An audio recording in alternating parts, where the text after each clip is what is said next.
way many things for my country they go. Many things see they pain my soul. The way many people they suffer they go. Many things where I don't see you. The way many things for my country they go. Many things see they pain my soul. The way many people they suffer they go. To listen to news na depression. If you get connection now oppression. We dey pray to possess our possession. Yet the country they slave for recession. Many people plan not to jump out. But to get one thing I want us to know. Who go come fix our Niger? Many things where I don't see. The way many things for my country they go. Many things see they pain my soul. The way many people they suffer they go. Many things where I don't see. The way many things for my country they go. Many things see they pain my soul. The way many people they suffer they go. Everything in life not competition. Now the priest they meet us for confession. Holy Ghost I'm go for protection. And I just go back all your progression. Many people plan not to jack out. Yet one thing I want us to know. Who go come fix our Niger? Many things where I don't see you. The way many things for my country they go. Many things see they pain my soul. The way many people they suffer they go. Many things where I don't see you. The way many things for my country they go. Many things see they pain my soul. The way many people they suffer they go. Many things where I don't see you. The way many things for my country they go. Many things see they pain my soul. The way many people they suffer they go. Many things where I don't see you. The way many things for my country they go. Many things see they pain my soul. The way many people they suffer they go. This is the Vawulence space. Many people plan not to jack down. Who go come fix our Niger? Who go come fix our Niger?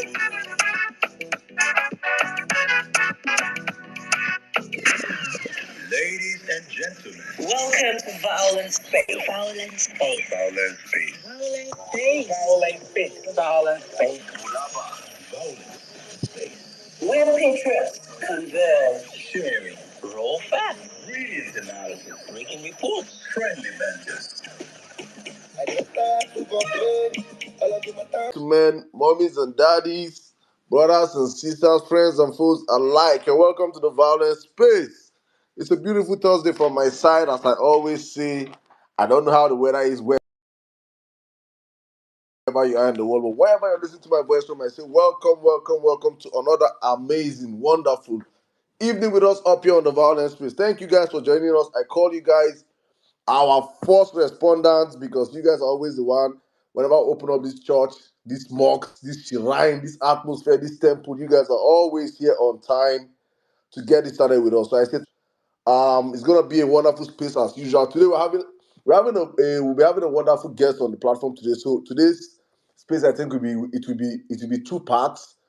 First, we're having our little submissions, and second part, we're having a very brilliant mind. I think this is based on popular demand. This is not even it's based on popular demand. He's here with us, and it's amazing. He has already requested the mic, but he has to calm down.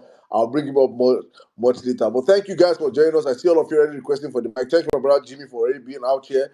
I see all our blue tickers, all our non-blue tickers, all our big and small handles alike. Thank you to all of you listening to my voice from our Facebook channel. All of you joined in from our YouTube channel. All of you listening from the Vawulence Space radio station. I always say on this platform, we do everything we can to make sure we take this conversation as far and as wide as possible. Because for us, there's a limit to how many people can listen to us on Twitter. There's a limit to the numbers.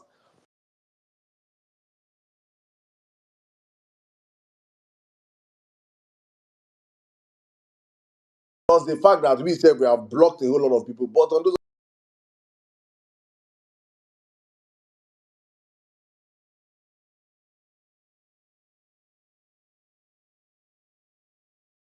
informations like the ones we give out here on this platform,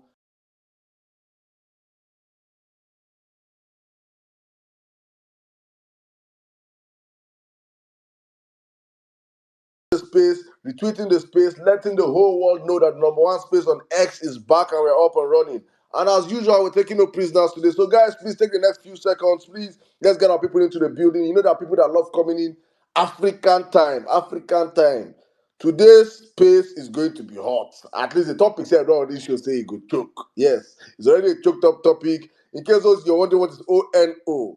ONO is just an abbreviation for the great man that we'll be having on the platform today. Someone that I deeply respect. Someone that I cannot underemphasize how important a voice he has in the conversations as it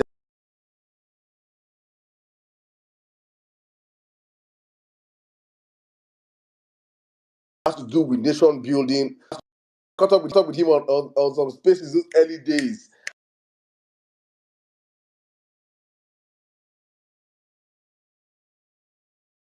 And all of a sudden he went AWOL. I could not see him anymore. I always look forward to listening to this. Serious nations will be at their doorstep every day knocking, begging, please come and share your ideas with us. To share ideas costs nothing, but we understand the people that are in power in this country are people that do not want to see Nigeria work. It is an intentional act by these people to make sure that Nigeria does not work. Because if Nigeria works for everybody, I feel like I don't know whether it is a syndrome or I don't want to call it a black man syndrome because there are other black nations that are standing up right now, but it's a very diabolic syndrome that you steal a whole lot, and even in with the amount of wealth you steal, you can still make impacts and still steal. But the Nigerian system, the Nigerian politicians will just steal and steal and steal. They don't freaking care about no legacies. They don't care about me and you. They don't care about the people. They are thinking as we speak right now, they're already planning for 2027. Now they don't even know whether they will see the end of this year. They are already strategizing and planning for 2027. How Nigerians will fare in 2024 is none of their business. Whether we will survive 2025 is none of their business. Whether Nigerians will see 2026 is none of their business. How and what they are breeding now is how can we consolidate power in 2027? These are the people that we're dealing with in our country. And unfortunately, we are now mixed up with people that, while we are speaking up like this, they see us like we are the enemies. All we are doing is try to speak truth to power, try to make sure that our country works for every single one of us, not just for a selected few. But I'm not going to make waste too much time today because honestly speaking, I want his bill to be here by 9 p.m. He's already here already. He's already here, but he has to start this. I think we have to open up the floor with him by 9 p.m. So I'm going to make my submission as short as possible. We want him to have at least an hour with us on the platform, asking him questions, sharing his thoughts, his minds, and probably the next hour we can return back to our regular Vawulence space because I know say today choke. Yes, today choke. Welcome, my brother. Welcome, Nigeria. It's good to have you on the platform also. Thank you, guys. Please, guys, as I've always said, share the space, like the space. I don't know how many of us are on the platform right now, but I think we're over 400. And I don't even know how many people have retweeted the space. Let me find you guys. Let me find you. How many of you have retweeted this space? Please retweet the space, share the space. We have less than now, guys. Why are you people so stingy in this? If I were complaining about Nigerian leaders, in fact, you people are a perfect illustration of our leaders. We are like them. That's why they are very stingy. That's why they be stingy. What are you using your retweet and your like for? Are you giving? Are you paying me? No. Please retweet and share the space, and God bless you as you do it. If you don't do it, your phone will break. Like they're my own end. All right. Let's go on, guys, to the conversation real quick. I'll just move from Gandollar because I want to talk about Gandollar much later in the space. Probably when we're done with Mr. Obiareri. Let me not eat his name, Mr.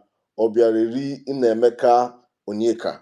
When we're done with him, I'll come on to Gandollar. But today, PDP. God. First of all, I was going to say obedience, please. Have you people seen any PDP person open space and are discussing about PDP? Is there any space? Please, if there's anyone I've been looking for, I did not see anyone. I've not seen any space. So you know how these people they do, they're crying inside them. They don't carry their dirty linen and come public. Probably these are one of those two few things we can learn from all these criminal parties. We can also learn to know how to cram, max our own some debts. Not everything will carry good space. You see, say then the day WhatsApp do not they cry. You go they cry. They go they cry. Oh, we can. They just they cry for WhatsApp. They will not come on space on this. But if we can learn one or two things from these people, the better for us. So that's just my own 2 cents. But I'm going into PDP right now, real quick, because for me it's just been a show of shame, showing how a party um, that have been so wasteful. In fact, I say that they are the architect of the problem we are facing right now in Nigeria today. Because if not for their mismanagement of resources of the country, if not for their over bigmanism, if not for their over entitlement spirit in that party, we wouldn't have APC today. But they used the goodwill of the Nigerian people, took it for granted, useless it, and today Nigerians had no choice than to think of dining with the devil, and we are seeing it today. And the party right now is total. Today, I think today is the RIP. Today is rest in peace PDP. Today is the official death ceremony of that party. A party that can openly see. I just imagine. I want obedience. So I'll be using this analogy and for us to understand some things. Just imagine that Alex Oti. Now we only have one Alex Oti. Okay, let's go to the Senate. We have 8 senators. Imagine 2 of those senators doing openly practicing anti-party politics. Imagine how much the heat will be given those people. They'll have no resting place. Openly, towards the last election, 5 governors from PDP, five, used their chests and openly worked against their candidates. 5 governors. They gave themselves nicknames, G5. They just to prostitute themselves across different parties. For night, they will call Peter Obi, come Alpha. Peter Obi, Alpha, see how many ministers you will give us. Peter Obi refused to dine with the devil. If they came with great offers, you have to give us so many. We can say you give me Minister of FCT and 4 other positions that will appoint my people. The offer was an offer that we strangulate any incoming government. That's why Peter Obi ran away from them. They now took that as satanic offer to the criminal drug baron. And that one we dine with him. He's already the devil. So anybody he's dining with is a little devil. And he took their offer. And we saw the magic they performed across all their states. Magic results. We saw the abracadabra that APC had to confess. Do you know what it means that APC, I've forgotten that another politician in one of their meetings that he said, I'm the one that know how we conjure the numbers. But what I saw in Rivers State, I could not believe it. What Wike did in Rivers State is unbelievable. What Wike did in Rivers State, not just that he stole the vote of Peter Obi that we know won Rivers State. That's the state that BBC even did their own investigation and discovered that state was outrightly won by Peter Obi. Tinubu had no chance of getting 5% of votes in Rivers State. But Wike performed his magic. And PDP as a party that's meant to be a national party. That's meant to be that has PDP. I don't know how many governors they have now, but I think they have over 10 governors. I think they should have over 10 governors, if I'm not mistaken. It's still a big party. With so many senators, so many House of Rep members. It's a national party. A national party of ballless people. They still allowed Wike stay there.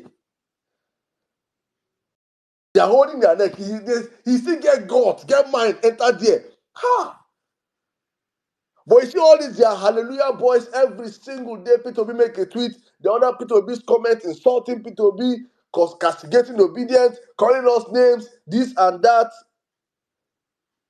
Then I'll be expecting that they'll be the ones in front of the whole neck meeting, cameras on them, AIT's channel, and they'll be we can out of here. All of them, they lack balls. Ball lessons. All they can do is everyday obedient. Everyday P2B, everyday obedient. They have nothing to offer.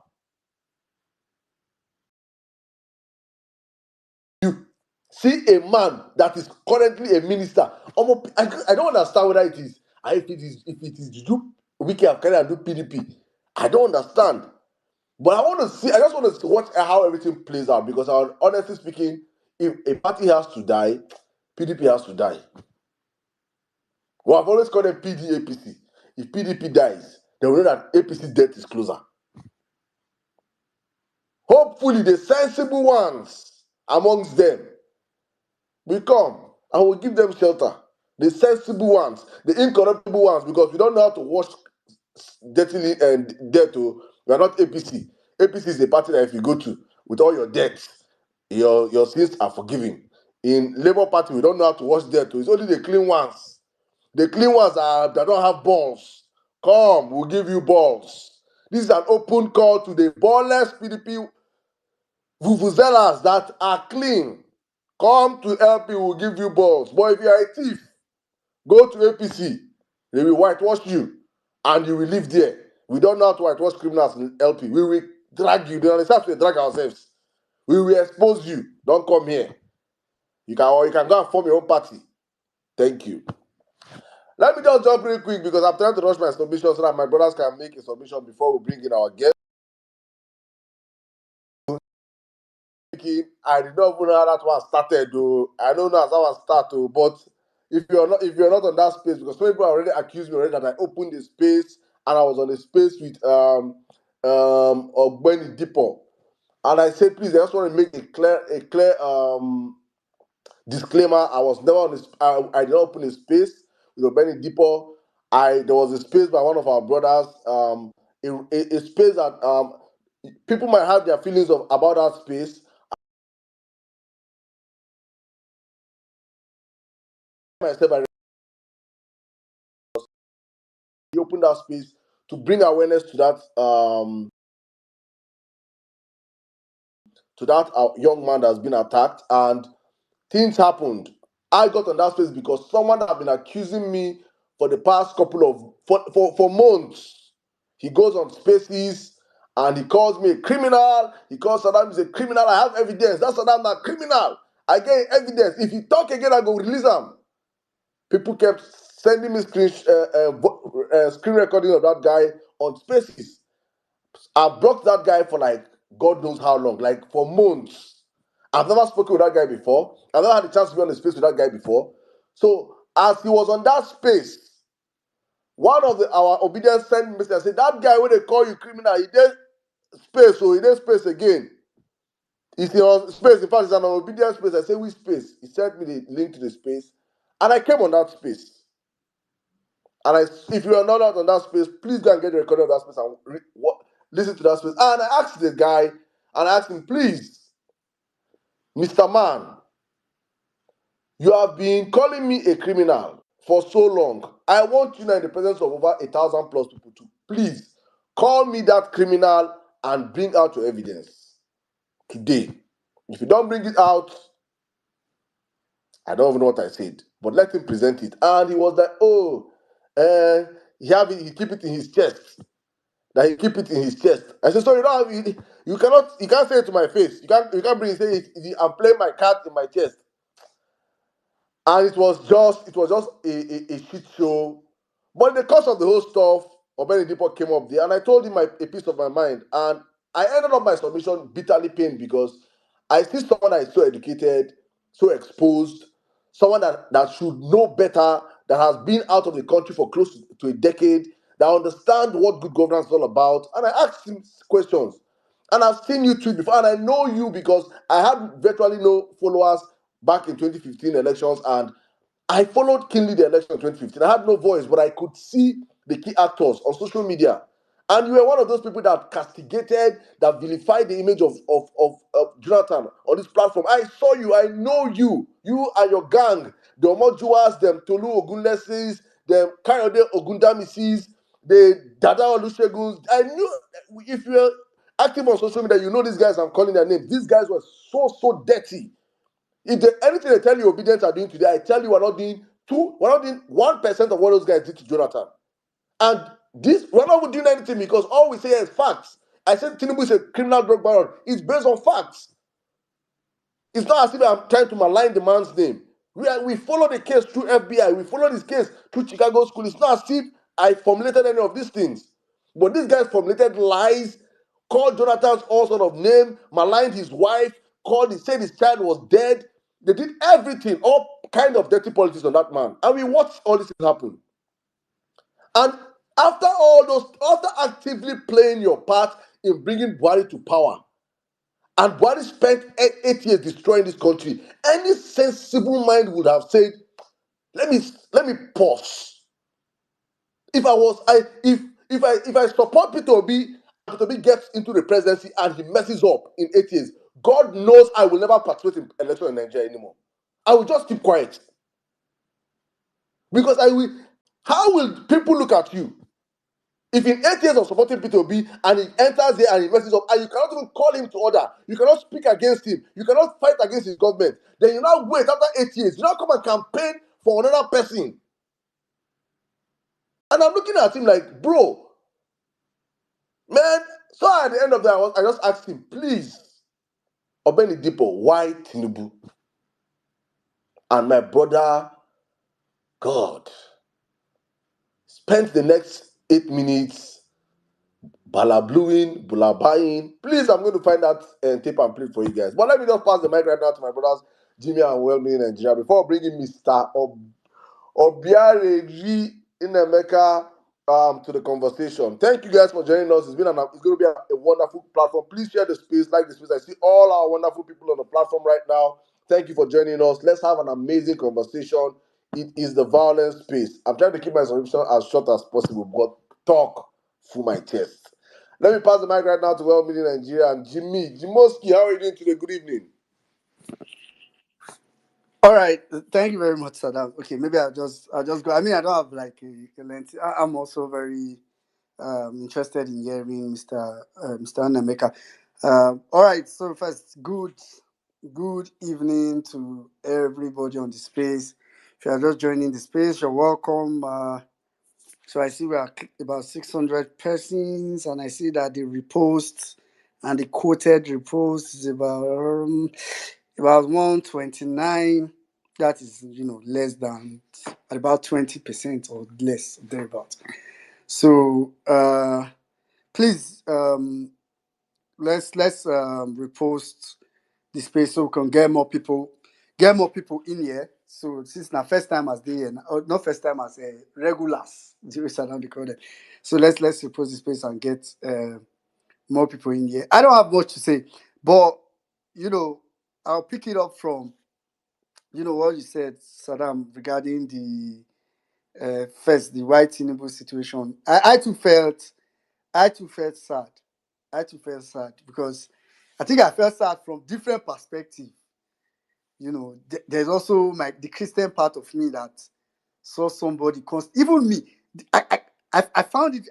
Personally, I find it very difficult to even like mock him with how he kept saying, "Jesus Christ, my personal Lord and Savior." I find it difficult to use it to mock him. Like I don't feel comfortable saying it because I know basic tenets of our faith as a Christian. Personally, you don't. I mean, you can't be supporting an outright wicked person and be using the name of Jesus. And I know you are supporting a wicked person because the Bible is very clear. When the wicked is in power, the people mourn, the people suffer. So what's happening? And I'm just throwing only Bible. I'm not even talking about data. So since that's what it was, you do. I felt really sad about that.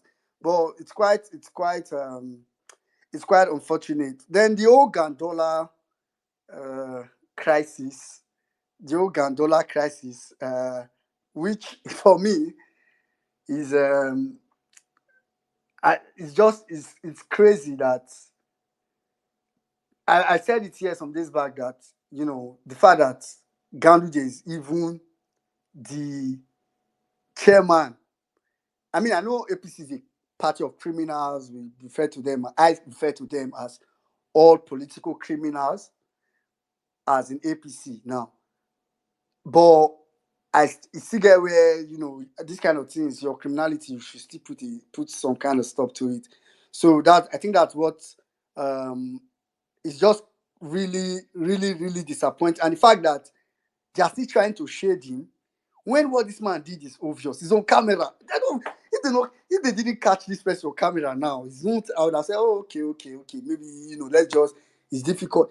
Someone caught on camera, and we're having to deal with this kind of mess. And he's the chairman of the ruling party, and you are looking for, international investors. You never see anything. I mean, you just the only investors you get are investors that know that bribe is the way forward. That so the investors that they don't have, and I put it, if you're a foreign investor and you are coming, any foreign investor that's coming to Nigeria, I put it to that person that their integrity is in question. Because before you can feel comfortable investing in Nigeria as is now, with all the criminals surrounded in power, is because you are probably comfortable bribing someone, paying someone, and all that. So your integrity for me as a person on a personal level is questionable. So whatever is happening to Gandollar now, I mean, I don't want to expect a lot from it. It's APC, or they are all in the same. I'm sure the one that have been raining in the past couple of days is actually as well. In the past 2 days, is also the one that EFCC is looking for as well. So you just see a party like this dominated with criminals. The current criminals that have access to federal power are only trying to use their power to arrest their competitions in criminality. So, and you want such a system to grow, and it is just crazy. The PDP scenario yesterday for me was just funny, right? It was just was just funny. Like I, I don't know what's up. Like PDP supporters, I don't know what's wrong with you guys. I don't know because I just saw that video yesterday. I saw the confidence of Obiakpo Hitler to even come into that meeting and just sit and shaking hands with people. And I saw people videoing him, some people opening teeth for him. It just made me know, like, concluded that PDP is a very useless opposition. You cannot do. Well, if PDP has sense by now, if they won't have sense, maybe by now at least they would have been their rep members will find a way to collaborate with Labour Party rep members, considering the fact that they are the majority, or rather the opposition rep members are the majority in the House of Rep, although it's not pretty much like that in the Senate. But they would have, but because I feel like the fact that they are also useless makes it very difficult. Not to give an excuse for Labour Party rep members anyway. All those ones to get their own for body, but makes it difficult for Labour Party rep members. Because I feel like if PDP was a serious party as an opposition, right, especially when it comes to National Assembly, and I'm just limiting it to National Assembly, it will have made a lot of sense to oppose. You have a National Assembly, a House of Rep that has predominantly opposition, and you have good numbers of opposition. By now, you should call a caucus of opposition and all that, and start to oppose a lot of things in the National Assembly. At least let's just know at least Nigeria still has some level of check and balance, but that's really not the case. So um, for me, it's quite PDP is just useless. I don't know why they find it difficult to suspend. For me, if it's me by now, suspend this guy. I should not even be giving people good advice. Don't suspend him if you like. That's not my problem. So I think on that note, I'll just rest for now so that we can quickly so that Jimmy can quickly go ahead and we'll head into the space proper with Mr. Anemeka. Thank you very much, my brother. I think he said suspend it. They suppose expel him, pursue him. I say pour dirty water on pour that man. The man, oh god damn it, man. Jimmy, please come to the conversation real quick. Let's wrap it up so that we can bring in Mr. Obiari real quick for the platform. Welcome, my brother. Thank you. Right. Well done, Saddam. Well meaning. I was actually looking for the recording of that space to play, but I think we can leave that till later on. I don't have much to say as well. I'm just gonna speak on the topics of the Gandollar. I mean, I saw that coming. It's long overdue. They're just trying to get rid of the people they know they're worthless to them at the moment. So. Um, And that's one thing people should understand about this administration. They don't care about what you have, they care about what you can bring to the table for them to win the next election. And right now, they're getting rid of all the people that they consider useless weight to them. So, Gandola, Yaya Bello, that one. I'm actually asking, is there a bounty on his head? I saw I saw the wanted posters, but I didn't see any prize on his head. If there's a prize on his head, if anyone can confirm that for me, because I know where Indy right now. Huh? I know where they hide right now. If there is money involved, just tell me. Come to my DM. I will give them location, legit in the confirm. Huh? For real. If there is any money on his head, let me know. It's a shame, a shit show, what happened at the PDP convention. And the thing is, none of them could actually say anything. And I understand why they couldn't speak, because every single one of them there has at least R1 billion worth of property in Abuja. And they know that man. Anything they say about him or against him, he can just demolish their property. Can you see how humble Atiku was yesterday? Can you see as in they use it two hands? He shift mic go wicked front. Wike was Jesus Christ. The prodigal son. Person where they supposed to come off for that place. You don't even supposed to enter that compound safe.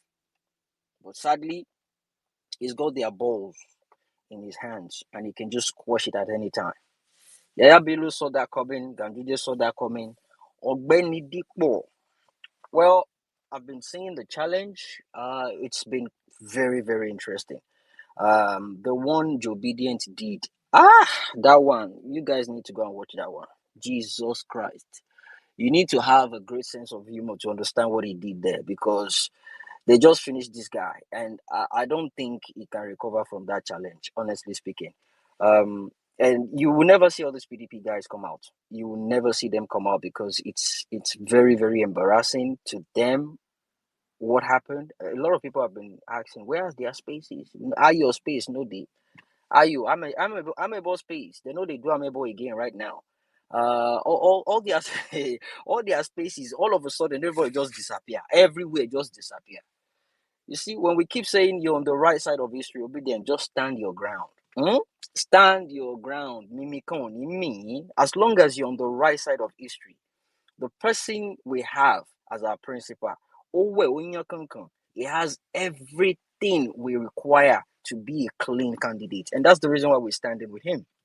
You see, Tinubu is a criminal. I'll keep saying it. And the Yoruba version of, the interpretation of fact in Yoruba is Ododo. So for those that need to know that, I'll tweet about it. Ododo ni Tinubu is a criminal. That's fact.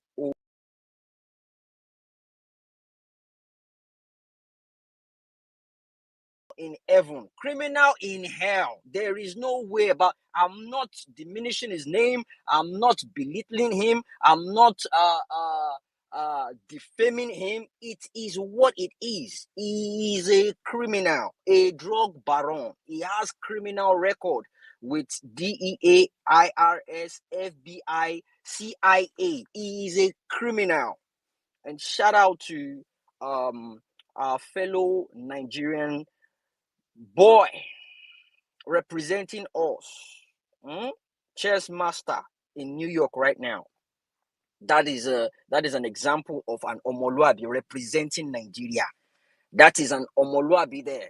highly educated. He doesn't have any criminal record. He has achievement record, and he's trying and attempting to achieve another one. Not the one, not the criminal drug baron that has pile of criminal records on his name.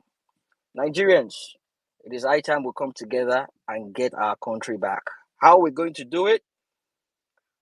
One at a time. We'll get there. But this conversation can carry on after we engage Mr. Obiari. It's lovely having you here, and we just have to cut off the long monologue just to enjoy and tap from your wealth of knowledge. Welcome, Mr. Obiari. Back to you now, Saddam. Are you? Thank you very much, my brother Jimmy. Thank you very much. Guys, welcome to the Violence Space. If you're just joining us, it is the Violence Space, and today we have a very brilliant mind.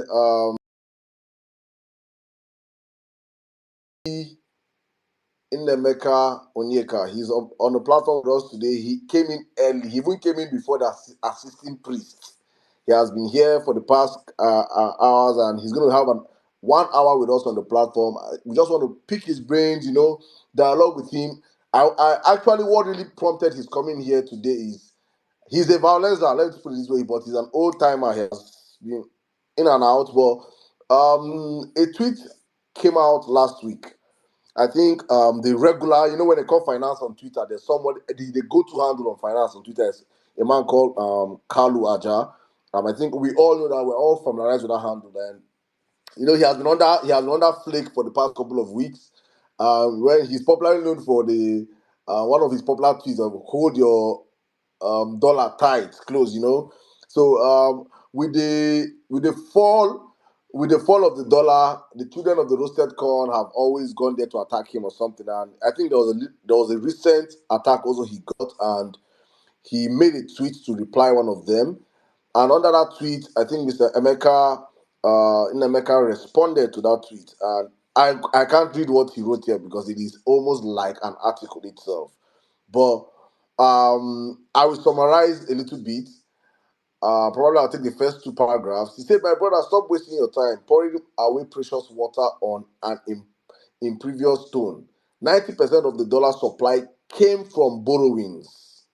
The low budget Ayan Paja Twitter economists do not know that short term instruments issued at such a high yield rate will be repaid in 265 days from the date of borrowing. As at March 27, 2024, we have already borrowed over $3 billion out of the $4 billion short-term hot money from the FPIs. Most of these inflows were done as swaps. Most of these FPIs will receive their principal plus interest rate of 21%, the actual yield, at Naira exchange rate. That may actually give them further upside return of 24% on the average rate, at which the inflow of their dollar, which is 146 naira. So it's just big English. So I want that's what, and at the end of this whole tweet, N6 now responded behind it. I don't know, N6 probably who joined us on the platform. He said, Saddam, I think we need to look into bringing Oga Emeka to the violence space to break down some economic issues for us all. Because on this platform we bring in a whole lot of guests, but I think on the economical aspect, we come out here and we break down these things for ourselves as for like the common man and common woman. So, Mr. Obiari, I don't know. Before I will bring you in, I just want to mirror that the whole submission for Nigerians to understand that why we brought him back here, because there was a request, and underneath the NC tweets, we had so many obedience, so many Nigerians saying they want to hear this man speak on the platform. And I reached out to him that night, and he obliged and gave us today as a date that he'll be here. And we have him on the platform right now. I'm just going to open up. I think this, yes, 2 minutes. I'm going to bring him up right now. Mr. Obiari, if you can hear me, please test your mic to confirm that you can hear me. My Emir Saddam, I'm here, live and Oh, direct. I love the energy, sir. Welcome, sir. Good evening. How are you doing today, Thank you. sir? Very fine, my brother. Very fine, my brother. I enjoy this space. I'm enjoying it. Thank you, sir. Thank you, thank you, thank you. Thank you for joining us. We have right now as we speak, we have close to over 700 people listening to you right now. Openly, we have hundreds of them on our YouTube and on our Facebook channel and also our Vawulence radio station. We did our best to make sure this conversation goes as far as wide as possible. But I would like you to because I don't know, I'm not good at giving people's profiles or breaking down profiles. I think we'll give you the first few minutes to please introduce yourself to those that don't know you, what you do, what stuff you're made of, and what we should expect on this platform tonight. Good evening, sir. You have the space. Okay, I am Oderin Nemeka Onyeka, an investment banking executive, economist, oil trader, and agripreneur. I am one person who believes that Nigeria is one country that ticks the right boxes to become a top 10 biggest global economy in the whole world if we have the right leadership. By the special grace of God, we are placed by God and nature in a geographical location that has almost 60% of the natural endowments of heaven. The only problem Nigeria has is that we have been plagued with the kind of most atrocious, the most criminal, the most complicit, the most evil human beings in place of leadership. And those evil leadership is even manifest mostly from 2015 till now. We were thinking that the PDP was evil, but the APC have discovered that it has made us understand that the PDP, if they are kindergarten criminals, the PDP, the APC, they are actually postgraduate doctorate degree holders in criminality and evil. So Nigeria can actually be what we want it to be, but we need to look at it critically.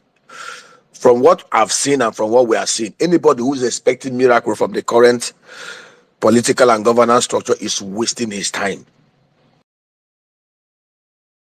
Nigeria is under siege. Nigeria has been captured by the worst form of plagues and human disasters ever seen by mankind. And they are all over the place. And let nobody make any mistake. The PDP and APC, they are the same.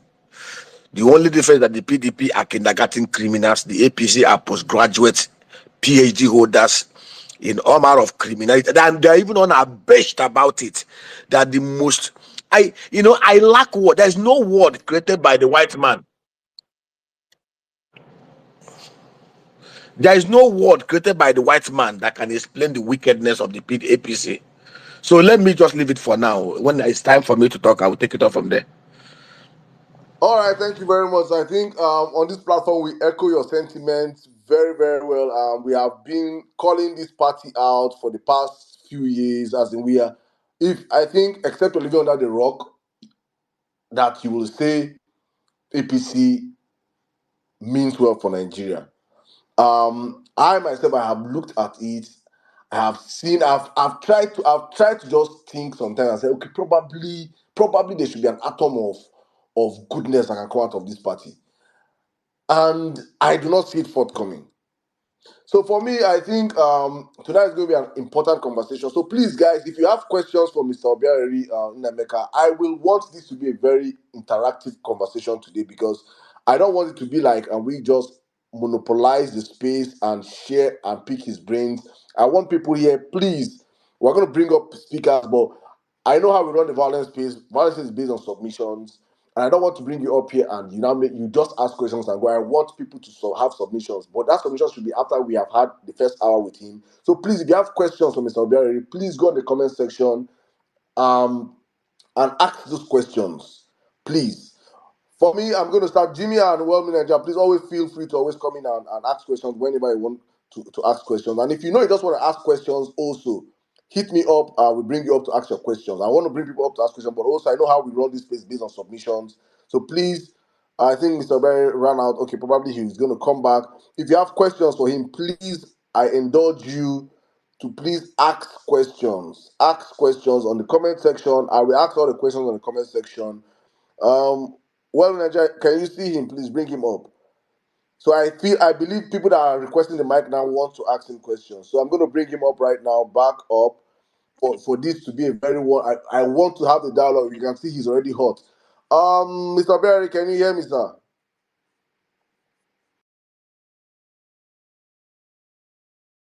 Mr. Berry, can you hear me, sir? I can hear you, my brother. We lost you. We lost you. I don't know if something's wrong with your network. Yes, a mobile call came into my and it cut me off. Okay. I thought the children of the roasted Yeah. corn has. the demented You know, qualify it well. oh, the demented children of the roasted corn. Ah, The demented and cursed. oh my goodness. You've added extra adjective to them. Well, thank you very much, sir. Honestly. NC, it's good to have you here on the platform. Good to have you, my brother. Welcome. All right, Mr. Mary, I'm just going to jump in real quick with my own questions. I have people that want to ask you questions already. I see them requesting for the mic. Okay, So bro. I will base my questions straight up from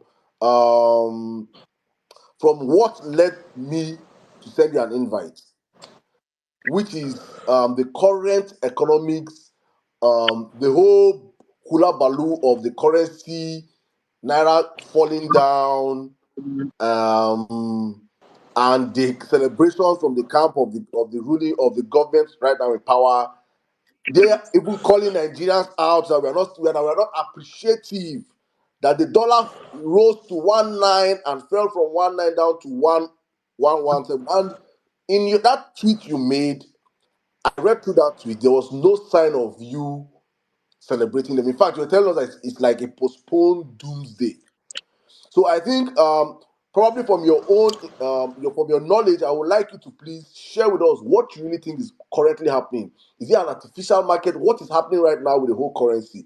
Please let us understand. And remember, you're being recorded because whatever you say now Um, uh, will be used against or for you. but Emir Saddam, I've been very consistent, and God bear me Go on, sir, witness. please. There is something I discovered about life. When you say the truth, when you say the truth, you don't need to mince word about the truth. A man who is on the path of the truth, if you wake him up 20 years, he said yesterday is what he will say 20 years after now. Let me tell you what is happening. First of all, I must commend Yemi Kadoso for how far he has used his abracadabra to bring the dollar down from 1,900 to the current level of 1,150. Let nobody deceive you. There's no place you can buy dollar today at 900 naira or $1,000. If there's anybody who has dollars to sell at 1,000, please call the person send the person's number to people that will buy the dollar from him in a jiffy. Now let's face fact. Something I've discovered about life. Life is when you say the truth will set you free. The truth you know, the truth you apply, the truth that will set you free. In any economy, in any commodity or services market, there's what we call the normal forces of demand and supply. Whether it is in the commodity sector, whether it is in the forex market, whether it is in the stock exchange, whether it is in the whatever market, there's what we call the simple law of demand and supply. And the simple law of demand and supply is a principle that is universal. When there is a supply of a commodity or services or a currency that far outstrip demand, prices will crash down. When there is demand for a particular services or a particular commodity, a particular currency that is more than the supply, the prices will go up, because when you have excess demand over supply, people will up prices to be able to compete and get those services that are very, very scarce. And that is what we are facing today. Emir Saddam, take out time to go and look at Nigeria history. There's something I've discovered. 95% of Nigerians are not good students of history. There is no social scientist or economist or medical doctor or scientist in the stand of pure science that will ever provide solutions without first of all looking at the diagnosis to know what the root. If you look at history between 1960 to 1966, when Nigeria was a very productive economy, our inflation rate then was about 2%, if I'm not wrong. Our currency then, we were using the Nigerian pounds. Nigerian pounds was stronger than the US dollar. In fact, 1960 to 1966, Nigeria was equivalent to $1. It was consistent. United Emirates dirham had been very consistent over the last 5 years, 15 years. The same way the Singaporean dollar in 1980 was Mr. Mary, $1 can you hear 60. me? I can hear you clearly. We keep having this break in your submission. I don't know if it's just me. It's not just you. Ask others if they can. Well, I mean, is it just me? No, it's not just you. It's not just you. No, it's not just you, Saddam. We keep hearing that break. Yeah, like every 2 seconds. Yeah, there's a lax. So I don't know if That you're getting it. I am using Airtel data. I don't know. Should I switch to MTN? Is even worse. Let's Can you we hear can me hear you. now? Go on, please. Okay, good. So why did we have a very consistent price stability, forex stability, low inflation rate between 19? We had this so because we had a productive economy. We had the granite pyramid of the north, the textile of the north, the cotton of the north. We had the massive cocoa of the west, the palm oil of the old eastern Nigeria with the coal and limestone. Nigeria was producing and exporting things more than what we were importing. And so we had a consistent price and forex stability. As at that time, we had an economy that was growing at an average of 9% per annum across the six regions, the three regions. As at 1964, the economy of the old eastern Nigeria was reputed to be the fastest growing economy in the whole of the Commonwealth. It was growing at an average of 9.5% per annum under Dr. Michael Obara. And it was a very buoyant economy. Basically, what we have today in Nigeria under the 1999 Constitution is a criminal enterprise that empowers few criminal elites who call themselves politicians to steal and loot and make life miserable for the rest of the people. Now, let me not digress so much. What Yemi Cardoso is trying to do is trying to buy time for Nigeria. You know, when Kalwa just say, keep your dollar close, it's only the fool, the ignorant, and those who do not understand the fundamental that will argue with him. Let me tell you, if Buhari and the APC and the current government had done things right, today Naira will have been trading to the dollar as at about 160, 150 Naira to $1. And I will give you clear examples of why it should be so. As at 2015, when Buhari took over, the clueless Jonathan, as they called him, left for him $29 billion foreign reserve, $20 billion unencumbered. Jonathan left for him oil production output of about 2.3, 2.5 million, 4 million barrels a day. Crude oil output was a price was about $45, $52 per barrel. Why? When Obasanjo became president in 1999, we were only having about 1.6 million barrels a day output. Crude oil prices then was about $17.34. Nigeria had external debt obligation of about $32 billion, unserviceable. Obasanjo was a statesman and he decided to do the best thing he could do. He recruited the best of minds, Okonjo-Iweala and the rest of them. In 8 years, Obasanjo did not only pay out the $32 billion debt, Obasanjo was able to ramp up reserve to about $47 billion. Obasanjo grew the economy at the rate of about 6.5% per annum for 8 years. And if you look at output, Obasanjo moved it up from 1.6 to 2 million barrels. Under Obasanjo, there was nothing like oil theft. The man was in charge of his government. But Buhari came and the APC. And you cannot divorce Buhari from Tinubu because it was Tinubu that made Buhari. And he claims it and he must bear responsibilities.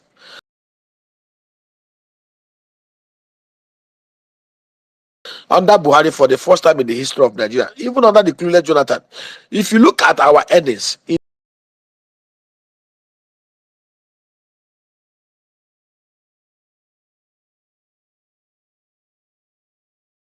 we had excess oil revenue.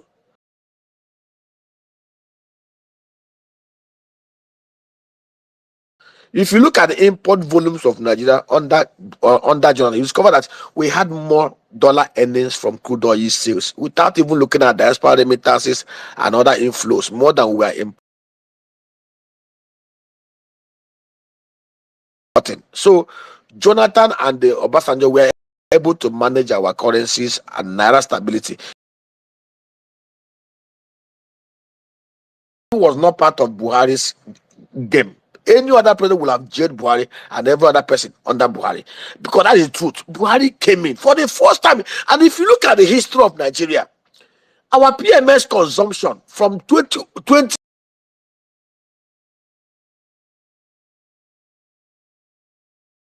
1999 to 1999 to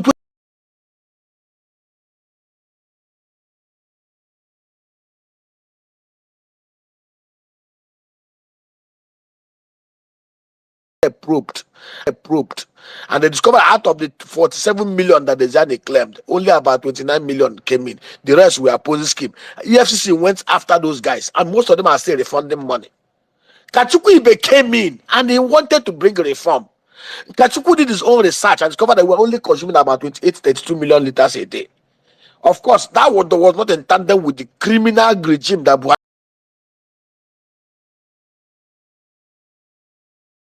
was running. They didn't like the reform he was bringing, and they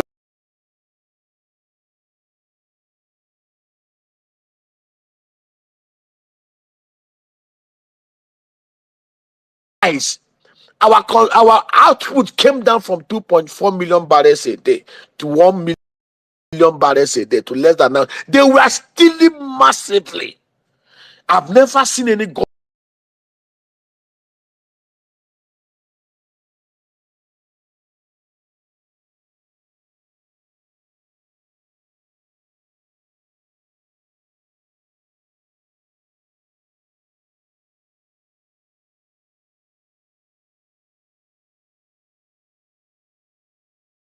about the abracadabra that they are doing. Buhari came and Buhari recognized.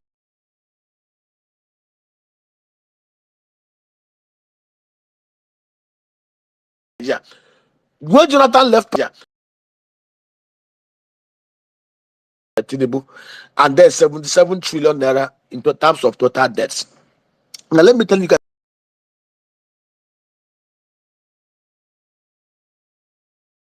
what is happening here and why nobody should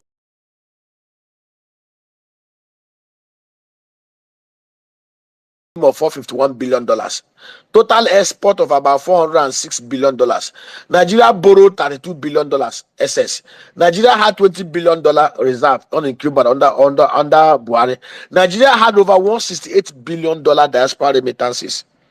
Net, Nigeria had excess of $184 billion under Buhari.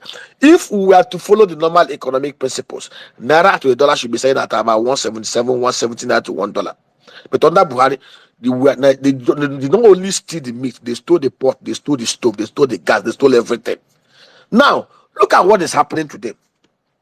Nigeria has external debt of $43 billion. Nigeria had total debt figure of about 87 trillion naira now.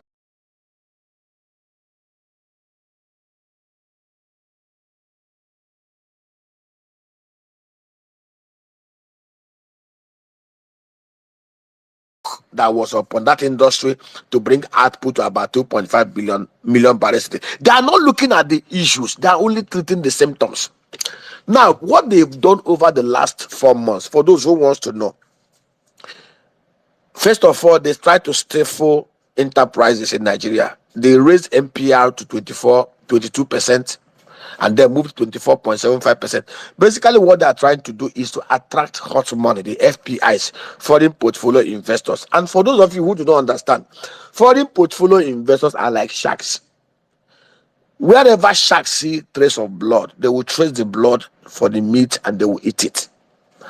For those of you who do not understand, in places like Japan, their monetary policy rate is about 0.01%. A hedge fund manager in Japan can decide to borrow money at 1%. Then he can borrow $2 billion because of what we have provided for them in Nigeria.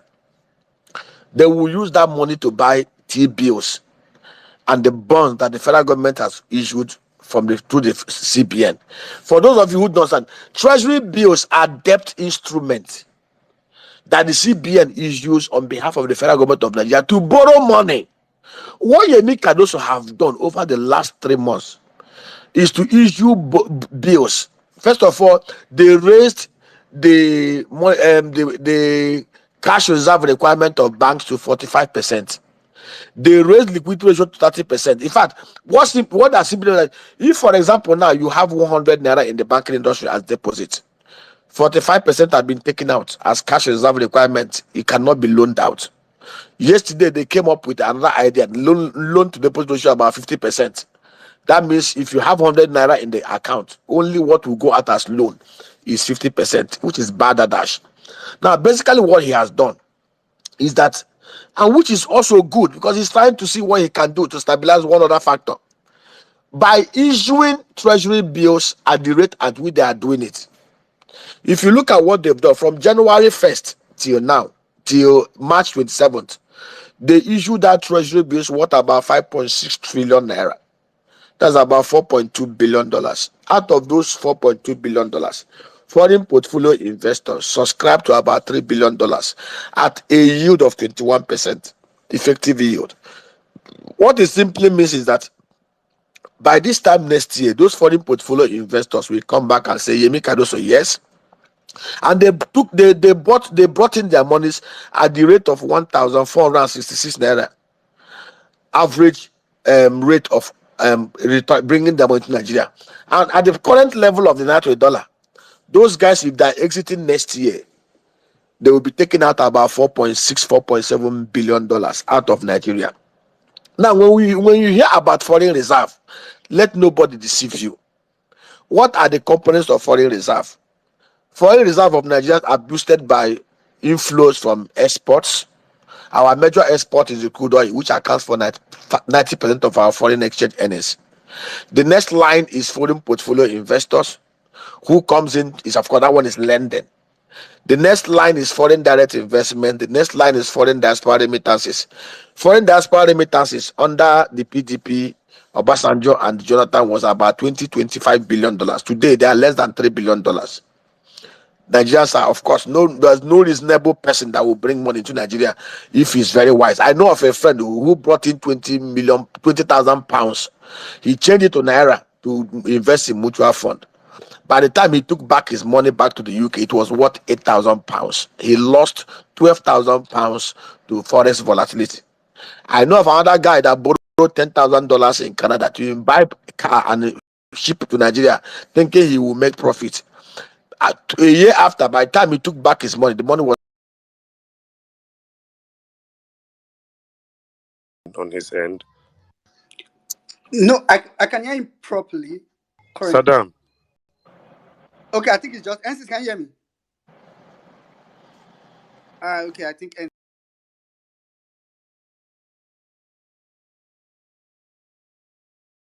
And then I have to go out and come back. I'm sorry. It's skipping on my end. okay. So basically, the guy brought cars and shipped to Nigeria. By the time he sold his car a year after and returned the money back, he lost almost about $7,000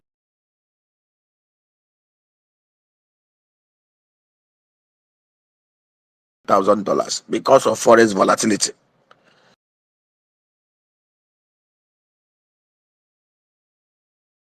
$2.5 million barrels a day to about 1.4 million barrels a day.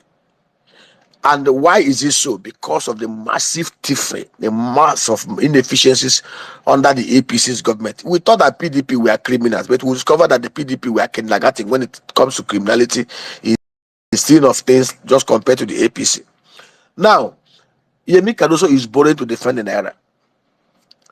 Over the last 3-4 months, they've taken, don't let anybody deceive you.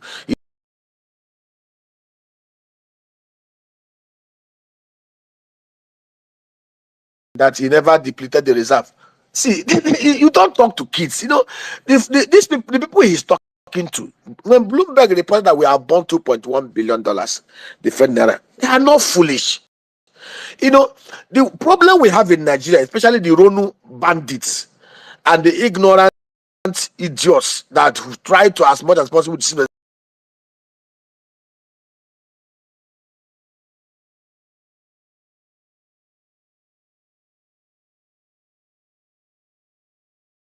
is that they are very ignorant.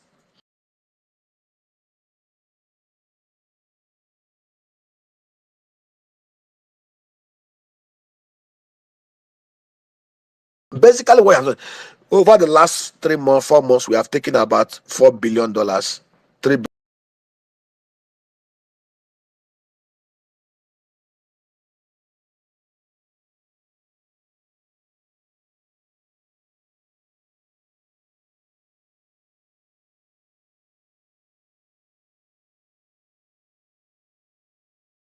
dollar into the system. The CBN will keep the dollar into their account and release naira. In every balance sheet, there are two sides: the credit side and the debit side. When you borrow,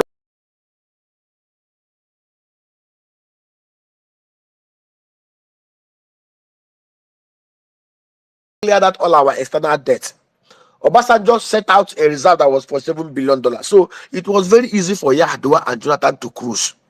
But Tinubu inherited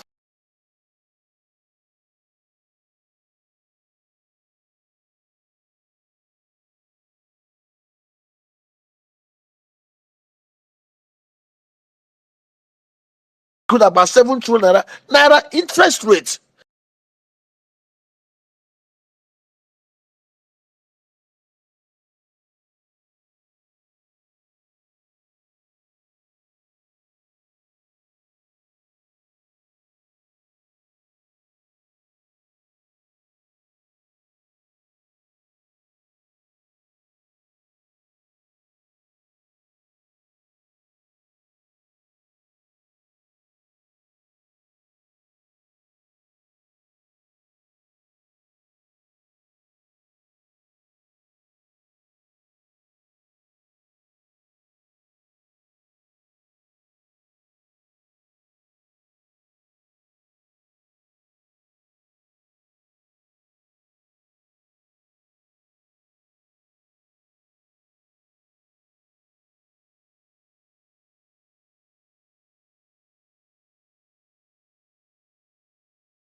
In fact, the kidnapping and this security business is actually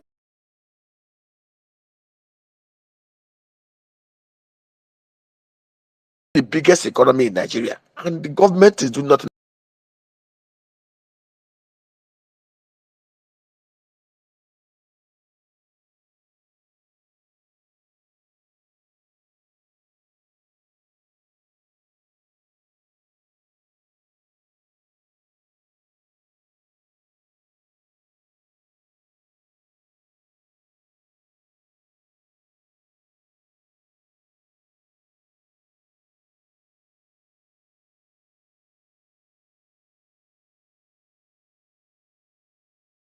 Oil revenue, the crude oil, dollar revenue, the crude oil is not producing enough to even take care of our domestic needs.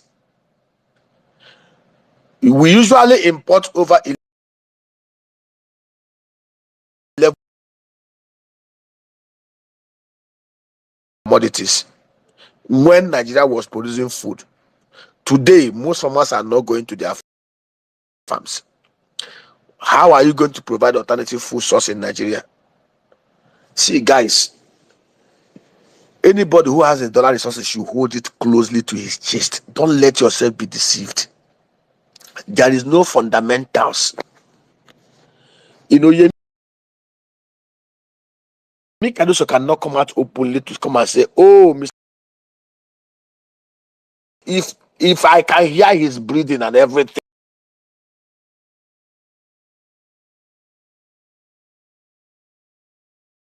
play, mark it somewhere and mark it clearly. If Nigeria does not ramp up crude oil output within the next 1 month to 2.5 million barrels a day, if Nigeria does not, in any form and manner, put in place the structure and security architecture of Nigeria to rein in the activities of the bandits, the kidnappers, the unknown government, the Fula militia, every part of matter of insecurity in Nigeria within the next 2 months, if we do not curb the criminality of the public sector officials, you saw what happened with Yaya Bello. You see, these APC guys think that we are idiots. Yaya Bello does not have immunity. Even the Odo criminal that is the Odo governor that is protecting him, who is the commander in chief, Mr. President. The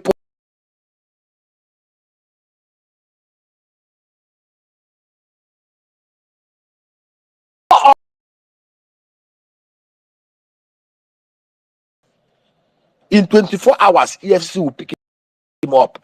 What they are playing here is just Nollywood, deceiving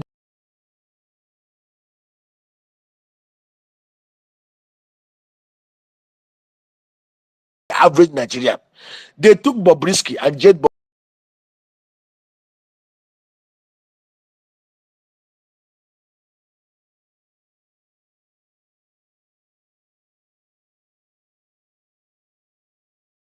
to EFCC. You know, let us, the twin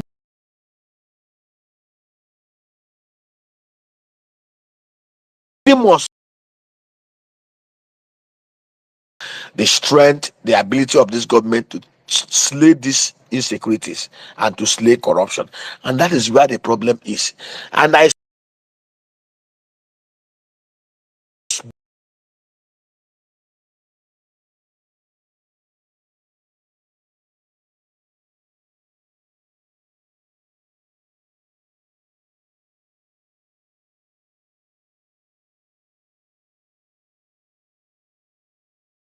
want to compete competitively in export.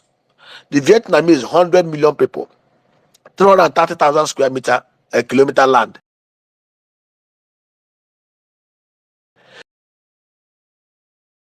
$1 billion worth of goods and commodities every year. Mexico, 130 million people. Last year,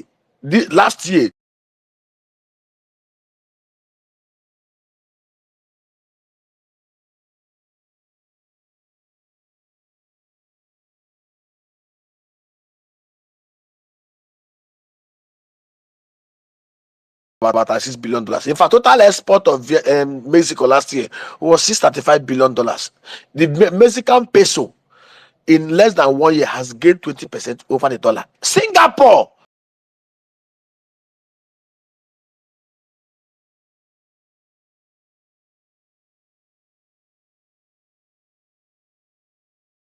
very productive economy. Where do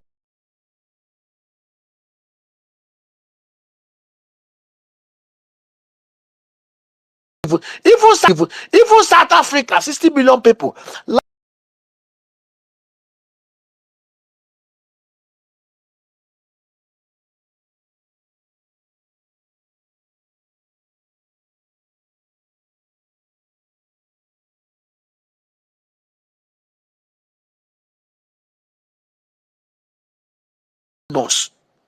Is one of the greatest evil on mankind. The present will be allowed to come into a PDP. If Wike was in South Africa, by now they would have. In fact, they would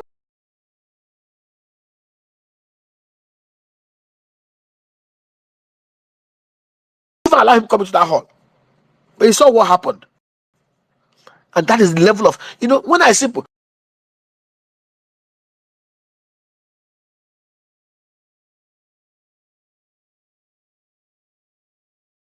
we can fix sustainable price stability, forex stability, is to do three things: ramp up oil.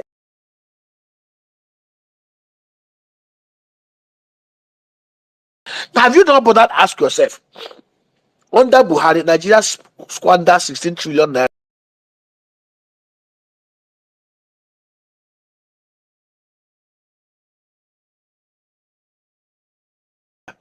34 billion dollars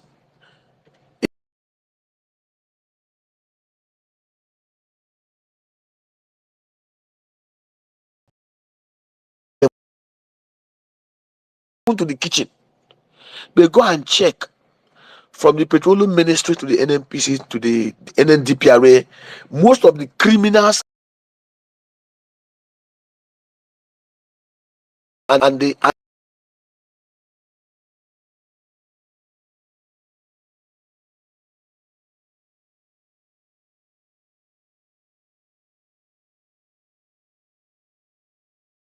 were in the whole.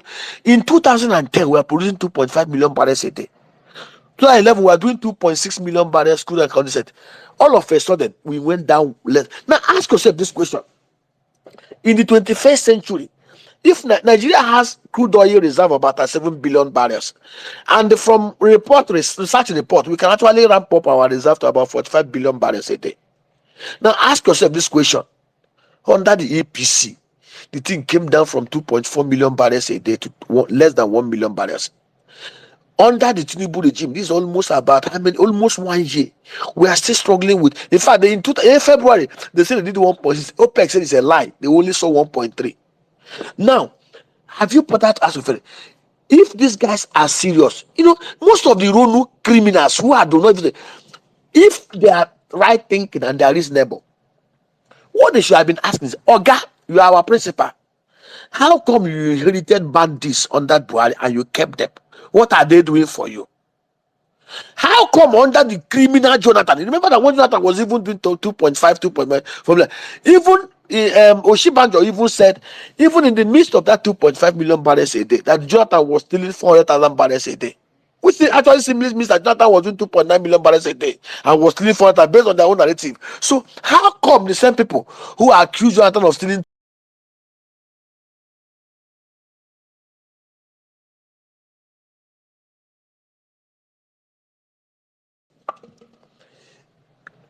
from what I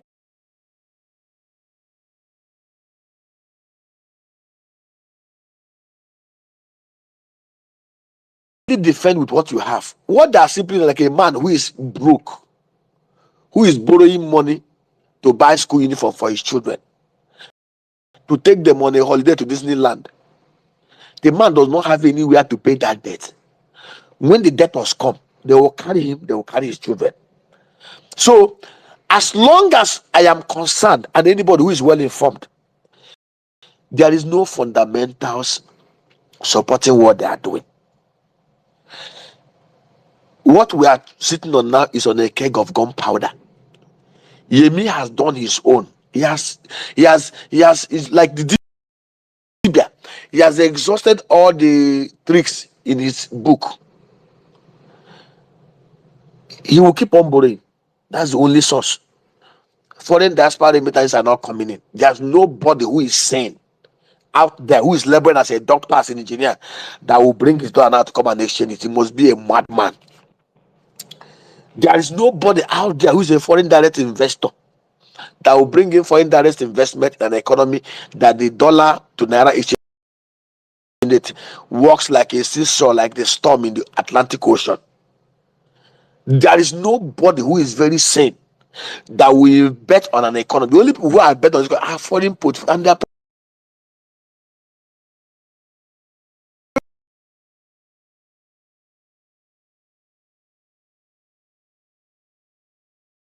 called the fundamentals. They've refused with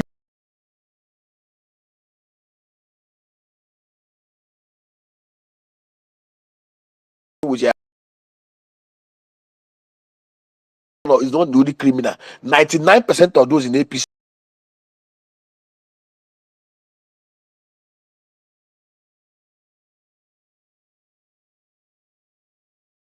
and PDP are criminals. Yeah,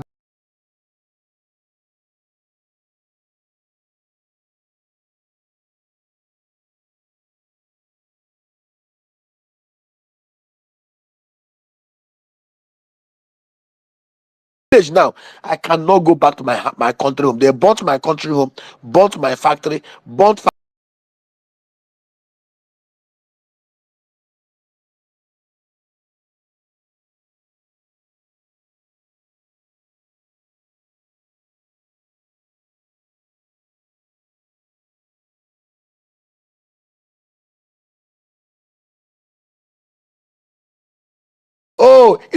I feel so sorry for these criminals, this ignorant. That's a price. How will price come down when nobody's posing anything?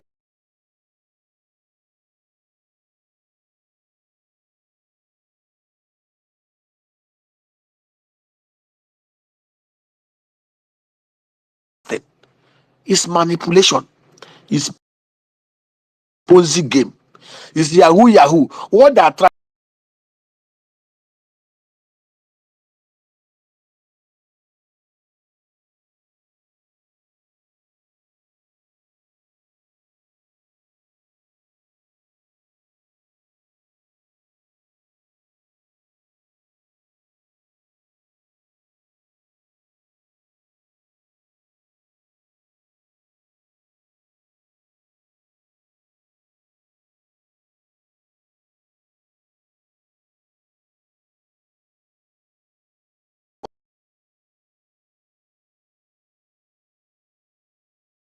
9 electoral was in Nigeria. Tinubu, when he was campaigning, was saying he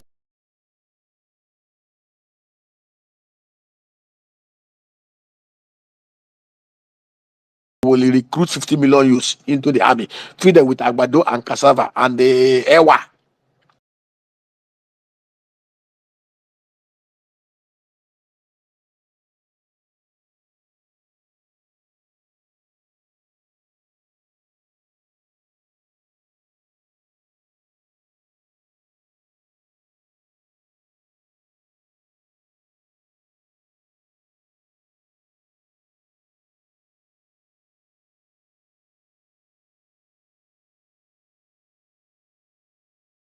Military men.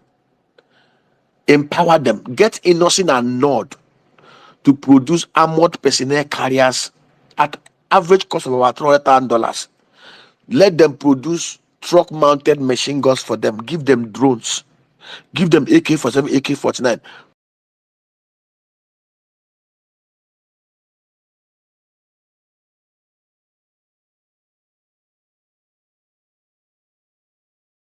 More personnel carriers and the truck mounted machine guns. In one day, they will clear every of the fuller militias and criminals in our bushes.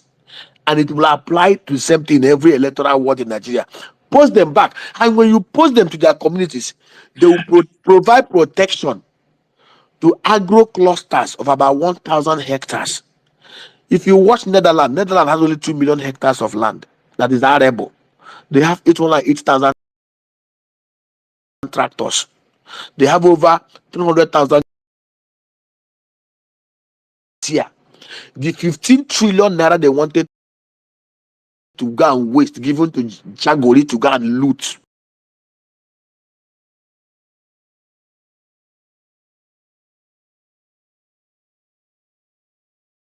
Doing 700 kilometer coastal road project that's inflated almost about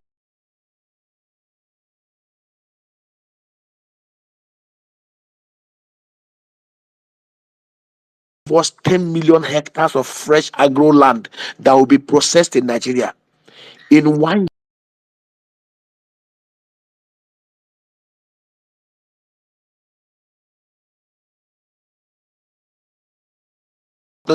billion per annum. Nigeria will provide 24/7 security that will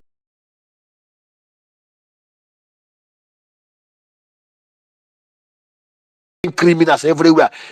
Fuller bandits will be destroyed. 6 months. P2B did it. Under P2B, when P2B became governor of Anambra, in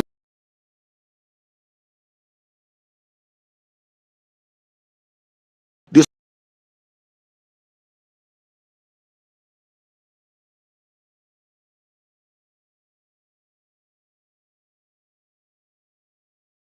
Peter do.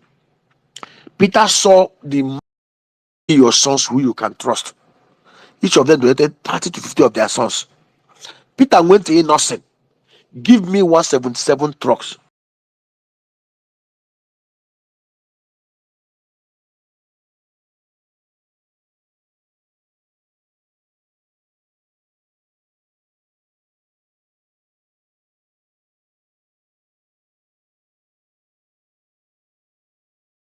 To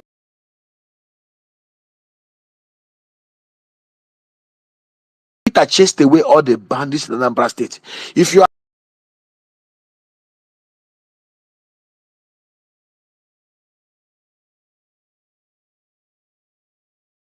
house was used to house kidnap victims.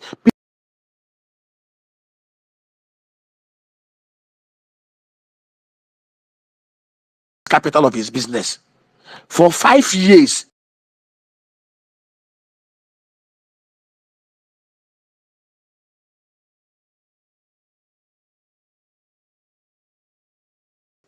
Anambra was voted the most secure state.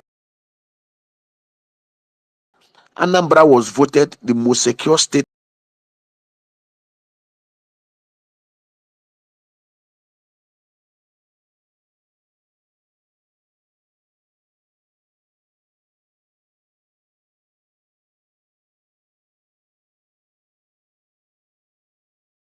didn't pay ransom. Why were they kidnapped in the first instance?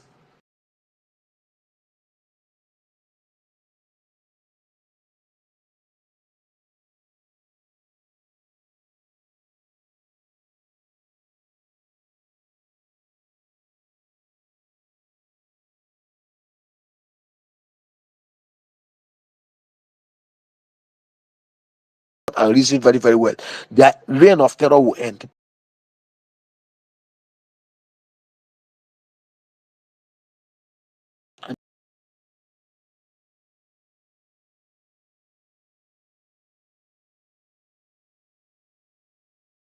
Have any reasonable government at any level and tiers of governance. So, guys, I know I've taken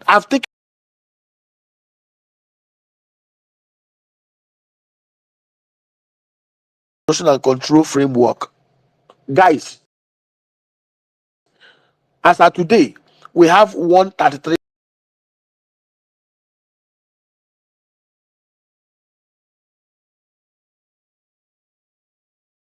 more dimensional project. As of today, we have one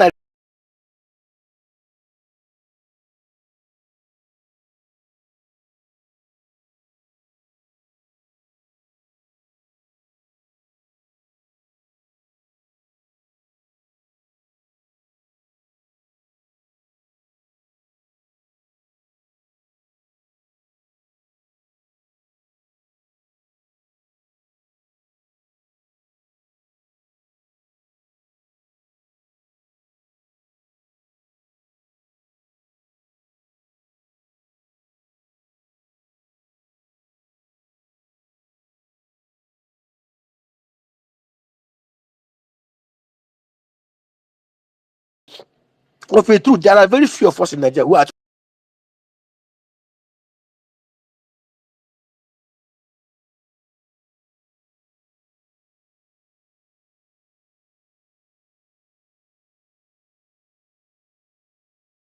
honest and sane and who are actually scrupulous.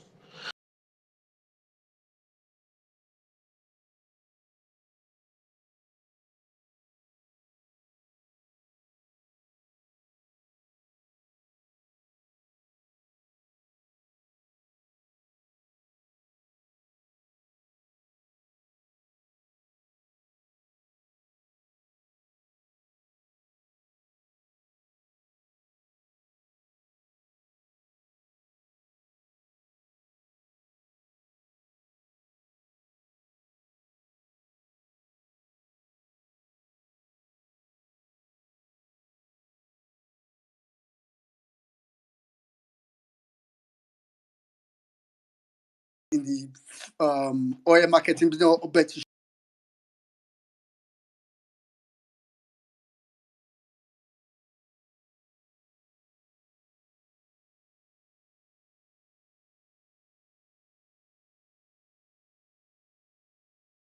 but in the oil business, are they still paying for a service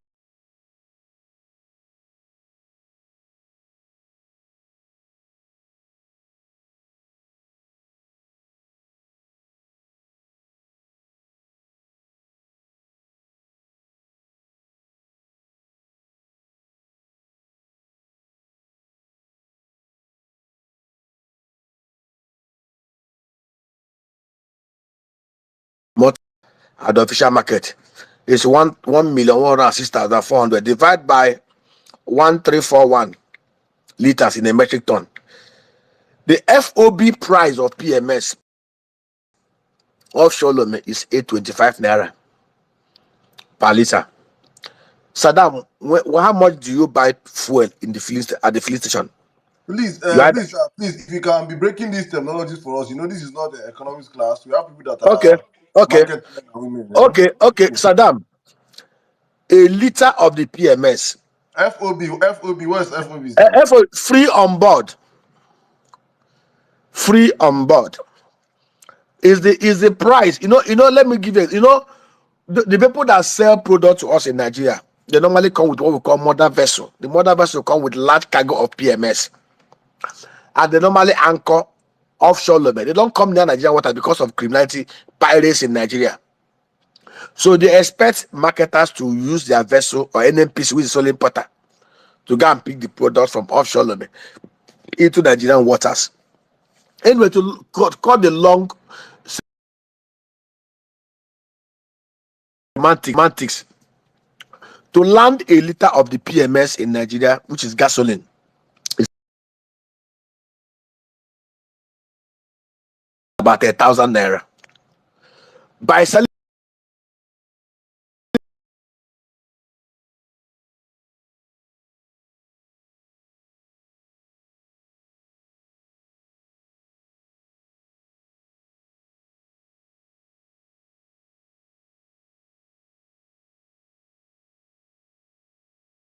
1970, years after the Nigerian national oil,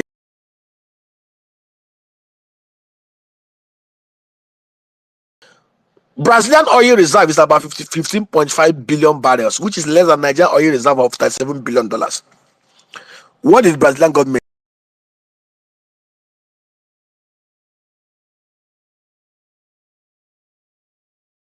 They divested.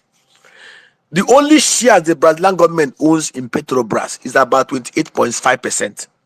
They sold down their share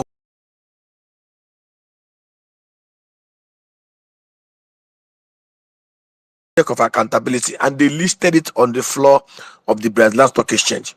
As I'm talking to you, Petrobras total assets is about one that is older than Petrobras. Total assets about $60 billion. Of course, in fact, as I'm talking to you now, I'm even hearing that they are owing about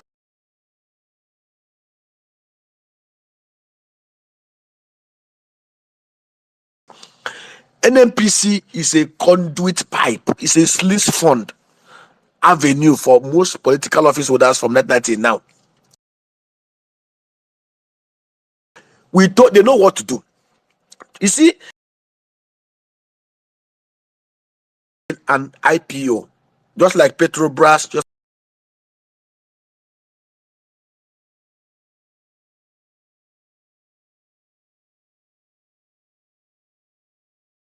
like Aramco. Offer for sale simply means, are we tanking? Investors are leaving Nigeria because of the criminality, the opacity in the industry. If you do it this way, every year Nigeria can attract about $30 billion new investment in that industry. Have you bothered to ask how come the Nigerian liquefied natural gas only public corporation that pays us $1 billion, $2 billion is 51% owned by private investors and 49% by NNPC. Therefore, they are shielded from all manner of NNPC, House of Rep, Senate, and presidency criminal inquest. The private investor will not allow such rubbish to happen.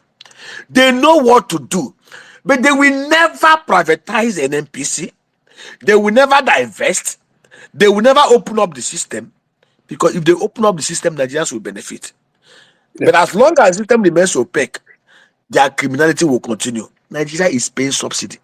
All right. Nigeria is not supposed to pay subsidy. The refineries are not working. Remember, they told us refinery will work November. It never worked. December, it never worked. January, it never worked. March, it never worked. April, it's not going to work. And there's no working in sight. And yet, people are keeping their job. Shame. NCs. So, NCs, are you there? Or you are still observing shock? Okay, if NCs is not there, I'll just go to some of the speakers of current. Yeah, now I'm here. I know you are there now. I can see you now. All right, I really never baby. That's what you do. What you want to talk? You don't dare your throat. You talk and we could just hear.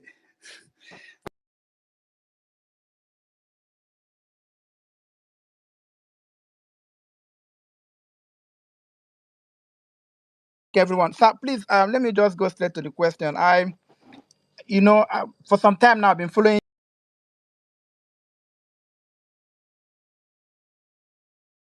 and it's just so mind-boggling. Your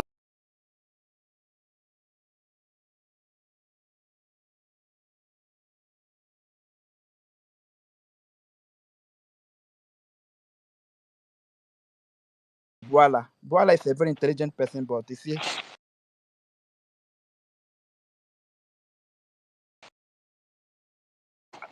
my fear about you, because you're the kind of person who have to look up to, somebody who can learn from, somebody who should be um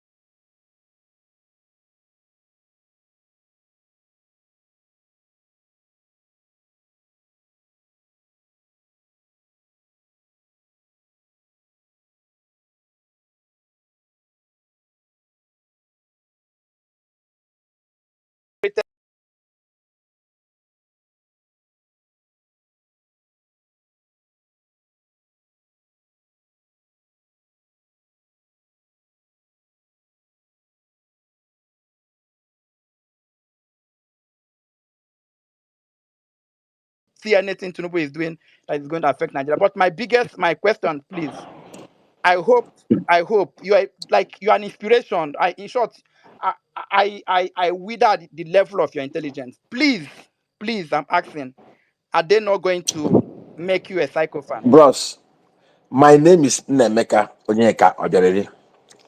By the special grace of God, I am 51 years old. I have lived here long enough and I've been involved in the process in Nigeria. And this is a recorded space. I have been offered 3 times to be part of. See, let me tell you, when people say, oh, when you want to dine with the devil, use long spoon. It's a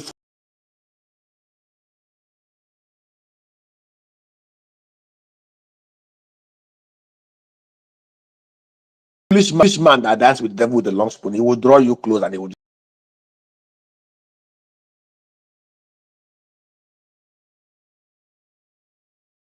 ask about my late man, my father. When he died, he said the truth has died.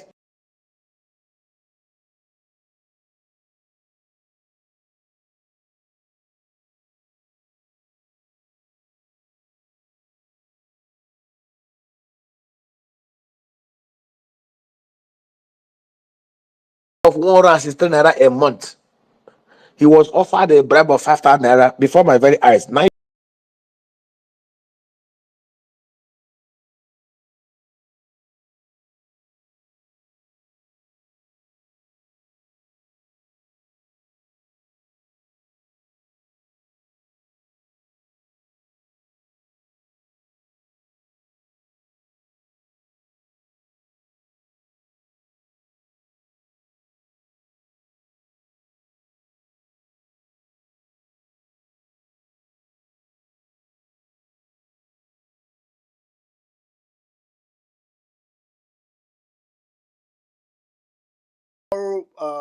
The parallel facts guys are going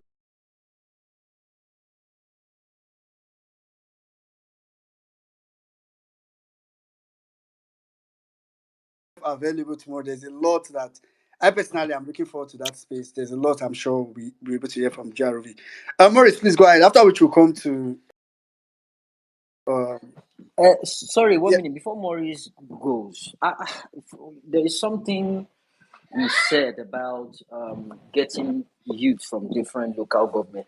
I don't think that thing will work, because when he said that, that was before election. Hmm? He said that before election, and then we didn't know the amount of mad people we have in that country. We didn't know the amount of mad youths, crazy youths, people that support criminals, people that support drug barons. So you can imagine, after the election, we saw the madness that happened during the election, and we saw the madness that happened during the tribunal. We saw all that. It's one thing to go through the election and see all the maiming, the killing, and everything, and you still kept supporting them. But the total destruction of the constitution of Nigeria during the tribunal was out of place. But still, some mad people are still supporting these people. They are still defending them. And by the time you go to every local government to hire these people to get, our definition of best youth in different local government is different from their own definition. our definition of best youth in our area is different from the ones in different APC local government areas. They have mad people around. So my point is, you talked about AK-47, AK-49. It's like handing over firearm to set of mad people. I don't think that is actually going to work. I don't think I No, no, no, no. understand Wait, what you meant wait. by that. I'll give you an example. I come from a community. I talk from practical sense of it. I come from a community.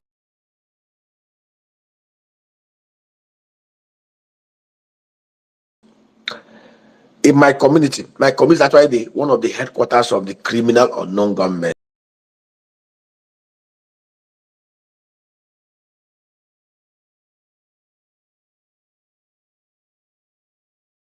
factory trucks were burnt, and that is a lot of insecurity. And I tell you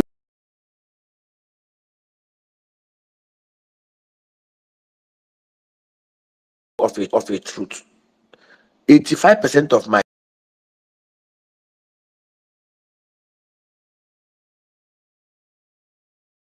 community we know ourselves. There's no community that does not know this. Let me tell you, if you come into a community, Nigerians are not actually terrible people. What basically the political people have done is to dehumanize Nigerians, deprive them of education, pauperize them so that they can throw.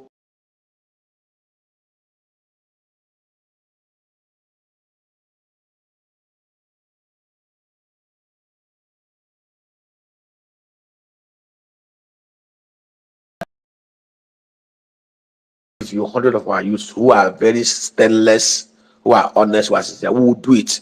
I am not saying that APC will be the one that will say it. I said I qualified it.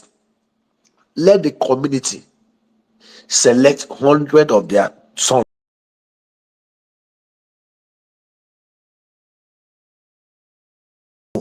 are honest, are sincere, are not criminals, are not drug addicts.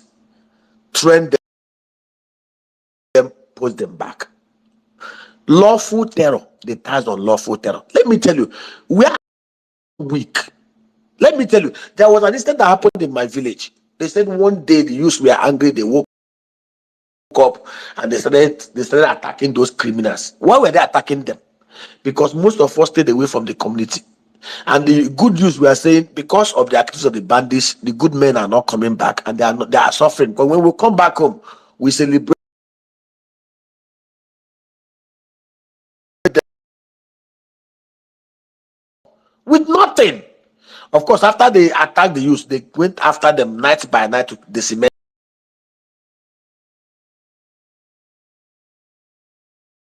them. If you have in every community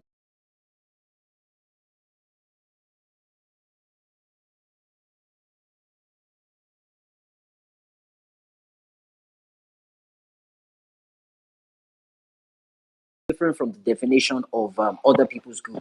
I want us to pay attention to what happened during this last election. They've created a monster.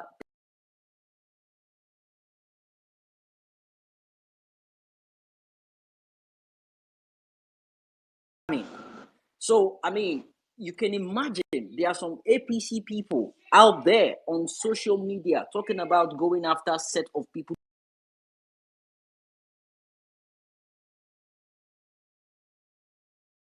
Have a Yoruba person saying he's married to an Igbo woman, and the moment they declare them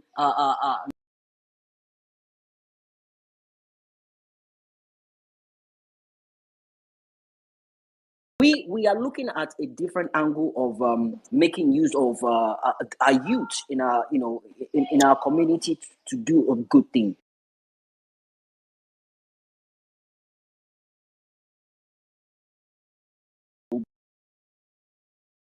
Around that country is not as much as what we have right now. In our own sense, we know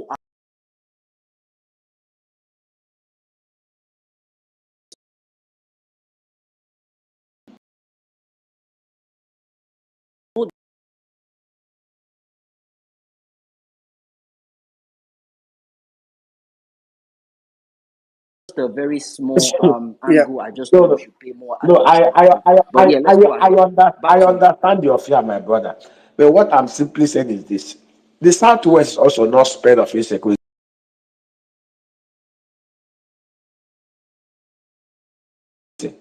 You saw what happened in Owo, the Owo massacre.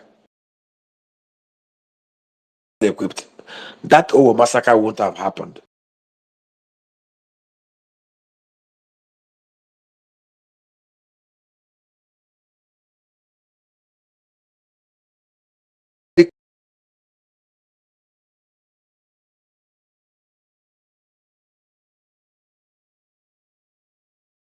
The school kidnapped 208 children and walked away. Close your eyes and imagine if that rise machine guns. There's no way those.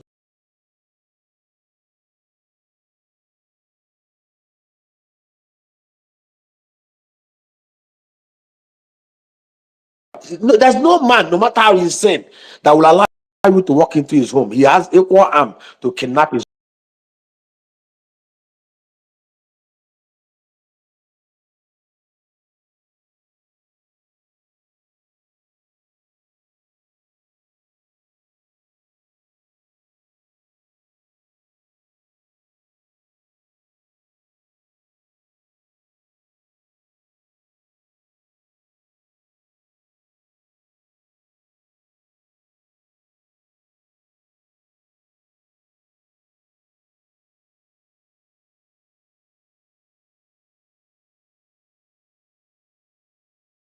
Thank you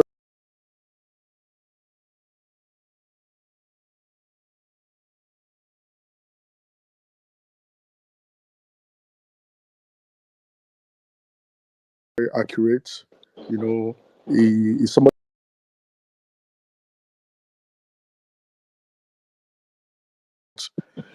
So they try to lure him, but if you are straight, you are straight. And I really commend him for that. So I also want to talk about food inflation. I mean, I'm in the agri sector. Anything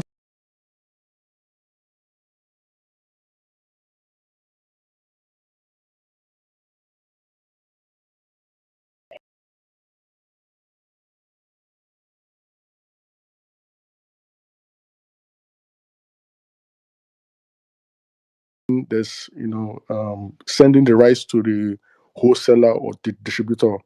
And the biggest problem right now is insecurity. That's our biggest problem right now. Insecurity.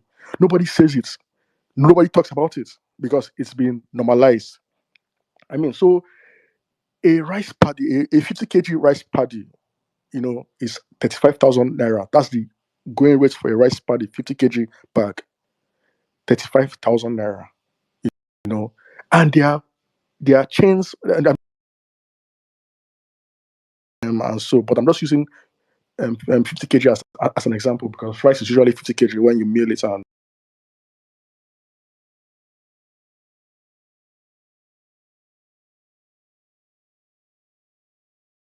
so fuel is very expensive. I mean,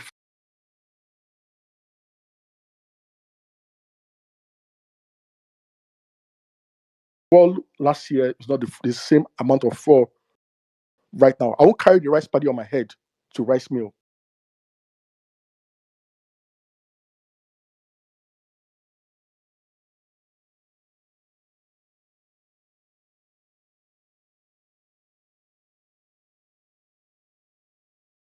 You are done with that rice being milled and it's ready and it's prepared. You have to take that rice to the distributor. It's extra cost again because fuel is very expensive. So when you see ABC people doing propaganda on the timeline that rice is now has come down to 40,000, 50,000, I just laugh. How much is rice paddy itself? So I've said the day we have a good, responsible government, they know what to do exactly. They know what to do that will make rice fall to even as low as 30,000 naira a bag. It's possible.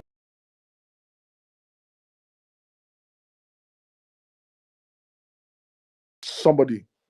But if you use that money, even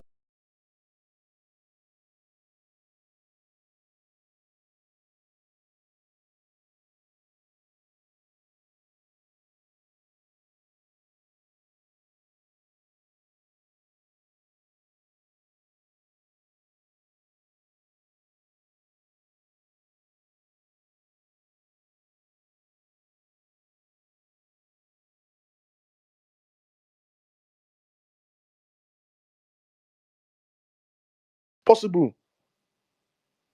Minimum wage is 30,000. A poor man is. They come on the timeline, they insult, they abuse, and I'm saying, look, most of us here can afford to eat rice every.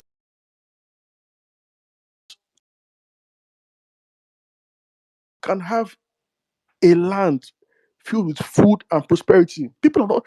People are hungry. Go on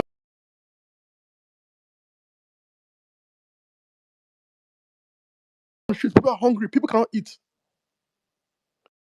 So for me, I just think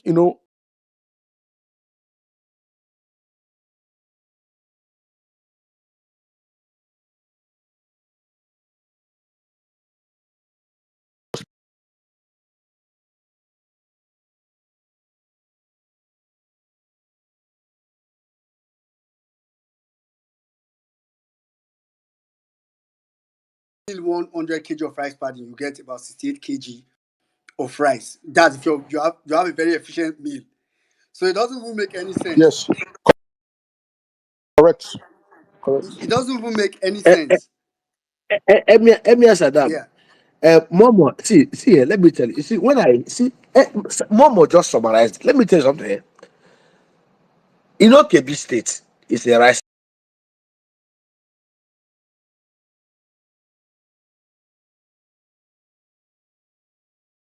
belt. Kebbi has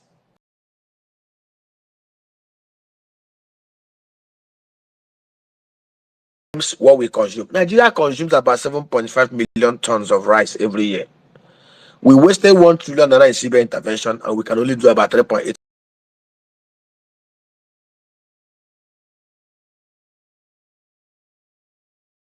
million tons. Momo pointed at an issue which nobody had looked at. If we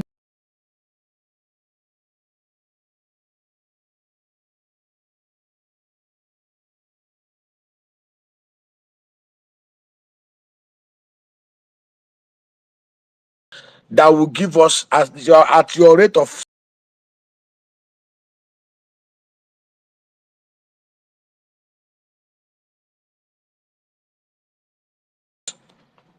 and it will not take us anything more than $1.2 billion to do this.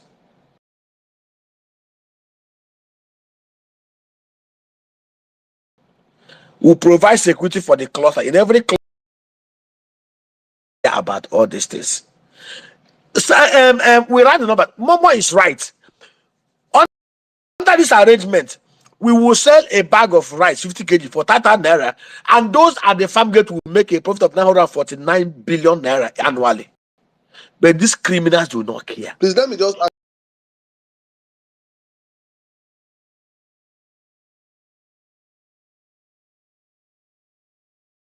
was being sold for 8,000 naira. Is it that the rice 8.5, yes, in just 8.5. 2015? So please, when people are saying 30,000 naira, is it that it can never go down to 8,000 naira? Please. You can, of course, you can. Yes, it can. It can. It's so I said it depends on fall. So fall of now and then. If you Yeah. can get back to that level, we have more farms. Okay, let me even bust your head. Lagos, that is here. Lagos, we have lake rice.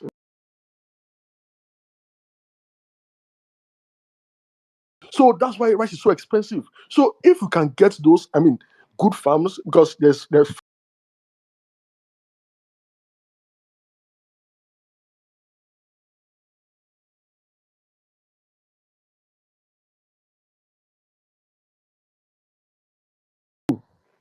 but nobody's thinking. And it's always obsessed me when obedience are the ones that are thinking for these people. We are always thinking for them. Nobody's thinking there. Or maybe they know, but it's not a priority. So it confuses me at times. A whole Lagos state, Lagos, does not have rice paddy. I'm like, what's going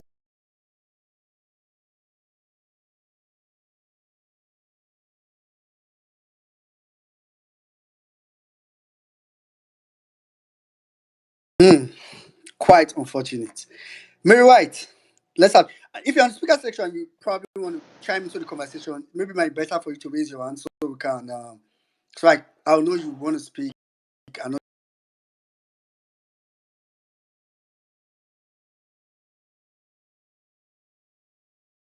from Lokoja and I'm in Abuja.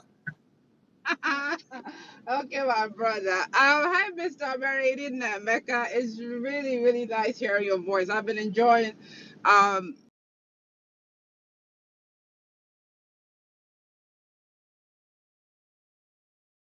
today. It's been we're not keeping up with production.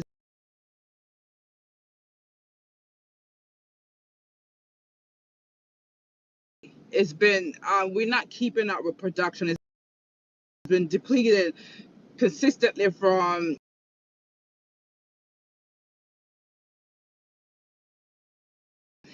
and I guess which kind of showcase Nigerians' vast mineral resources across the whole nation, and which actually we all know led to a creation of a new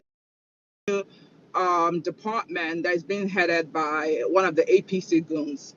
So my question is, do you think that this mineral resources can be used to diversify Nigeria,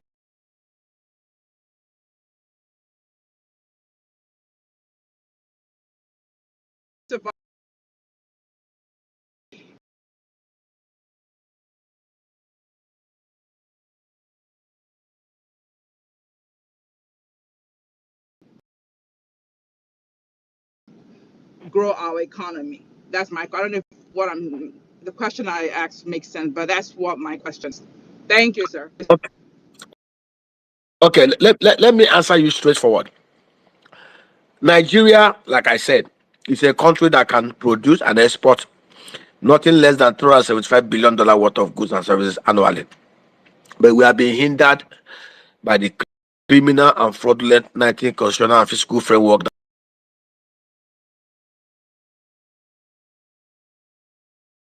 just to control 50% of what they produce, pay 30 to the central port and 20 to the federal government, limited to external security and foreign affairs and all those stuff. We need to go back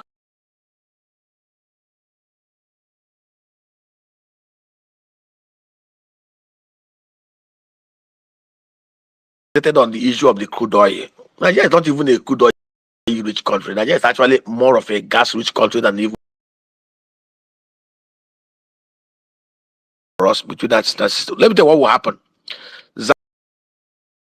Zamfara, Oshun, Katsina, Gombe, they have rich gold reserve.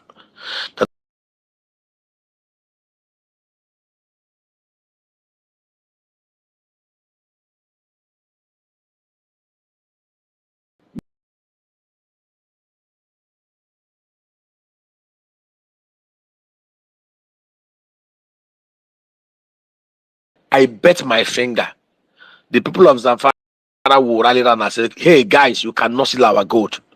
They will set up an agreement, let them to process their gold, sell it, and then bring 20% to the central government.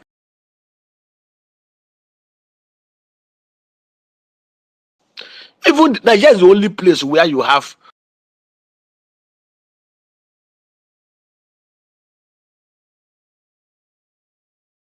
to go.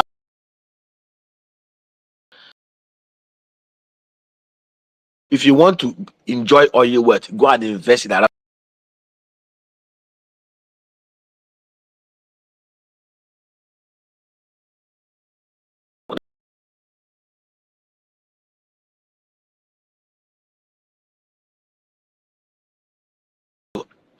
unbundle the physical arrangement. And interestingly, Bola Tinubu had been at the forefront from 1999. He was one who was screaming for sovereign national conference. He was screaming for fiscal federalism. He was the first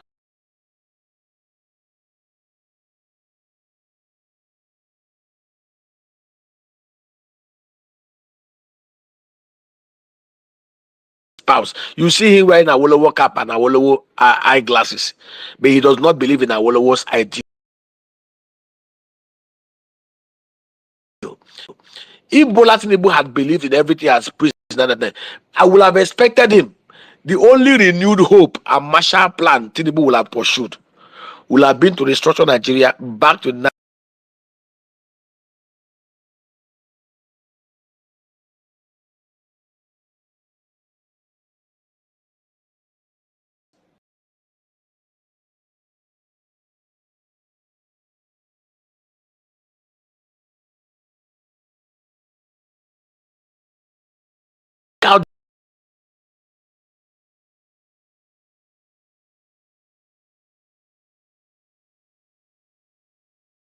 a land. When Bible talk about land flare, we make our honey.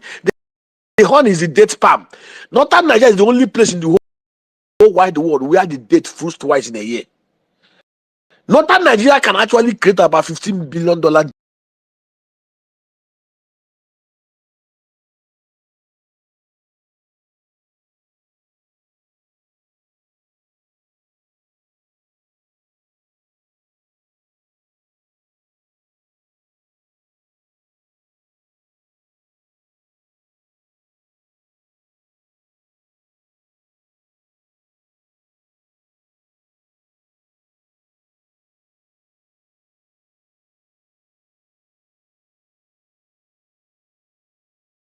1,270. Go and check it. Google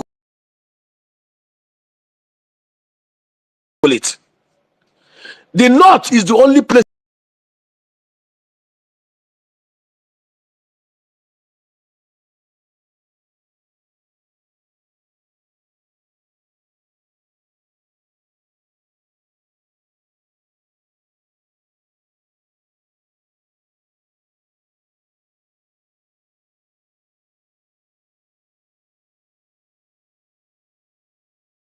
10,000 dairy centers where the nomadic herdsmen can collocate their cows.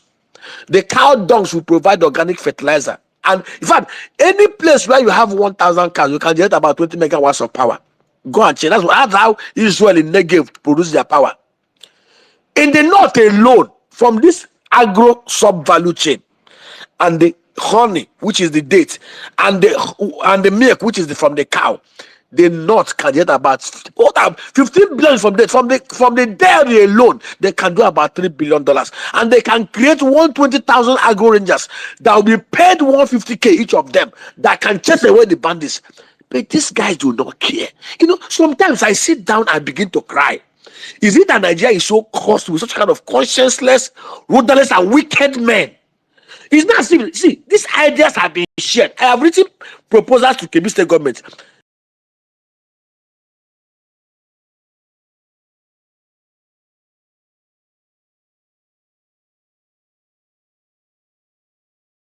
I'm not taking cover from them. It's my patriotic duty to help liberate the Talakawas in the north. But this, let me tell you, even in the southeast,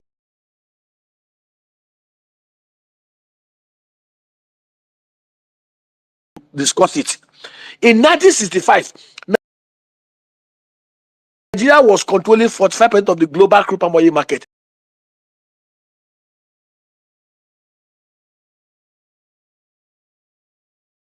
Missions that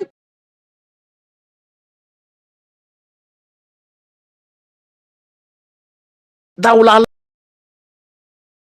Wema Group is in Calabar and they are in Akwa Ibom. Wema Group turnover every year is $78 billion. Wema has about 214,000 kilometer square 14 for 204,000 hectares of palm plantation. Wema makes $73 billion every year from palm oil. I gave them how working with the community, how they can set the same 208 kilometers that can give them the same revenue, $73 billion.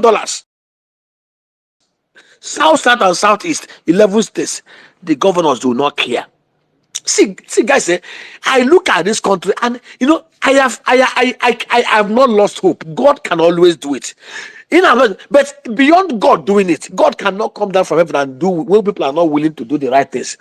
We have the most dense, the most wicked, the most ignorant, brainwashed masses. I give it to the obedience. The obedience are the only community where you see people who isn't accurately. Outside the obedience, Nigeria is gone. Forget it. Hmm.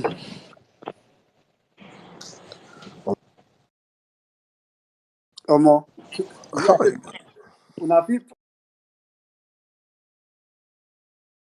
Things that we were privileged to know. And we come out and we are screaming and we're shouting. Vawulence. It's like,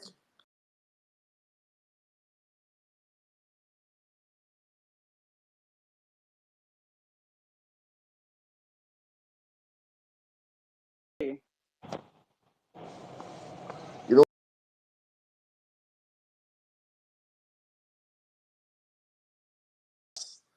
You know, when you see if he has not done effort now, if this Mr. Inemeka have not done efforts to reach out to state governors across the country, you heard him say he has sent proposals to Plateau State, to Kebbi State. I don't know how many states he has sent to, and these people have done nothing because for them, a liberated populace is a danger to them. Nigerians have But let me tell you, in that proposal, I told them, I said, keep your fact. Keep the, you know, Peter will always say verify. Let me tell you, I told you I'm an oil trader. gone, sir. I met a group from Glencore. Glencore is one of the biggest oil traders. They are one of the biggest oil traders into Nigeria. I met with their head of African market. The guy told me something that shocked me. The guy said he read oh no, this guy's when you're partner with them, they monitor you. The guy said he read my tweet where I was talking about cashew and the palm oil value chain. The guy told me something that shocked me. The guy said, this cashew nuts. The guy said that they buy the cashew shell. The cashew shell that we waste in Nigeria. They buy even palm kernel shells. The guy told me that if I can give him 200,000 tons of palm kernel shell, he will buy it at $110 per ton. The cashew shells, he will buy it at $220 per ton. The guy now said something that shocked me. The guy said that sometimes he sit down and he wonder the kind of cost that's upon Nigeria. They have a lead refining plant in Poland that does about 128,000 tons of lead refinery. Lead is what we used to produce battery, apart from lithium. Ebonyi State, Kogi State, Cross River State, they are deep lead mines. They have deep lead mines. Nobody is talking about bringing lead and exporting it and processing it in Nigeria. So, and we had a very deep discussion. You see, these things I'm not saying. I said, the guy said to me, if as I'm talking to you now, in Abia State, I will give you an example now. Alex Otis government has been very, very supportive. In Abia State now, we are creating cluster. We are doing 30 hectares of cocoa plantation in every electoral ward in Abia State, 184. We are doing 30 hectares of palm plantation. Alex is very supportive. We are doing greenhouses, about 5,000 greenhouses. And he appointed mayors who are very smart guys. They are not like the criminal local government chairman. Some of the mayors, like the guy in Umuahia North, Victor Ikeji, the guy from Ohafia. Most of you don't even know Bodex. Bodex was one of the guys that did Toraya Telephone. He's a very wealthy billionaire. Those are the people that he made mayors, and these guys are committed to building. So we have a governor who is willing to. See, let me tell you, in Abia State, when he did his budget of 485 billion, people are saying how he's going to fund it. Mark it and keep it on record. Abia will build an economy that will be bigger than Lagos State in the next 10 years. If we have a governor like Alex Oti, 8 years, and somebody that will take after him. And that is the power of vision. That's power of leadership. The north of Nigeria is the richest region in Nigeria. I sat down with them. I said, it's not Nigeria state governor. He was going to borrow $141 million. You know what he want to do? He want to do a trailer park for $3 million. When I have a group from Turkey, they are doing a trailer park around Alamowe. These guys, if the governor of Nigeria state wants private investors that will do trailer park for him under PPP, I will bring him investors that will do the trailer park without him putting a cover. But you know why they will not do it? He will borrow that $43 million. He will inflate the contract times 4, and they will cream out. That is what they're after. That is why they want to do 700-kilometer coastal railway at 15 trillion naira. When there's a $4.8 billion project that will take road from Cairo all the way to Joburg. The kind of criminal politicians we have in Nigeria is mind-boggling. See, the truth is, see this country, what pains me most is that when you see a poor man who cannot even feed himself, playing Ronu, doing ethno-religious Iberiberism, it breaks my heart. Those who are so vested in ethno-religious nonsense are the poor. And see, for some of us, God knows that even if Naira sells for 20,000 Naira to $1, some of us will survive.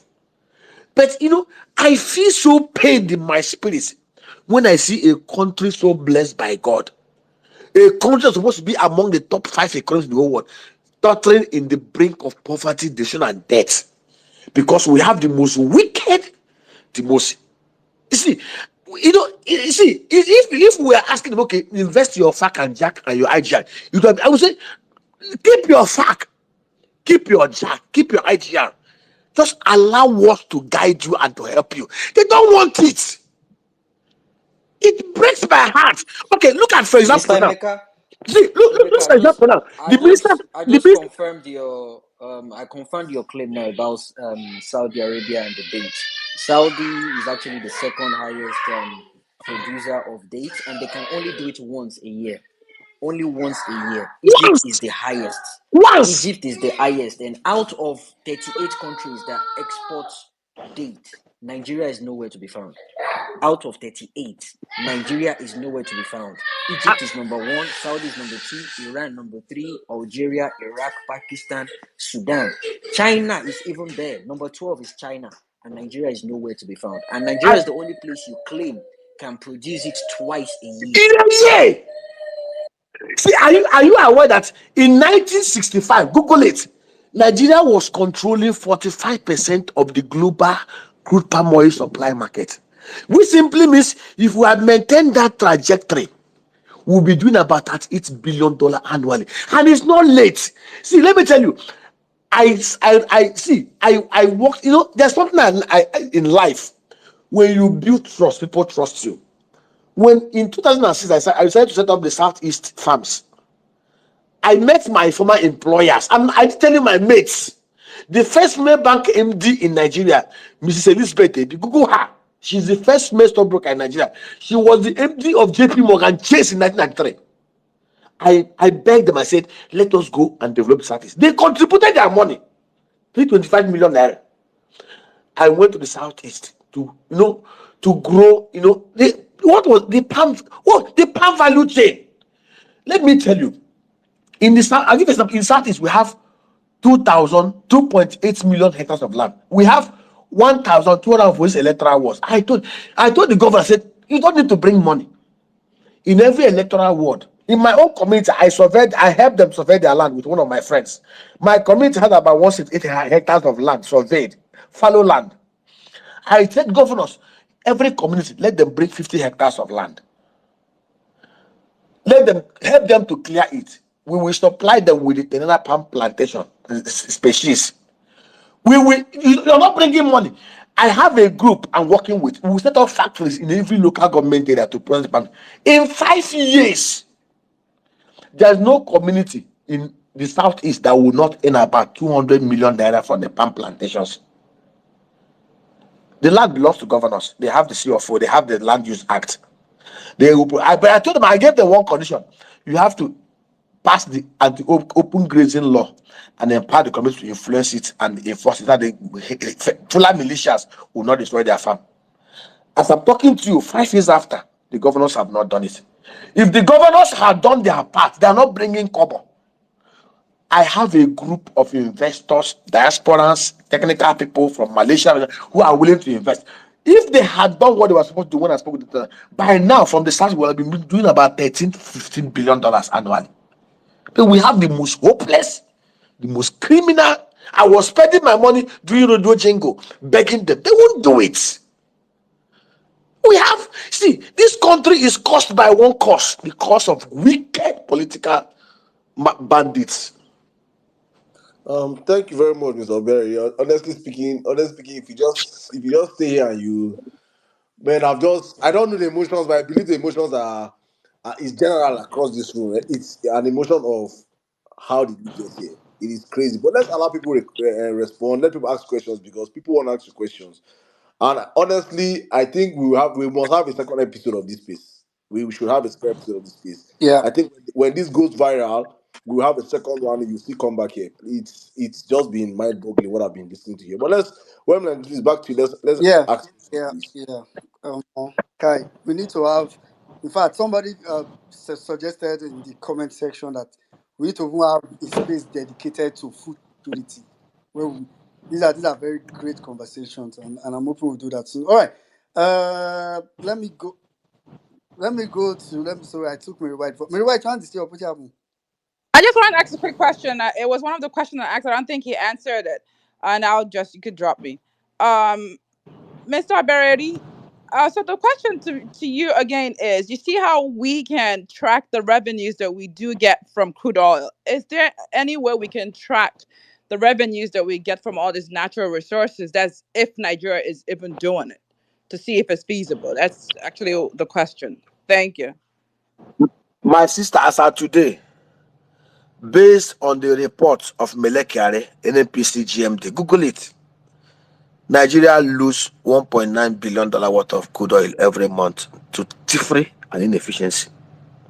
And it has been happening for the last 25 years, for the last 5 years. In 2019, the Auditor General of the Federation, appointed by Buhari, told the whole world that 107 million barrels of crude oil, what about $10.3 billion, could not be accounted for. See, let me tell you, there is something I've just found out. You see, the records are there. We were doing 2.5 million barrels in 2015, 2013, 2012, 2011. We were doing 2.3 million barrels, 2.4 million when Jonathan handed over to Buhari. My sister, what we have, when P2P says crude oil is not like sweet that you can just take and put. Let me tell you, to steal crude oil is not something me and you can do. To steal a barrel of crude oil is something that takes people at the highest level. Nigeria is being ruled by bandits. It's something people don't even. You see, most Nigerians are not even seeing it clearly. We are being ruled by thieves in the majority. There is no record. The only record we have on record, you can Google it, is that we are losing 1.9 billion worth of crude oil every month, and nothing is being done about it. Nobody is being sacked. Nobody is being prosecuted. Nobody is being jailed. It's bazaar, free for all. And that is the truth. And it's heartbreaking. I'm powerless. You're powerless. I am not president. I'm not governor. I don't have political power. But God knows if I'm Mr. President, it will not happen. Yeah. Mr. Nemeka, my Yeah. question was No, no, regarding Mary, mineral I already got. resources. Mary, I already got the answer to your question. Is that he's saying you can't even track oil that everybody is following. So how can you even track the one that people don't even know of? Basically, I think that's Exactly. the answer. Like, you can't track Thank you, thank you, oil. thank you for. You can't track. Quickly, let me go straight to Mr. Godswill. Then I'll come to Mommy B. We never talk for this person. Mr. Godswill, please quickly. Hey, good day, Mr. Nemeka.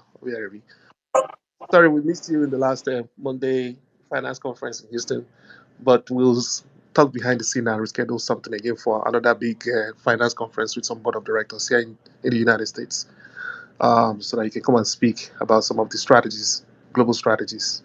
Anyway, here in the US and of course all over the world, we know that small business is the life engine, is the economic lifeblood of any nation's economy. Can you talk a little bit about the state of the small business SME, as we call it in Nigeria, at the small business industry in Nigeria, and looking at a situation where most of the manufacturing and industrial sectors, they depend on a vibrant midstream that can supply them natural gas to power their huge prime movers and engines and factory engines and all that. But we haven't been able to implement a midstream sector in Nigeria, except what is happening right now in Abia State.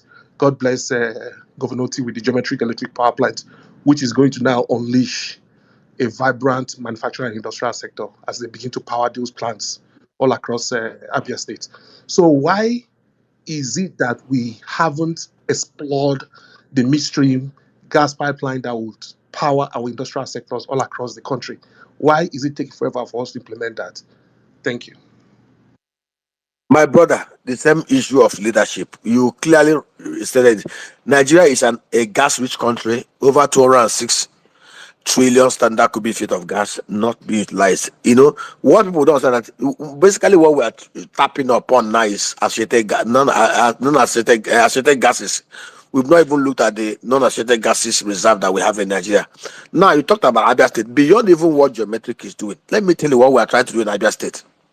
I mentioned to you about the clusters we are doing in Abia State, in every of the electoral wards, in every local government areas. I was privileged to speak to a Chinese. One of the things that led me into agric in 2016 was my discussion I had with one of the Chinese, one of the guys in the Chinese embassy. The guy told me the Chinese globally consume about $64 billion worth of pork. In West Africa, they consume about $3 billion. In fact, it was true in that the Chinese in Niger and Chad are in larger number than the Chinese in Nigeria. They consume about $3 billion worth of pork, mostly from Brazil. And the guy opened my eyes up. Do you know that if you have a pig farm of about 1,000 pigs, you can generate about 5 megawatts of power from biodigesting of the animal poo. And most people are not even aware that bioenergy is actually cheaper than even gas energy at 55 at 0.5 cents per kilowatt hour. So basically, beyond what Geometric is doing in Abia State, we are also going to be building clusters where we have our greenhouses, where we have our agro parks. We have a piggery farm of about 1,000, 900 sowers and 100 bowers. But of course, we are starting with close to about 100. Is what we are. I'm telling you what we're already doing. We are. Some people in Ibadan are already calling us to come and do it there.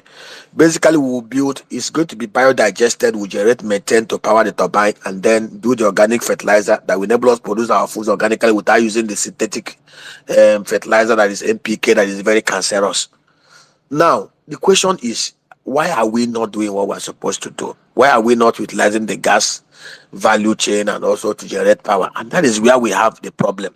Now, have you bothered to ask yourself, the Nigeria Electricity Regulatory Corporation just came up out of the blues, jacked up tariff. They call it Band A, 225 megawatt. I live in Manaland, in Lagos. We are even being charged 277 naira per kilowatt hour. Those bipolar gas have added their own 52 naira per kilowatt hour on top of the 225 from a cold disco. Now, how did they even arrive at that 225? It's a question you should ask yourself. To generate power using gas is 0.5 cents. It's about 55 naira per kilowatt hour.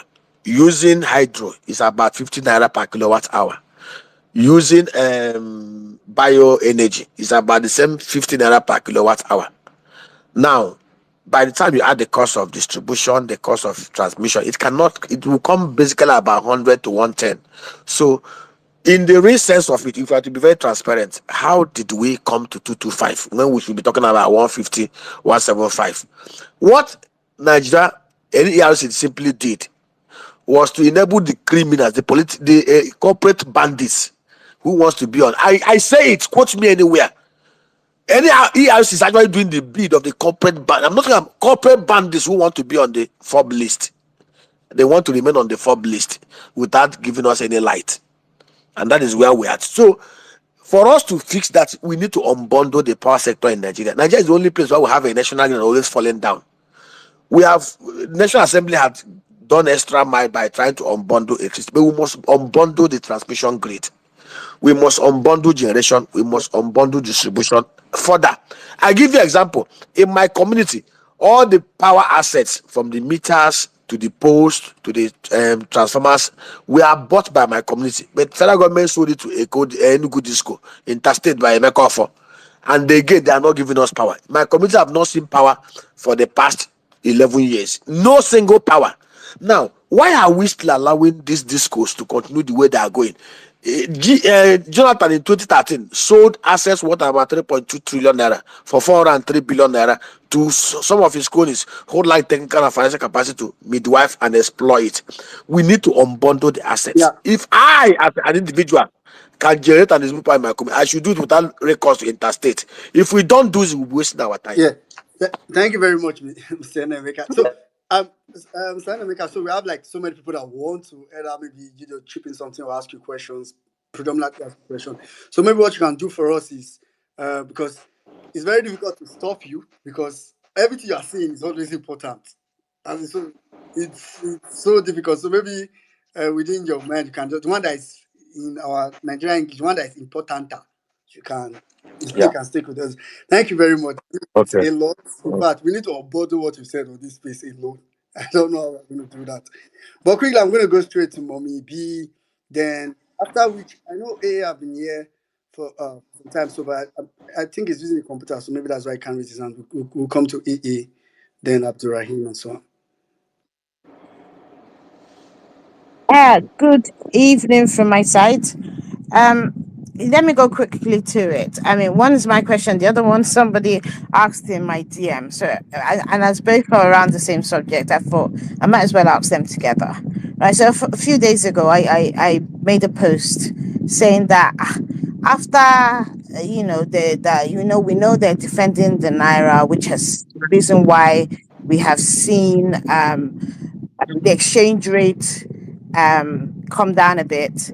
And my question at the time, yeah, it was tongue in cheek, but there was some seriousness to it. Is so when they finish our foreign reserves, which I understand is dwindling by the minute, right? Where are we left at, right? And also, the question that was asked by the person in the DM is, who are the speculators? So it's from Gola Awolesi. He said, who are the speculators? We often hear CBN and others accused of the manipulation in the foreign exchange rate market.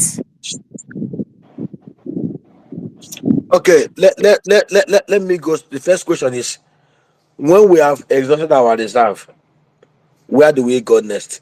Nowhere. We'll wait for the naira to reverse. Number two, who are the speculators? Speculation happens in an economy when there is lack of trust in the government of the day. Have you bothered to ask yourself, how come the whole world trusts the dollar more than any other currency? There was a time Nigeria toyed with the idea of doing yuan renminbi to naira. And there was this Chinese partner that I discussed with, and I wanted to pay him in yuan renminbi. The guy told me that I should not try it. I should pay him in dollar. And I asked him why. He said because the American state and institution has a way of regulating itself that nobody can wake up one morning to devalue the dollar. That they trust the Americans more than their own government. The only faith the whole world has in the American dollar is because there is that faith in the decision of the state that no one president can wake up one morning to manipulate the system.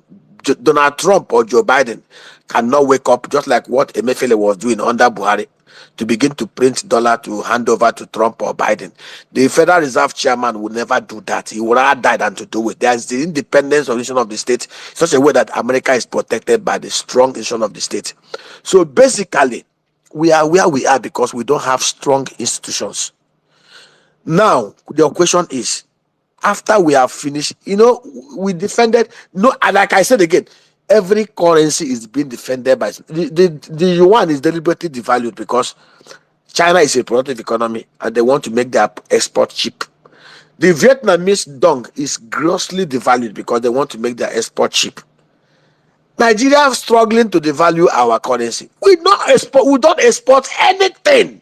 It's foolishness. Now, the only thing we export, which is the crude oil, that we are doing 2.5 million barrels a day. We can't even do up to 1.5 million barrels. Is it not foolishness? You are borrowing money. Let me tell you, you borrow to defend. If you're using your asset to defend, it's like a man who says, okay, I want to defend my currency. You go and sell your car, you sell your house, you sell your land. It's your money. I cannot borrow money from Saddam and Momo to be defending my currency when I don't even have money to defend. That's foolishness. Let me tell you, when Yemi Cardoso is done with his magic, and I give it, I will tell you this, I feel sorry for him. If I'm in his position, I will do the same thing.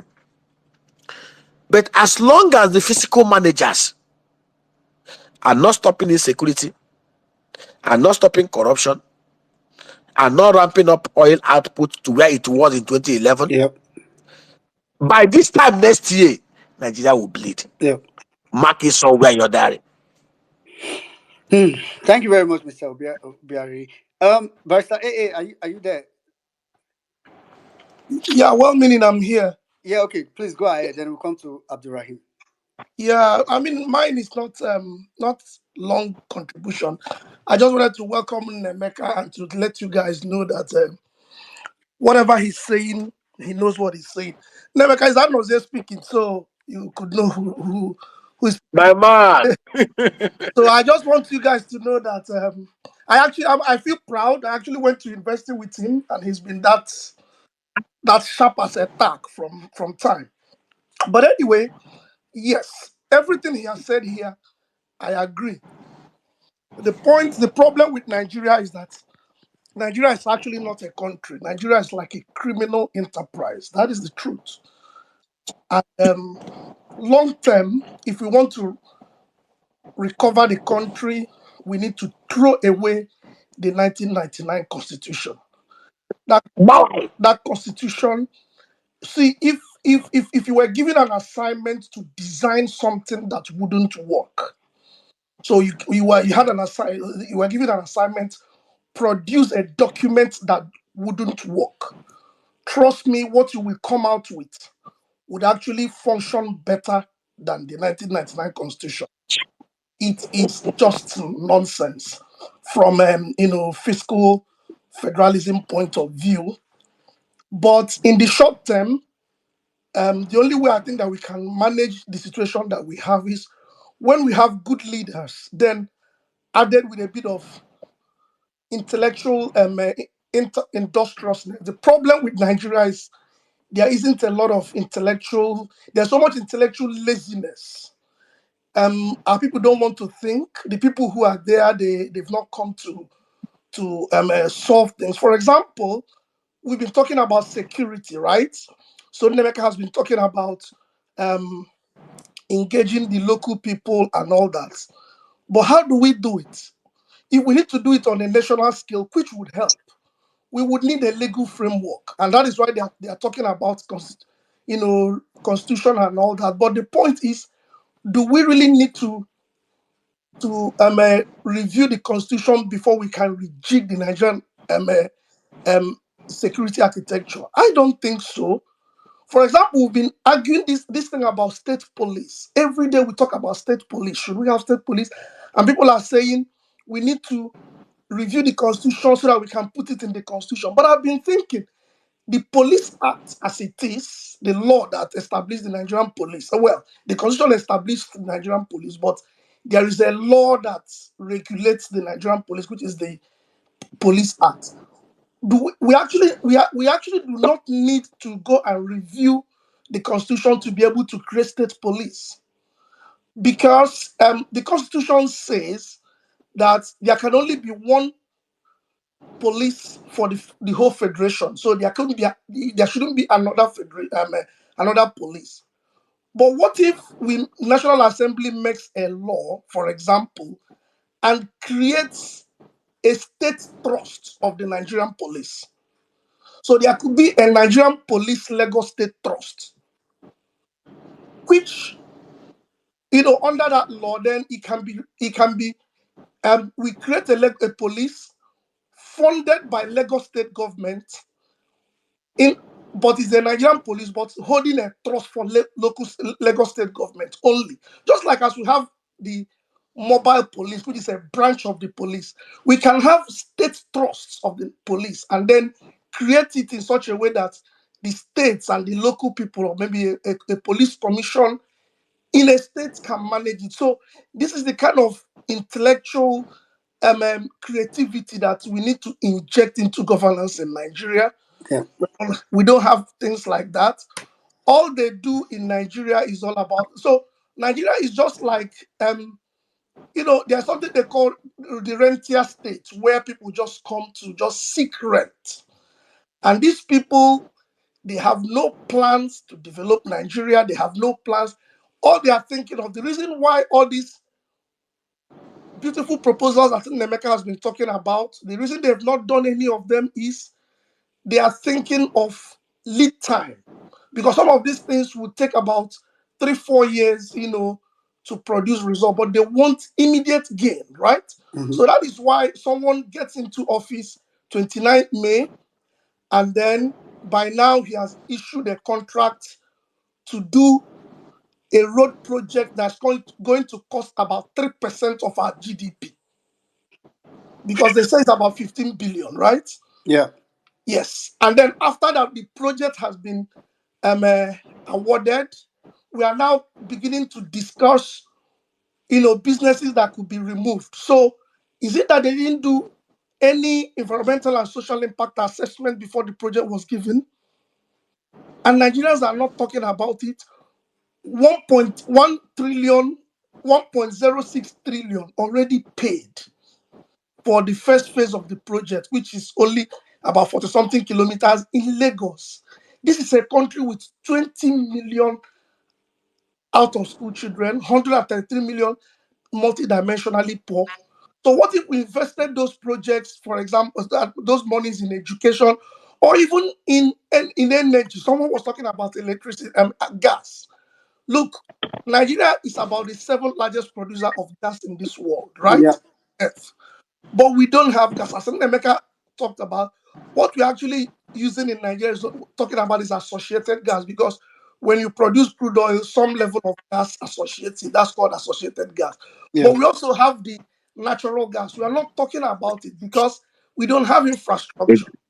We, Exactly. you know, Yeah. and the problem in the energy world, there is something they say in the oil and gas world, that if you produce, or if you're making a discovery, you explore for oil and gas.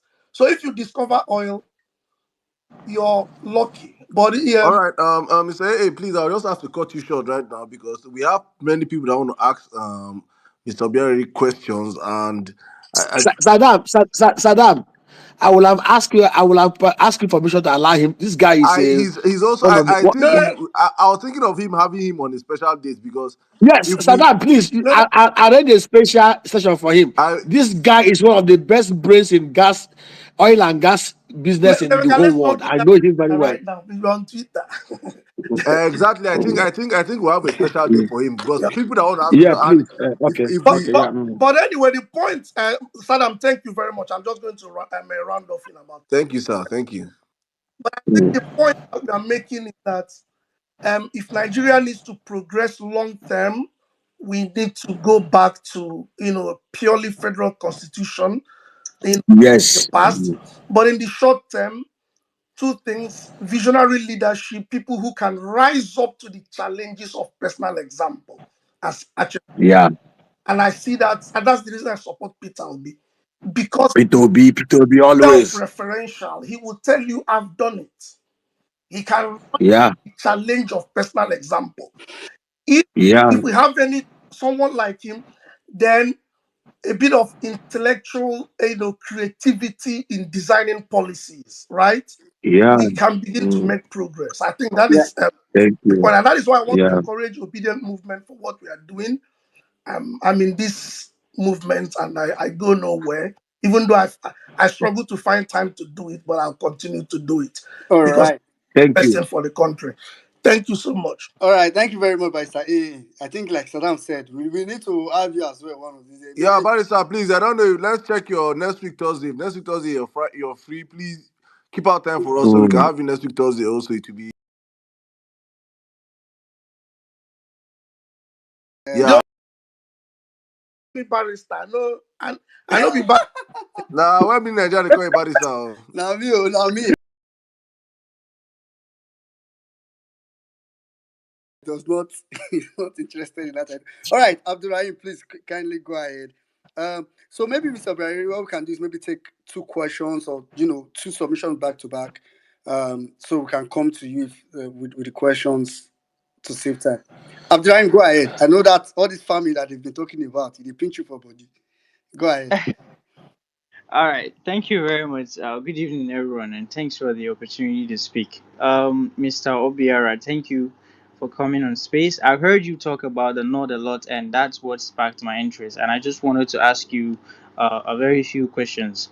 Sir, you talk about the dates three, right? I just wanted to know Yes. from your knowledge, which of the northern states can actually grow dates twice a year? Because I'm from here, and if the government is not willing to, your beautiful proposal shouldn't go in vain. There are people who can actually do it individually, but perhaps the knowledge is not there. Personally, I don't have knowledge on that. So please, if you can share with me those states you feel can do these dates twice a year. I have access to at least 900 hectares, and I can work on things like that.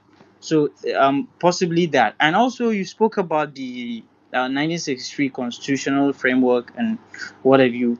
It's really interesting, sir. You know, we have leaders from the north who actually go into politics to feed themselves and their families.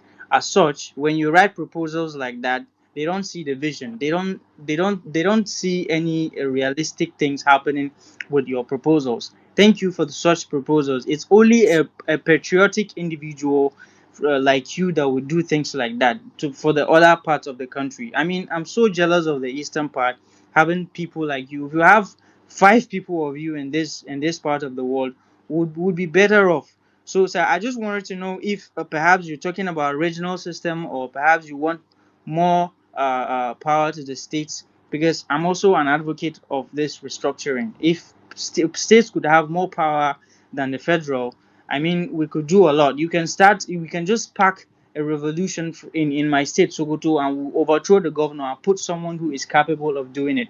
So, my two questions, please, which states in the northern part would grow the dates twice a year? And perhaps which of the constitutional framework are you talking about with regards to restructuring? Thank you very much. Mr. Emeka, before you answer that question, Abdul Rahim, I'll appreciate if you can follow Mr. Emeka. Mr. Emeka, if you can follow him and pass that information to him in his DM. That information is something you worked for, and they don't deserve getting it for free. You have a proposal for that. They considering the fact that he wants to work on it. I think it deserves having that proposal, but it's not something should be shared around publicly like this. Your germ, and there's a reason why Violence Space brought you here. If they didn't bring you here, that information won't be out there. If the government are interested in making use of this, they should contact you. The obedient movement is here for a purpose. I don't want to discard the fact that this young man is interested, and I love his energy towards working, making use of this opportunity and coming. So yeah, Mr. Emeka, please kindly follow him and help him in every way you can. Whoever wants to make Thank use of you. that information should contact you. It's not something they can just hop on Violence Space and get that Mhm. information on Violence Space. Because Back God to Okay. you. bless you, Jimmy. Because they are tuned in. They are tuned in with their. I, They will even find out the state Jimmy, and go and make sure it They doesn't sorry, will work. they will sorry, hijack it. sorry, Yeah, they will hijack it. sorry. Yeah. Jimmy, I'm sorry. I honestly disagree with you. I just want to know which of those states can produce the dates twice. The whole 19 states in the north of Nigeria represent the date value space. And let me tell you what will shock you. One of the guys who produced the best hybrid seedlings is in Kano. He's a Fulani man, Jafago. In fact, most of my hybrid seedlings that I've ever had, the best is from Kano. He's a Fulani guy. In fact, the guy, every time we talk, he weeps. In fact, he was the first person to organize the date meeting. I was in Kano for more than 1 week. He organized the date farmers. We had it deliberate. He funded it himself. Jafago, Google him. He's a Fulani guy. The guy is even tired. Anytime we talk, he say, "Make I'm tired.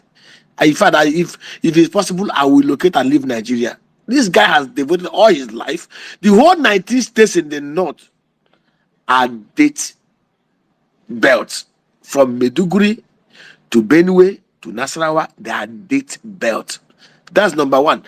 And see, one of the problems we've had is insecurity. I don't know if any of you have heard about Aminu Yako. Aminu Yako is Yako's son. Yako, the retired general in the Air Force and Navy. Muritala Nyako, Muritala Nyako. Moitala Yako's son. Go and see what Aminu is doing. And of course, Aminu created his own security. That's why all these bandits and those cannot go near Yako's farm. Aminu is a young boy. Aminu should be about less than 40 years. It is shocking to me that none of the 19 governors of the northern state have actually gone to see what Aminu is doing. I bet you, if these governors are sincere and they go to Aminu, and Aminu decide to help them to replicate what he's doing in Adamawa, the north will be a value belt for honey and milk. They are not serious. My brother, let's talk in box. Your 900 hectares of land is, in fact, you actually be on the FOB list if insecurity will allow you. That's the truth. Thank you. Thank you very much, sir. Thank you. Yeah, okay. Thank you very much, Mr. Obiariri. All right, quickly, I'll just go straight to. Okay, let's take a lady. And since you are back, so feel free to chime in anytime. This has been a very uh, tough conversation. Agogo, let's take a lady. So we'll go to Agogo. Okay, my question will be quick. I trade cross border Canada, US, right? So on eBay and Poshmark, I do those trading for fun, and the US dollar has been biting me. It's been a headache. The US dollar is like it's going up every single day, and I'm looking at the naira. US dollar is going up, naira is going up. It doesn't make any economic sense to me, right? I keep telling people that the central bank is defending, but Olu keeps, when we go back and forth, it's like, no, I don't know what I'm saying.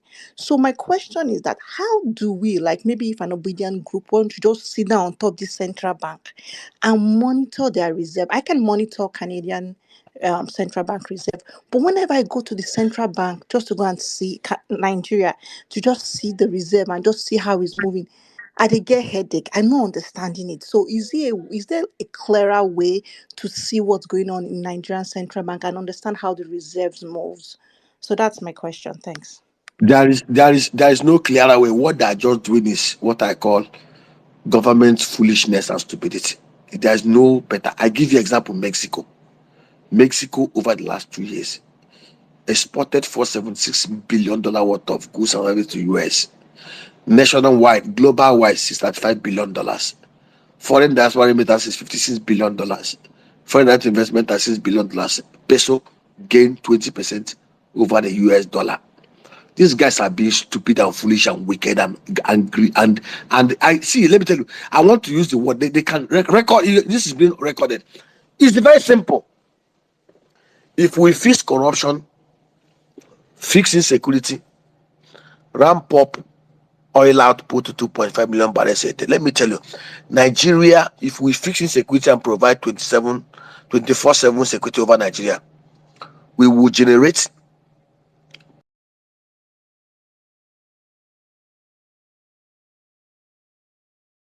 process and export 375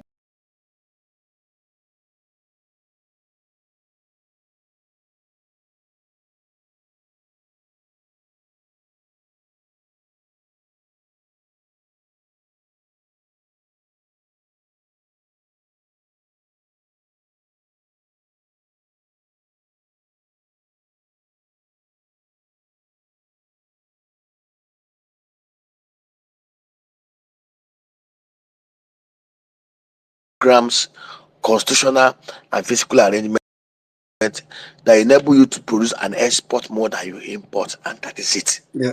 That's no scary. All this thing you see that these guys are criminals and wicked people.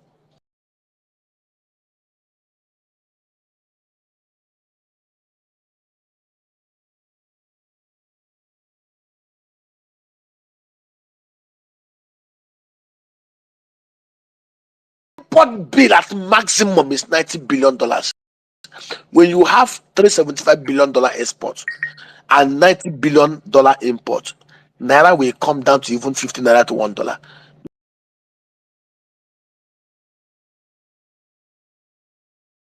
In summary, you being confused when you try to monitor the Nigerian foreign reserve. It's not your fault. That's how they want it to be. They want you to be confused.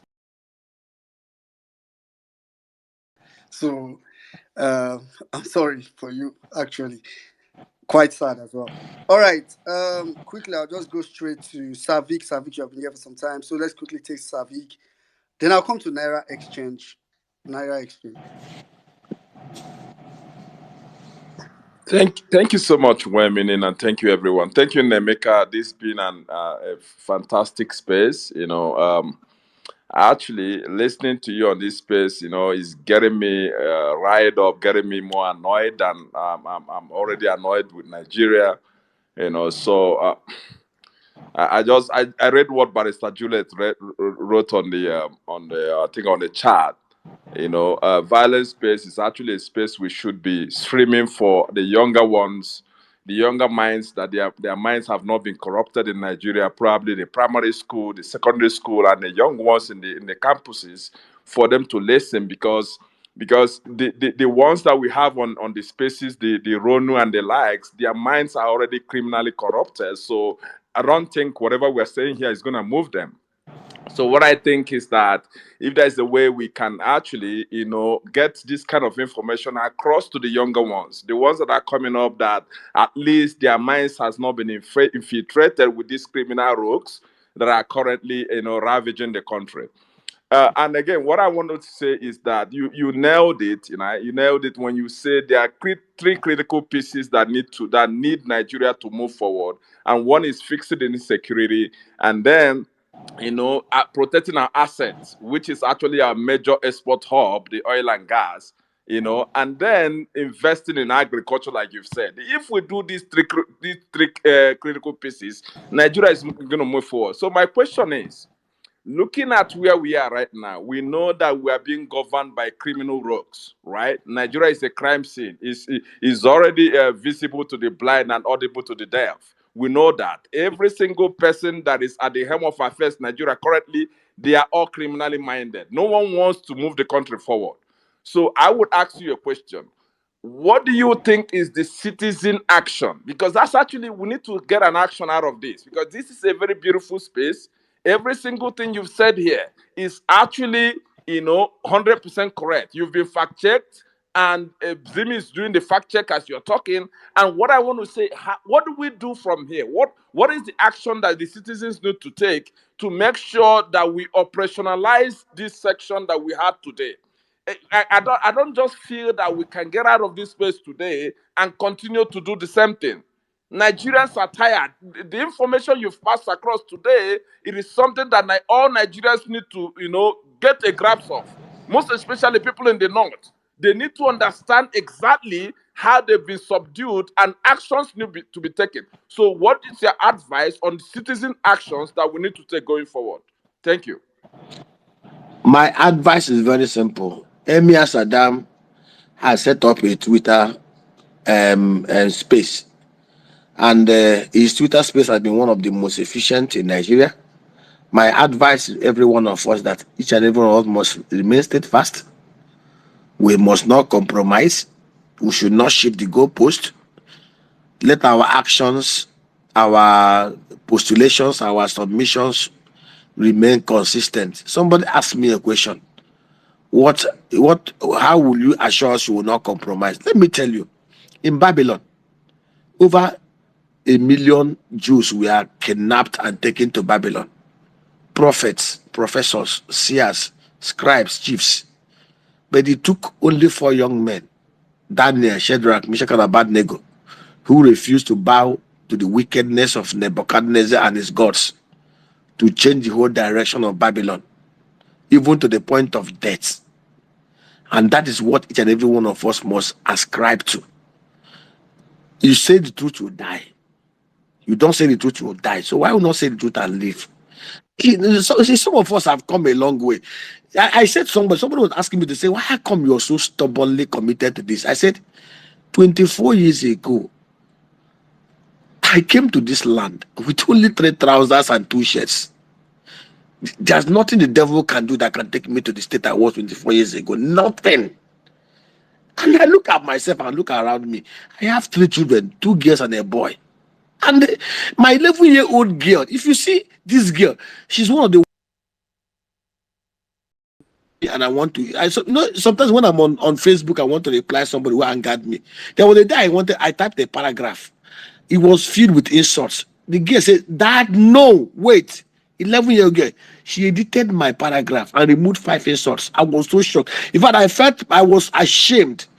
And I felt pride. Ashamed because 11-year-old girl should correct me. And pride because I raised a girl who is taking after me the way I took after my father. And that is what it should be. The truth is, some of us must stand for what is right consistently. We must not abuse positions. We must not do what their criminals are doing. And then we must keep on preaching the message. People are listening. People are P2B.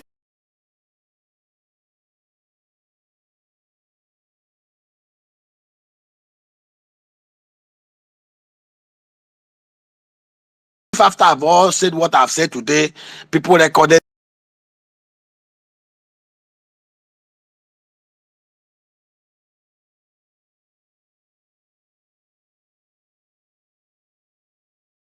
bandits. They will tell you, oh, they hate Christianity.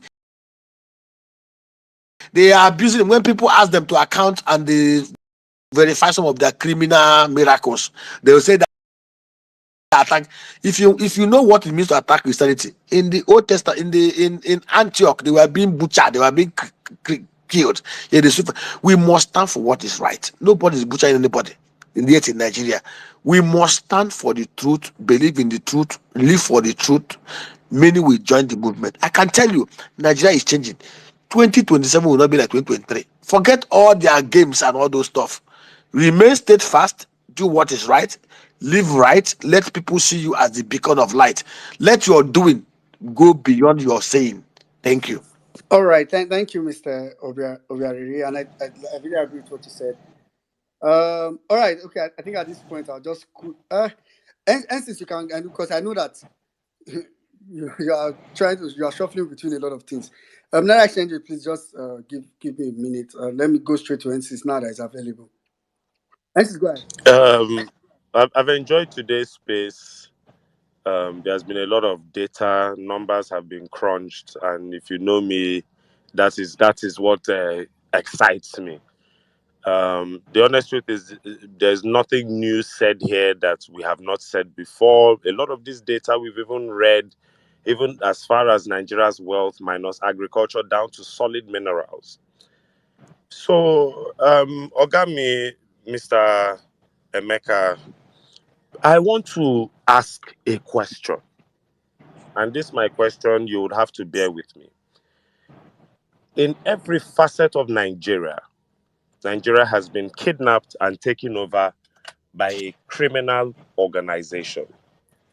We can package it under anything we want to package it, but we've been taken over by a criminal organization. They will not do the work. The customs has been compromised.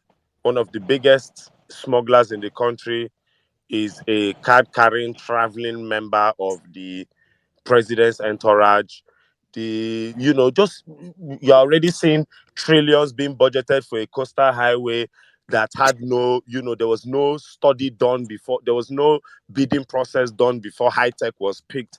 Look, my question is this: how bad? Because I've reached a point where I understand that the criminality must continue, the oil theft must continue. Hold on. The oil theft must continue, the criminality must continue. So I want to ask a question. How bad can it get before our leaders will also feel the pain? Because as long as they can still budget Land Cruisers for themselves and all of that, I don't think that they will ever do anything credible. There will be no work done. As long as 5 billion can be used to buy a yacht, there will be no work done. So I want you to just please help me answer with the dollar to the naira. At what point, at what is it, 5,000 naira to a dollar that our leaders will start feeling it, or what? Because right now, you know that they will not ramp up the oil theft. It is so bad that soldiers are involved in the oil theft. The community killed 17 of them. We've seen the real underground stories. So oil theft will not be ramped up.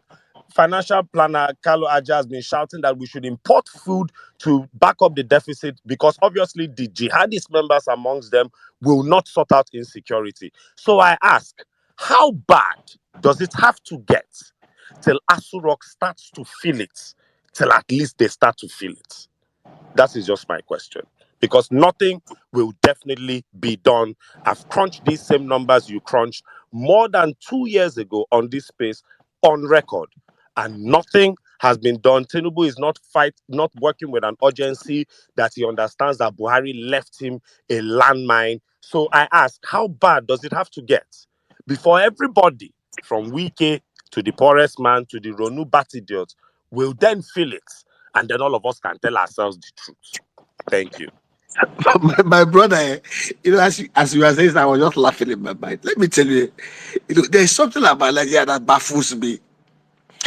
People see the wickedness, they see the criminality, and they still support it. You ask a very important question: at what point are we going to get for people to get common sense? Perfect. See Yes, Nigeria. you've asked it perfect. Nigeria is one country. sincerely that if we decide to, if we can fix the constitutional, physical, and leadership problem we have in Nigeria today, Nigeria is one country that if we want to get naira to be exchanged to the 1 naira to $1 in the next 10 years, we can do it. 1965, go and check the record. The per capita GDP of Nigeria was bigger than that of South Korea, that of Singapore, that of Malaysia, that of Indonesia, that of China. In fact, as at 1980, Nigeria was ahead of South Korea in terms of GDP per capita, in terms of GDP. Today, South Korea has GDP of $1.6 trillion. Nigeria is at 470 billion. It's laughable. How many are there in South Korea? What are they doing? We're not doing. It's shocking. Sometimes I cry, sometimes I laugh. My brother, the problem is even confounded. Emir Saddam set up this space. Check the number of people here. You see, the only opposition we have in Nigeria, the only reasonable, right-thinking people, same people we have in Nigeria, are the obedience. How many are we? We are just, the only thing we need to do, to be honest with you, like somebody asked me this question, and that guy is one of the most respected people. The person that asked me said, Doc, I hope you will not compromise. I don't want to hear like Daniel Buala or Reno. You are scavenging for food, and then you are now on the side of the oppressors. Some of us need to be very honest with ourselves. We need to be consistent. And even those who gained prominence using P2B, who has now turned Obote. We have 34 House of Rep members of the Labour Party. We have 8 senators of the Labour Party, people that wrote at the back of P2B. But you can see that those criminals never for one day oppose the criminality in the National Assembly and Nigeria. You will not hear their voice.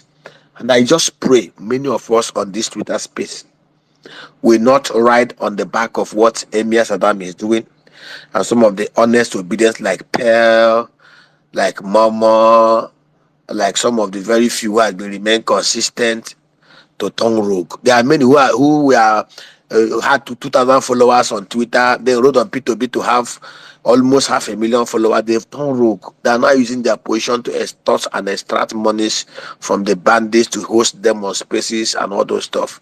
We need to ask ourselves this. We need to be very, my heart breaks. We need to be honest with ourselves. Let me tell you, at the end of the day, you ask yourself, Dr. Michael Okbara and Samun Bakwe and Amadou Bello and Obafemi Awolowo, they don't have media people laundering their image, but their legacies and their names are celebrated and will be celebrated even after many of us are long gone. Michael Okbara was a 39-year-old medical doctor who became premier of the old Eastern Nigeria. 6 years, he built 214-kilometer industrial belt. In fact, his house in Umuahia, I visited it 4 years ago. He took Abia State government intervention to rebuild his house. The man did not steal. The man did not loot. He died a pauper, but he built legacies that still stand for eternity.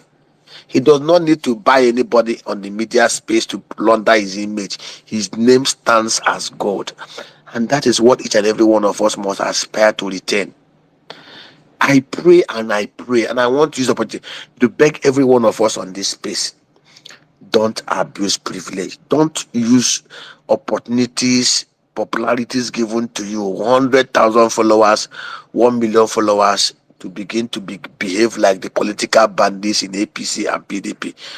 As long as I'm concerned, after God is P2B. I'm being honest with you. P2B is,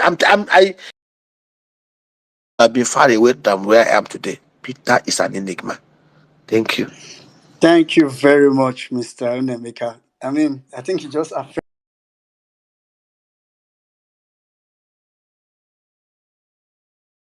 what a lot of us know about.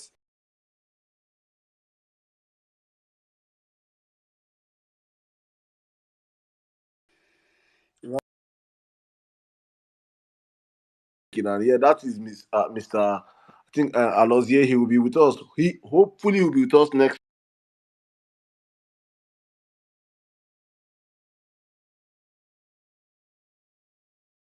Let me interject. Anozie Awambo. is a man I respect. See, let me tell you, please, Saddam, Mr. please Onemeka, host he him. said he said this is Twitter that you should not blow his trumpet. Please, please, please. He said what? No, I said he said this is Twitter that you should not blow his trumpet. No, Anozie and the current Atonya in Abia State are people I respect optimally. Please host him next week. He's a great guy. Yeah. Hopefully we'll do that next week Thursday. And also tomorrow, please, we'll have GRV will be on the Power and Fact space tomorrow. But so please join us 7:30 tomorrow. It's gonna be an amazing space 7 o'clock, tomorrow. not 7:30. Is it 7:30? 7 o'clock, sorry, but Okay. I just want to take 1 minute, just 1 minute to. We have been hearing a whole lot of stuff. Go to the comment section. I've been seeing comments. Sir, you've been doing an amazing job. It's mixed feelings because for some people it's depressing knowing how much we have as a country and where we are not where we are meant to be. It is so painful, and you can see people's comments. People are fact checking you real time, seeing everything you're saying is real. The dates, what you said about dates, people are already are on Google. How many times can you plan dates in Nigeria? People are seeing what you're doing and are verifying it. So to try and cool down the atmosphere before we bring you back up and continue, guys, we have to extend more time because I am really enjoying this conversation. So I hope you have more time for us. I am here as long as you are here, my brother. God bless you, sir. So let me just take you to just give me 1 minute, 2 minutes, please. My friend, one of my very good friend, he has a message for all of us. Please listen. Please, everybody, please pay attention, please. Tẹ́lẹ̀ NEPA with wàhálà ti dé, problem don happen. Ogun ti ṣẹlẹ̀. NEPA we charge 100,000 last week. This week again. This week again, another 100,000. Is it there your pocket? Yes. How can common man survive? Common man cannot survive now. Just 3 rooms. 3 rooms. What's going on? 100K. Ah, I thought that joke. I did support you now before government said the electric. And salary is still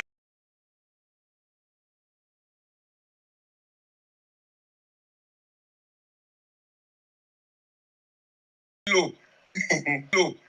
You have to do something very.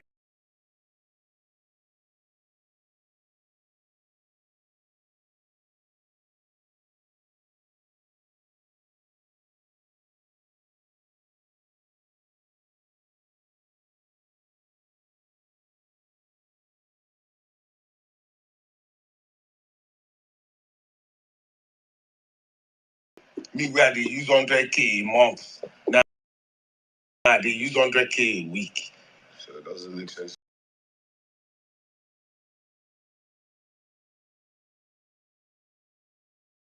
What about common man that can afford it? That can afford it. So what will they do? They will be in that. So technically,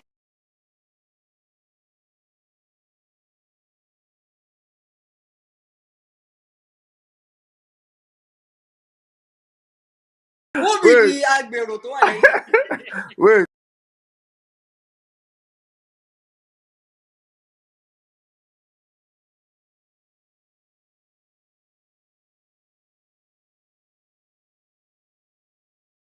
The one we can go up where it in yash. Now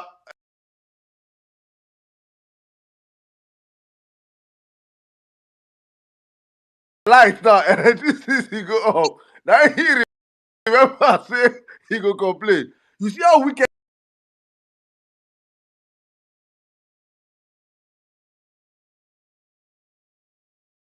he try and give people some laughter because what I've been hearing here, my head won't break. Well, Nigeria, please back to you. Yeah, Saddam, I mean, I have a jam for you people. A whole fire G Wagon owner is complaining.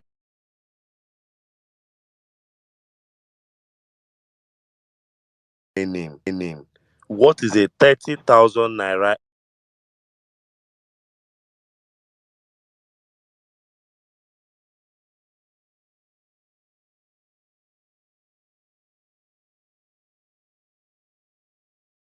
Steps of pain. Baby steps of pain. Baby steps of pain. Move along. blood on they Move come on my along. leg? All right.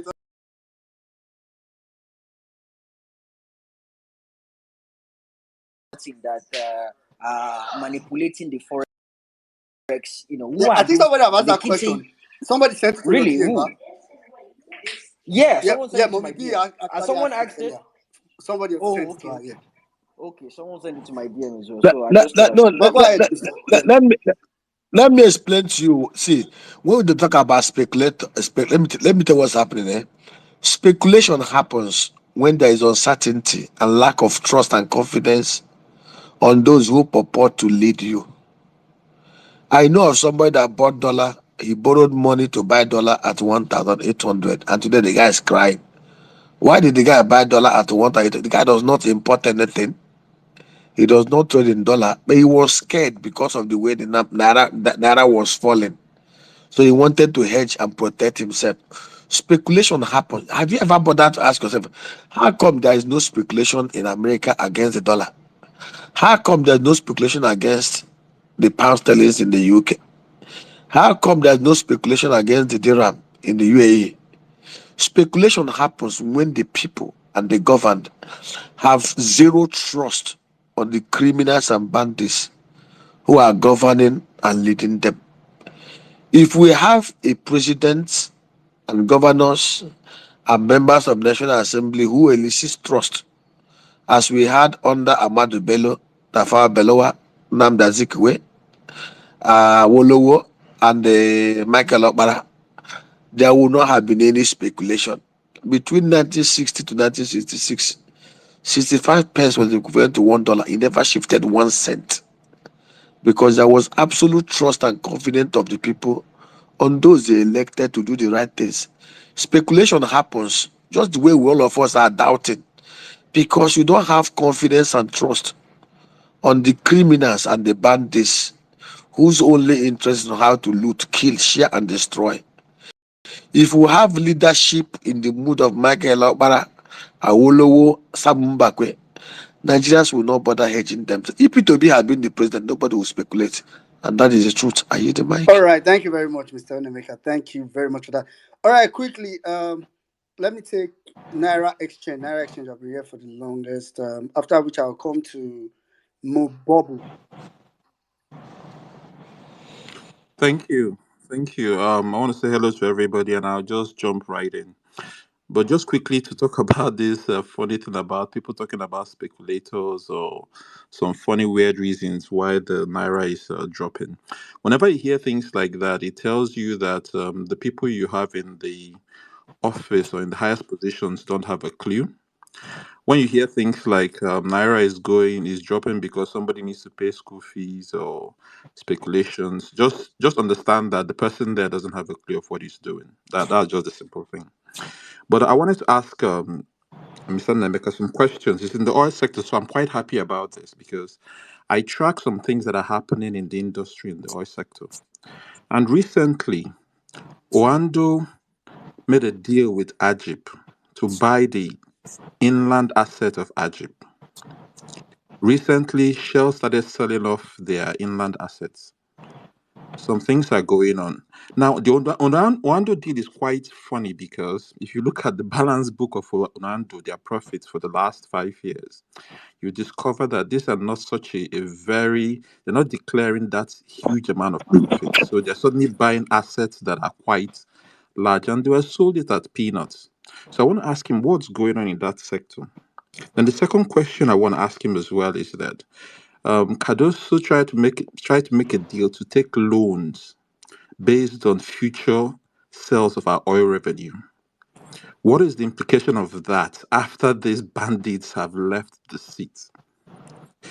And then finally, I thank God that P2B didn't just go in because we needed to know how bad things were.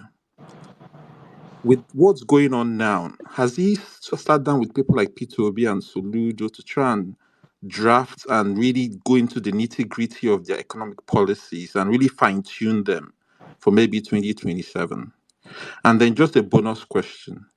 How can we solve the banditry that happened in 2023 technology wise? Just those questions. Thank you. Okay, I will start with the first question you asked. There is nothing so spectacular about the Orlando acquisition. Let me tell you what is happening here. The oil majors, Shell, Chevron, Ajip, any that are divesting because of the criminality, the opacity, the insecurity in our oil and gas sector. And I say it clearly. We are where we are because of the criminality and opacity. The those in power refuse to give way for transparency and accountability. I give you an example. The NLNG is the only public corporation that is owned 51% by private sector investors, 49% by government of Nigeria to NNPC, and there is transparent and corporate governance culture there.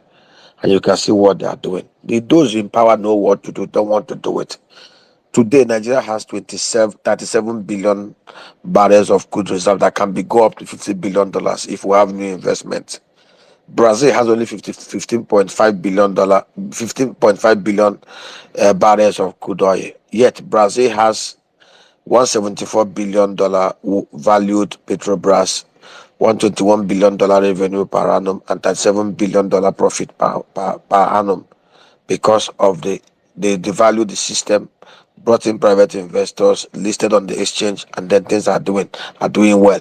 They don't want the criminals that have been in government from 2007 to interact with Nigerians in diaspora. And I can tell you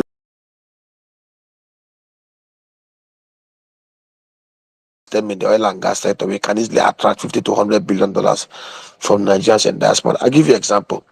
If the federal government of Nigeria, led by Bola Tinubu, should be honest to do what Petrobras did, do a hybrid IPO and offer for sale, sell 60% of federal government holding in NPC, which will give us $38 billion. Do IPO of $20 billion, which will give us $58 billion. Decide to float it on the floor of the exchange.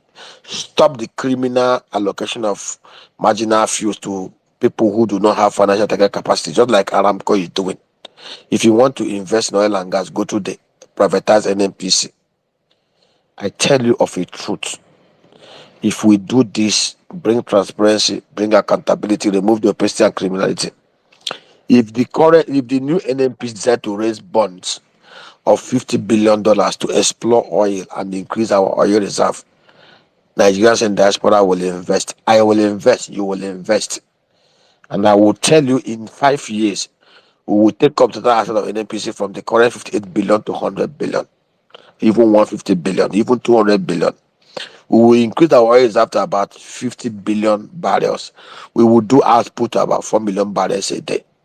And that is the truth. Nigeria is a very, very rich country. This thing I'm telling you is they know the truth. They won't do like Petronas. They don't want to be like Petrobras. They won't do like Aramco. They won't do this thing I'm telling you, because what I am telling you will remove the carpet off their feet. Yeah. We have criminals, deliberate criminals. See, what pains me so much, that we have mass of gullible people. You see people, they will abuse Saddam, they will abuse Pearl, they will abuse Momo, they will abuse Nefeteti, they will abuse everybody. The people who are abusing you, Warrior and Co, don't even know what I'm talking about. Those I'm addressing, most of them are listening. They are on this Twitter space listening. They know I am saying 110% the truth of what we need with the help of World Bank that require 3 trillion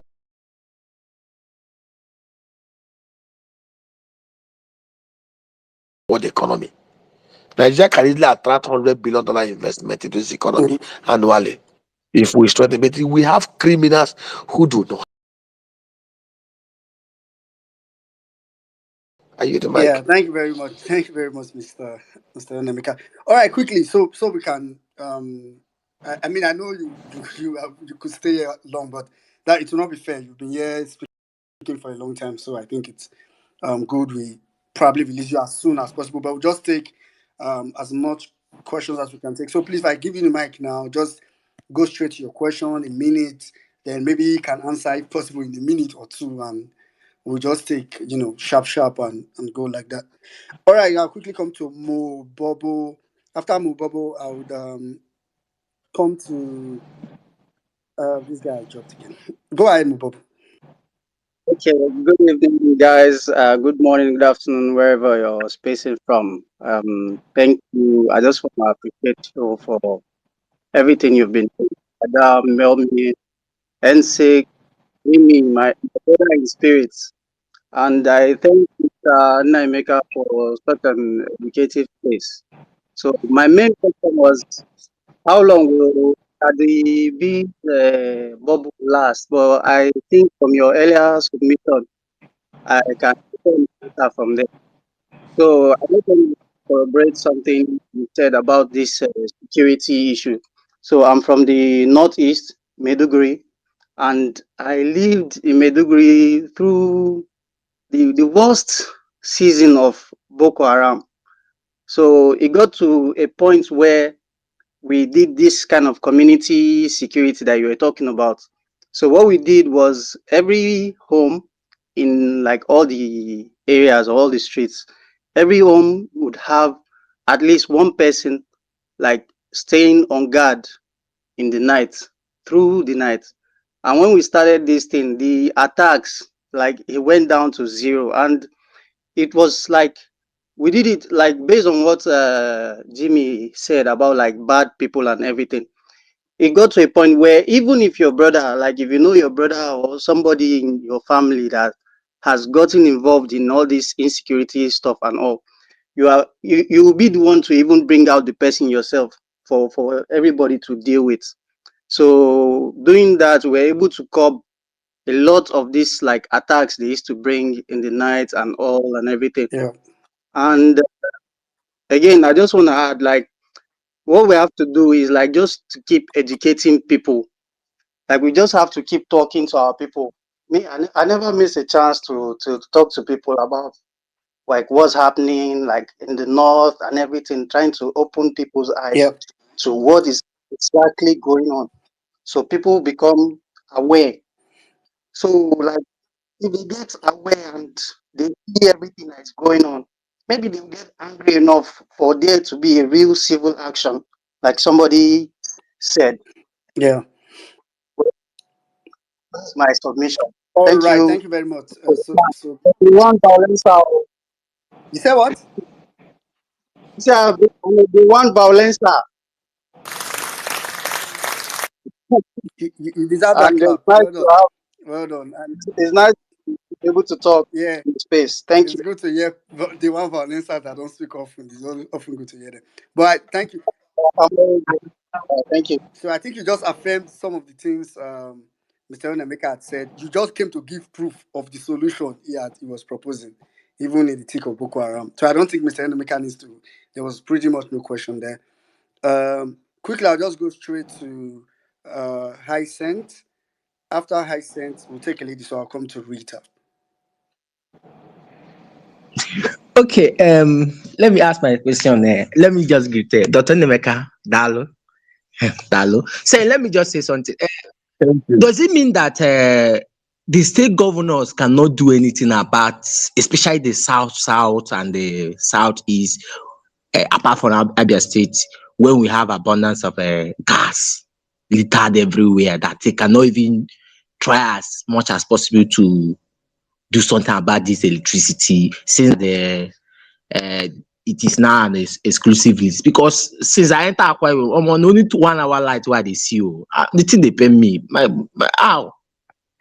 It's just a question small. Is there anything the state governor cannot do at all? Or is it beyond them? Or are they trying to, they just become so dormant or like that? I don't understand. Okay, let me tell you, the state governors, most of them are 99% are wicked. I give you example. Abia State, Alex Uti is just about less than a year in office. As I'm talking to you, Maya North, we are doing about 80 greenhouses. The mayor there, Victor EKG, fenced about 8 hectares of land. He fenced it. And as I'm talking, let me tell you, I was privileged to be in the, I am a young person. 82. I don't know. Some of you, most people on this space are young people. 76 to 82 class, University of Ibadan, medical doctors who graduated from University of Ibadan. 1970s, 1982. I don't know how many of us who was born. One of them, the first time they saw it came back to Nigeria after 22 years was last year, this year. And they called me to come and speak to them. And what was their vision and what was their cry? They don't want to leave Nigeria without adding value. Doctor, how do we invest? I tried to persuade them to concentrate on their course, which is medicine. They said no, agric.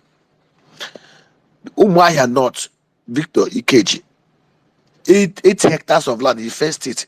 We are doing 60 greenhouses. Umuahia, Ahafia in Abreba, 40 hectares of land, Bodex. We are doing about 100 greenhouses and 8 hectares of Cavendish banana. What was the arrangement? They have a governor who is focused. And the plan is every local government area out of look, they want to attract revenues of about 2 billion naira every year, which is more than what their jack will give them every year. They want to be independent of jack. They are not asking governor to bring money. They are creating environment. The greenhouse, I'm not the one funding it though. Diasporans are saying, okay, we have this. People are investing, they are buying 2 greenhouses. People on their own. Doctor, help us to ensure that our money comes back. And that is what the power of vision, the power of legitimacy can do. People have confidence in LXOT and they invest in Abia State. In fact, I have 7 doctors from my state, Imo State. I told them, okay, let's say, lie, doctor, let's go to Abia. I have about 17 from Enugu State. They said, let's go to Abia. So it is not me pushing them. I tried everything to push them to consider that. They Yeah. refute. They are going to Abia State. So the power they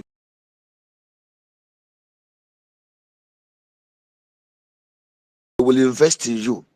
And when you don't betray that trust, they will trust you more. And that is the truth. And that is also a lesson for every one of us here. The greatest goodwill, the greatest investment you have is the trust people repose on you. Don't betray it. Thank you. All right. Thank you very much, Mr. Nemeka. Let me just follow up. Please Yeah. let me follow up with this question real quickly. That's just I saw where the PDP in Edo State wanted to use it to chase clout. I can remember so many people here might have missed that tweet where you made, I think it was a video or something about how much the federal government are spending on importing tractors. So, and you said you could set it up or you're going to set it up. So I don't know if you could highlight on that setting up that factory. And I think the PDP Edo guy said that you should reach out that they're going to fix a meeting with you. And you said OT is already doing something about this. So please, I don't know if you could give us more insight to that. My brother, forget the PDP clouds in Edo State. They're always trying to reap where they did not sow. I have been in talks with a Chinese tractor company. In fact, last 2 weeks I was at Innocent Factory in Enugu State. Innocent Chukuma with somebody I know way back 2006 when I was in one of the banks, head of investment banking. The guy has been done so well. So I was talking with a Chinese group. I've been talking with them for the past 6 years. The tractor, 75 horsepower tractor, with all the equipment, they said they sell it for $9,100. I will give you their contact for anybody that wants to verify. And to ship it to Nigeria will take about $15,000. Everything, tractor, in fact, bulldozer. These 7 bulldozer that they sell for $300,000, they are willing to bring it here $7,000. And there's something in China. China has about 5.3 million tractors in China. When people tell you, oh, Chinese tractors are suboptimal, it's a lie. The Chinese supply 20% of the global food, for those who do not know. So I've been talking with them. The arrangement was to bring them in under an arrangement. Our plan was to bring them in, set up clusters in some friendly states, and then lease to people that want to use it. All of it. And of course, after geometric happened in Abia, that's okay. And I was talking to them, how I not come to Abia State so we can set up a plant? They told me point blank, they can only come if I can guarantee them supply of 5,000 tractors where they can supply in a year. And of course, I only have Abia State as my point of contact. And the arrangement I had with Abia State was set up clusters in every ward, which is 184. 184 is not up to 5,000. And that had been I've been talking with them. So when the minister for agric in Nigeria came up with criminal idea of spending 995 million euros, which is about $1.80 billion to bring 10,000 tractors from John Derry in the UK, I knew it was a criminal scheme. And that was when I did that article. And I said, rather than waste $1.80 billion to bring in 10,000 tractors, $750 million will bring in not just those tractors, and in fact, it will bring also a bulldozer that can help us to grade rural roads and clear shrubs and even trees. So the Edo guys now lashed on it. The arrangement I've always had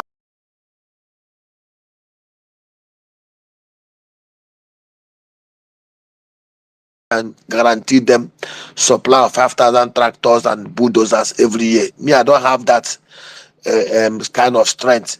Nigeria is a place where we can actually do about 176,000 tractors and bulldozers, but those criminals in Abuja and state do not care. Netherlands, 2 million hectares of land, they have 889,000 tractors. Slovenia, with a land mass of 20,000 square kilometers, which is half of Kebbi State, they have 5,225 tractors per 100 square meters. They have over 2 million 2 million tractors in that small land mass, as small as Israel. Nigeria as a country should have nothing less than 170 to 200,000 tractors if we want to get. But the criminals, and it will take us about $2.6 billion, which is almost about just 10% of the 15% of the money they want to spend to do 700-kilometer criminal coastal road projects. So those people were trying to latch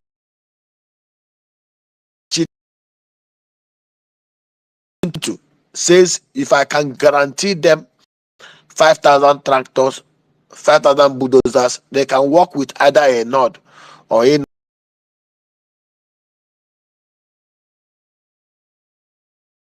person. But they told me, get us an arrangement that can enable us get about 5,000 tractors. We will come and set up a CKD plant, assembly plant in Nigeria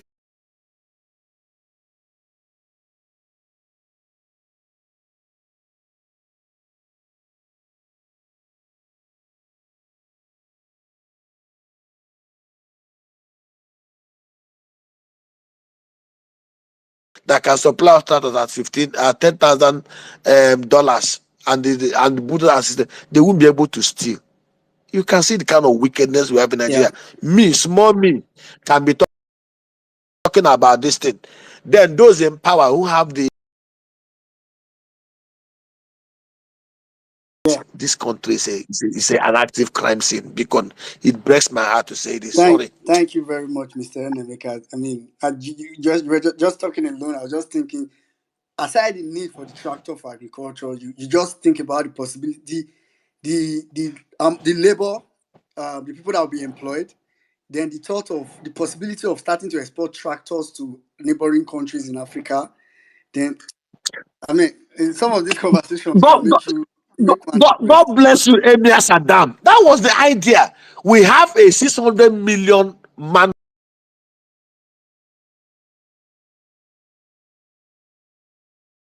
If these guys step into Nigeria, we will take over the whole African space.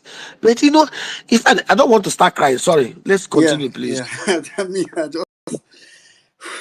all right, quickly, let's go straight to Rita. After Rita, I'll come to Justice. Fam C's, I can see you on the speaker section, but your hand is not up, so maybe you probably raise your hand. Greetings, everyone. Dr. Nemeka, I greet you specially, sir. For almost everything you have said here today, were actually what PO was saying during the campaign period. And some of these guys thought it was never achievable.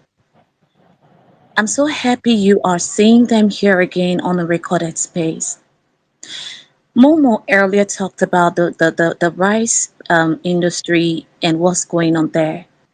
I'm a frozen food dealer, and currently I can tell you for sure, as in for a fact, that lots of frozen food dealers in Nigeria have packed up, and many more are going out as a result of no light, and they don't have the capital to fuel or even get generator for their businesses. And then the inflation rate too, it's crazy. As we speak, some persons will come and say, "Do you know the distance I came from just to get this thing from you?" And Momo said that lots of Nigerians are suffering. That is 100% true. As we speak today, original Titus fish, you don't have the one of 1005 anymore. The fish we used to sell few years ago, the Titus fish we used to sell for 300 naira is now sold for at least 1,800 naira. Yep. You know how one Titus fish sell for 25 and over, I mean 25, 27, and just like Yeah. that. A So lot of Rita, do businesses you want are me to ask a closing. question? And So no, no, no, sweetie, no, no, no. all right. So This is what just I take really maybe came the to say. next 30 Spaces seconds. like this. Okay, great. Spaces like this don't come all the time. So when you have this opportunity, it is good you say to the world, let the world know that indeed Nigerians are suffering. Not this audio thing and propaganda that the APC are doing right now. Nigerians are suffering already, and you are increasing light tariff when the salary is still where it is, not even Yeah. shaking. What's his name? Sorry, sweetie, I'll be wrapping up soon. What's his name? Bayo some time ago said on Arise that even some of the states are unable to pay the 30,000 naira minimum wage. As a matter of fact, he said only 10 states. And yet you are increasing things and inflation are high. What are you doing? Is it not to kill the people?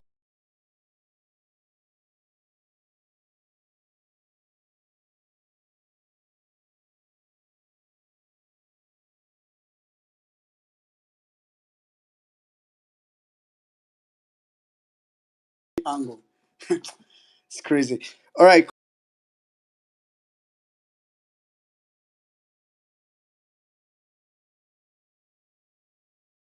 Abia for um actually making me angry today, making me cry, making me want to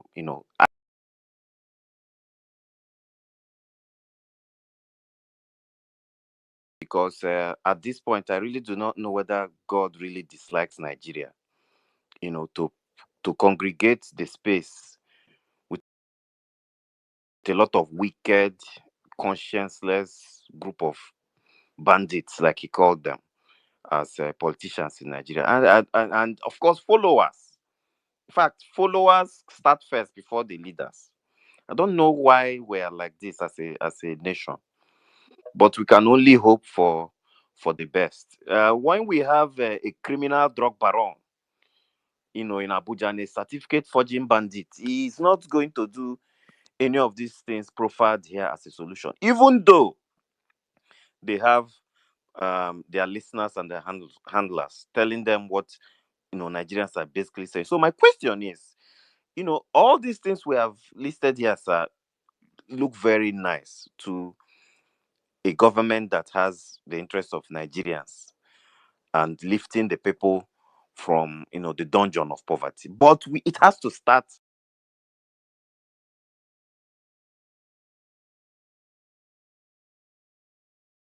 finance, and you have it. And you're from my state, to be very honest, from my zone, and I'm so proud today. But what do you basically feel would be the political solution, knowing fully well, what is basically happening now at the political terrain, the dollar party, the PDP, and the APC are no possible remedy to Yeah. the Nigerian situation. What do you think is going to happen? Particularly putting Edo State in context, because Edo is another agric hub with Yeah. landmass and fertile ground. What do you think is the political solution going All right. forward? Thank you very much. All right, Mr. Anemeka, you want to take that? Thank you, my brother.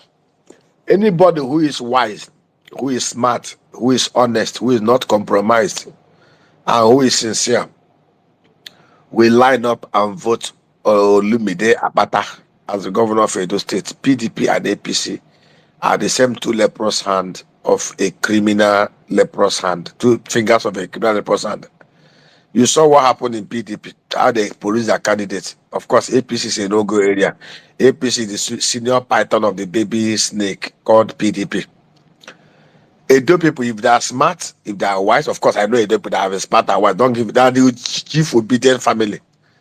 They should just go all the way and elect Oli. Of course, if you look into history, Olumide Akpata is one of the NMBA president that showed faith with the people. Ask any lawyer in Nigeria. He's one MBA president that aligned with the people, bold, fearless, and all those stuff. And he's somebody I've known for over 20 years as one of the partners in Templars. So it's not just that people are hyping him, he's somebody I've known way back. I'm an investment banker. I have been involved in a lot of corporate raising in Nigeria with over about $3 billion. Olumide is one of the most respected corporate attorneys in the history of Nigeria. And I can even put my integrity on the line that Olumide will be one of the best governors Edo State has had. So it's left for them if they want to continue their slavery with PDP and APC.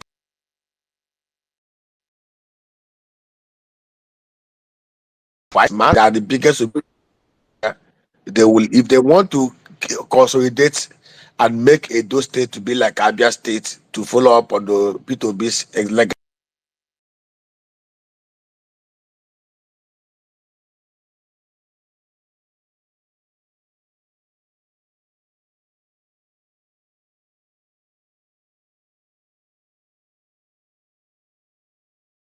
I'm just going to Michael, then come to Barrister Juliet.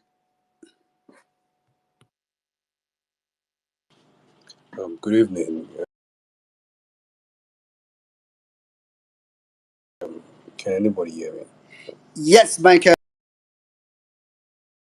Only someone with a high level of education could have this kind of encyclopedic knowledge you're giving right now to everybody. God bless you for that. Um, I just want to go straight to the question, not to waste time. Please, I just want to know: are you going to delve into politics someday or one day? Because take it or not, Doc, whether we like it or not, we need to get in there before we can put such ideas. Like you said, we have cankerworms in the system. Who doesn't want these things to go? They just want to eat, eat, and eat. Are you going to delve into politics someday and say, okay, this is my idea. I want to go in there and make it a reality? And two, I love the way you've dissected the North and said things about the North and told us about the honey milk and honey economy the North has. For the South, sorry, if I'm particularly from Delta State, I know we are based on oil and fish. That's fishery. That's the local whatever. Is there any other thing potential of Delta State I can get? Because I, for one, I'm interested in this farming thing. I have lands to use. Is there any list like in 30 seconds? Can you give me just little knowledge about Delta? Is there any potentials again apart from the oil and the fishing in Delta State? Thank you.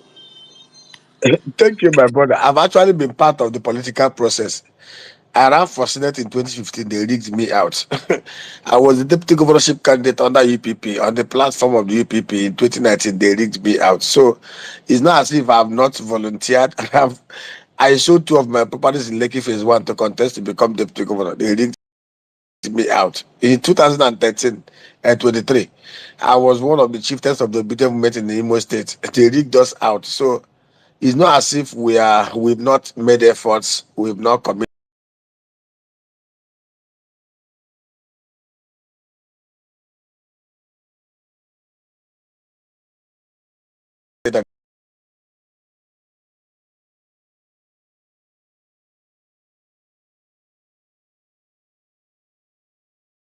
Delta State is beyond oil and gas. Delta State is a state just like Edo State where you can grow the agro value chain. My advice to you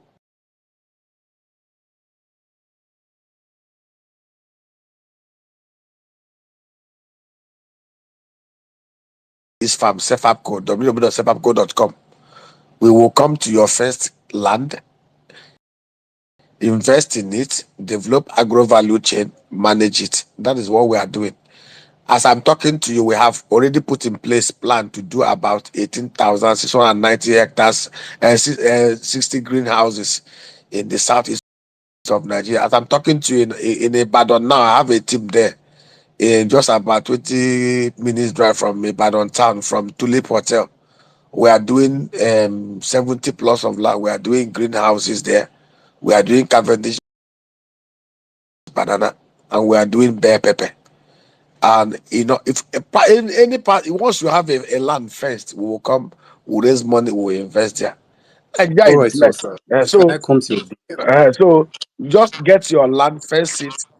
Sadam can help you. Contact us. We'll come and put in our greenhouse in your land, because I will not invest my cover in an open field. I lost 325 million naira of my investors' money in an open field because the stupid governors have refused to ban open grazing and enforce it. So, inland that is not fenced, count us out. Will not be part of it. Let's help Nigeria. God will help us. All right. Thank you very much, Mr. Onebeka. That was quite specific.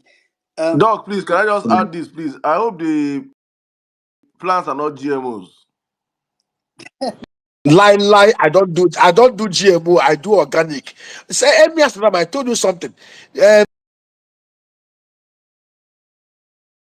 GMOs and the synthetic are cancerous. I told you practically here.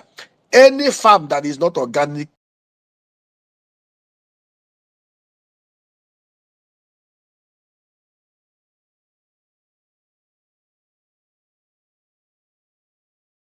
Mr. Inemeka, I really appreciate your wealth of wisdom. So straight to my question. Uh, please, what economic value is resident in the FCT that can actually enable the people to appreciate development? But my question particularly goes to the resources, with respect the particular resources of quarry here in the FCT. So what economic development resides here in the FCT for the people? Thank you. that's the question you'll be asking yes or Wike, who is busy playing politics without looking at the enormous potentials and resources in data in across in FCT. FCT is a place where you can, when I see the mountainous, in fact, it's actually a quarry granite rich region in Nigeria. If you hand over the FCT to the Chinese, the kind of work they will create there will marvel everybody. They will level most of the mountains there, most of the granite places there, and turn it into a workshop. But unfortunately, in Nigeria, we are saddled with bandits. No apologies, political bandits. You saw the kind of stupid games he's playing. He's in APC, but he just want to keep on destabilizing PDP, and people are hailing him. And when I see anybody supporting just a week, I see the person as nothing but a criminal, a bandit, and a useless person. Because I've never seen such a irresponsible human being in my life before. Abuja and the Abuja Federal Capital Territory are places where you can create wealth.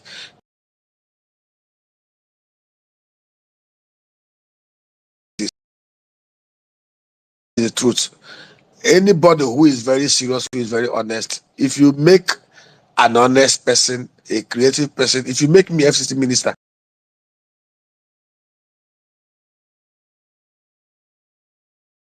the kind of wealth I will create that will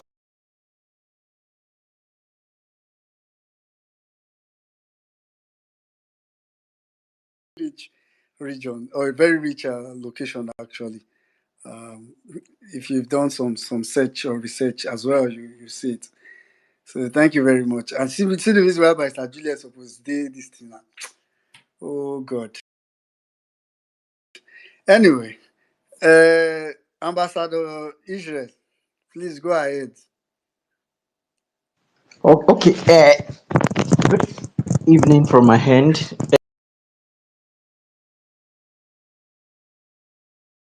I'm just joining the space, so I think I listened to Barrister Julius, question. So, 1 minute, please. I don't know if I.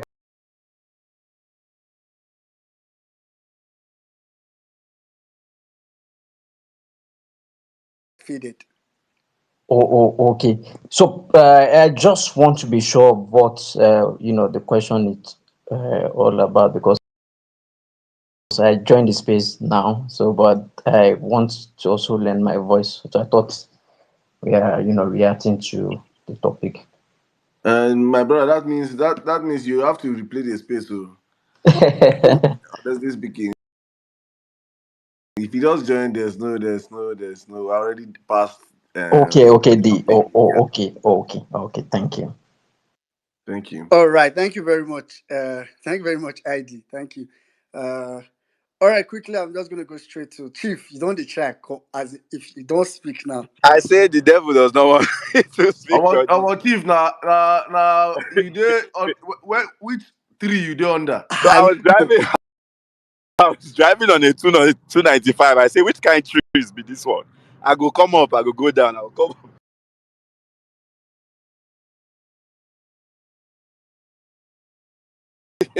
But I want to say thank you so much for the wisdom you've shared here. Uh, I met you during the Imo State campaign. Like you said, they rigged us out. You made great policies. But my direct question now is because I have businesses in Nigeria, and even in as much as the government of the day is not doing what is right, I would say that the dollar coming down has been a relief for businesses to even thrive. I have friends too in Nigeria that are doing businesses as well, and everybody's just saying, whatever Cardi B is doing, he should continue to do it. I just want to ask, right? I know you answered it in a way because you said yes, the leader matters. But is there something else that can be done? Because I would hate for this dollar to go to 2,000 $2,000. Like I would really hate it.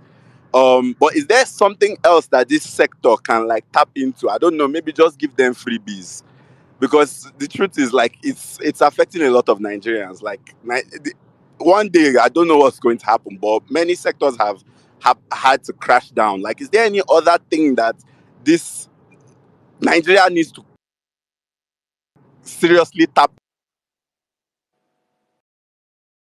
into? This Okay. I the think CBN your magic next. that they are doing, but is there something that can? Yeah. Okay, Chief. We lost you, but I think your question is quite clear. Okay. Your question is I clearly think what they are banking on see. is the fact that Your Yeah. question is clearly. I heard you loud and see, guys. Let me tell you. You see whether naira is 2,000 naira to $1, or 5,000 naira to $1, or 10,000 is not the issue. I gave you a very clear example. The Vietnamese dong is 24,000 dong to $1. They deliberately devalue their dong,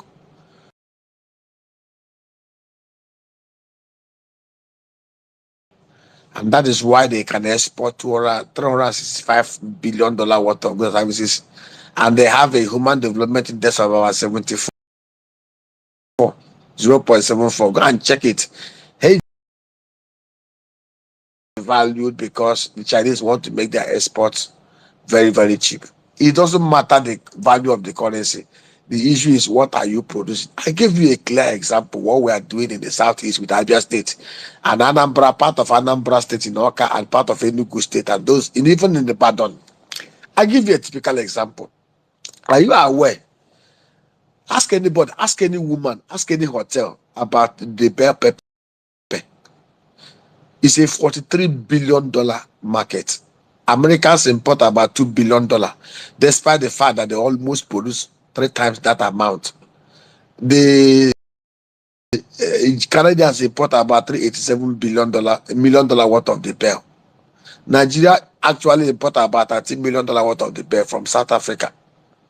And to do the bell in Nigeria is simple. Just do greenhouse, even open mulched and the drip irrigation. And I'm telling you clearly here,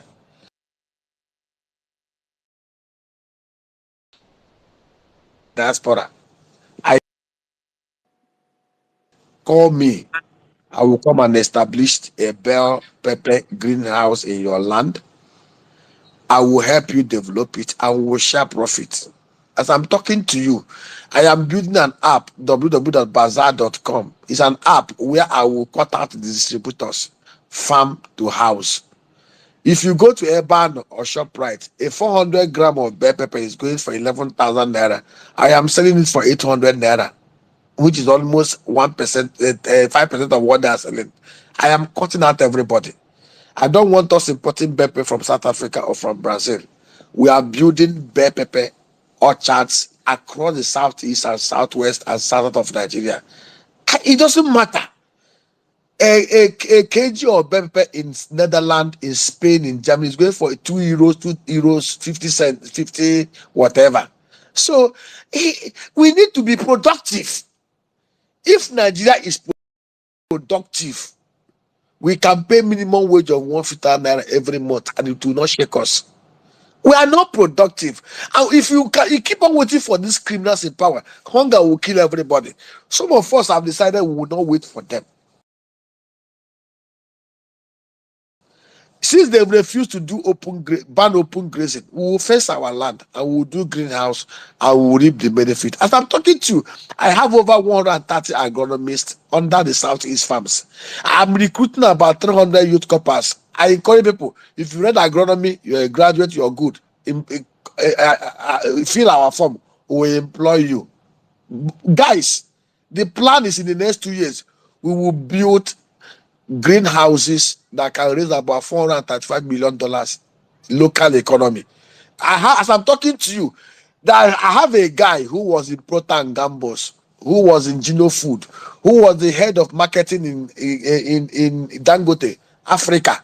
Onyebo Hakletus, Google about him. He's not America scouting the market. We are going to be producing and exporting them to North America. We are going to be competing with Mexicans and Netherlands. We can't wait for Balablu and his group. If you wait for them, you will die. There were 4 lepers who were at the gate of Samaria. Samaria was so siege that they were selling a quarter of a dung of a bed for 5 cents. They said, if we go in there, we will die. If we go out, we will die. They went out and they survived. If you wait for these people, you will die. You must survive, and we cannot die with them. Nigeria is a good mind. Yeah. Make up your mind, ignore them, do your thing, and we are doing our thing.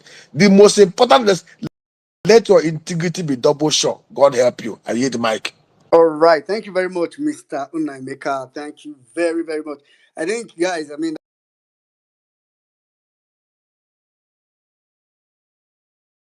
time is really of the essence.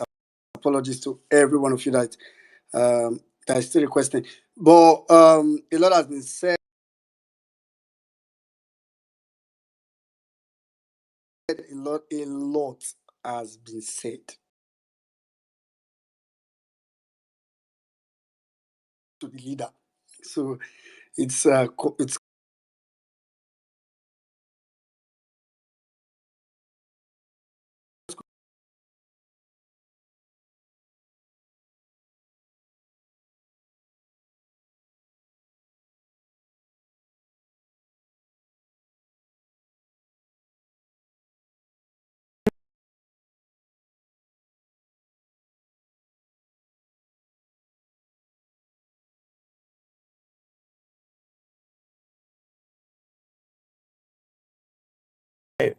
the constitutional amendments.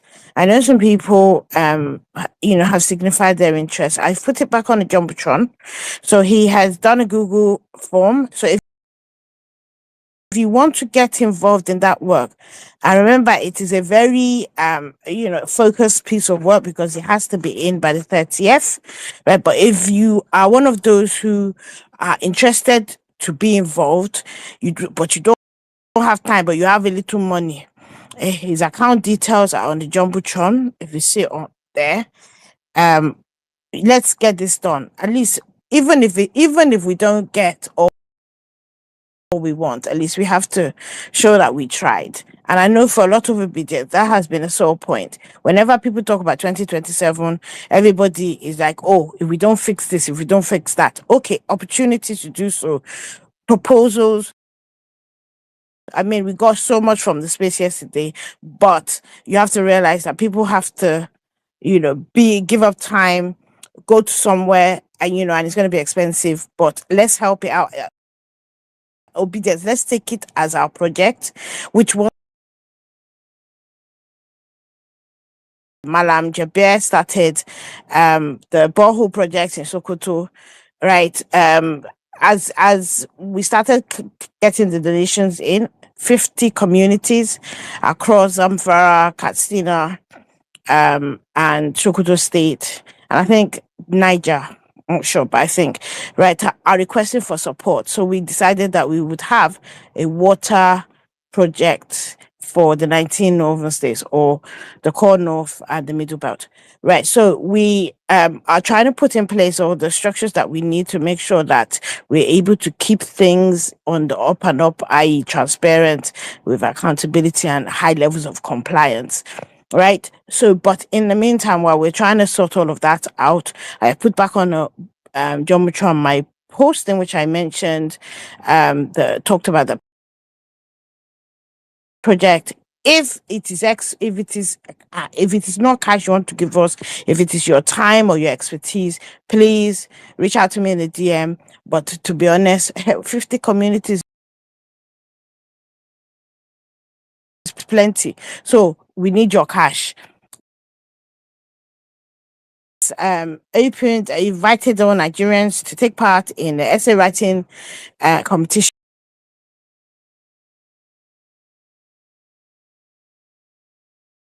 They in primary school. I never heard about that before, but I guess it's interesting. Well, the prizes on the flyers, also on the jumbotron, with first prize being 100k, second 50k, and third 25k.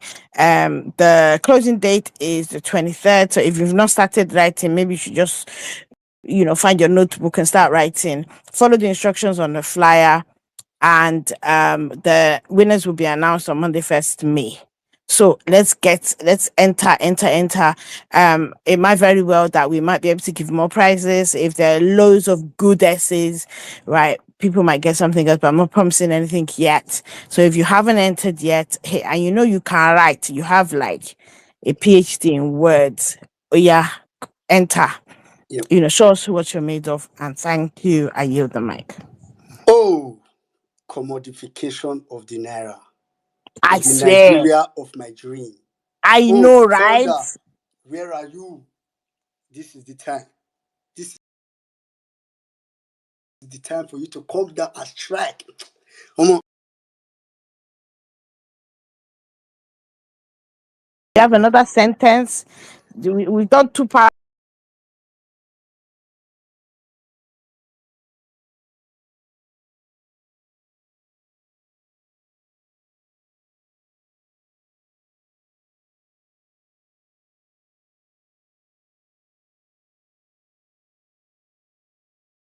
you very much. And just to add to what Mommy P said, tomorrow we are going to be having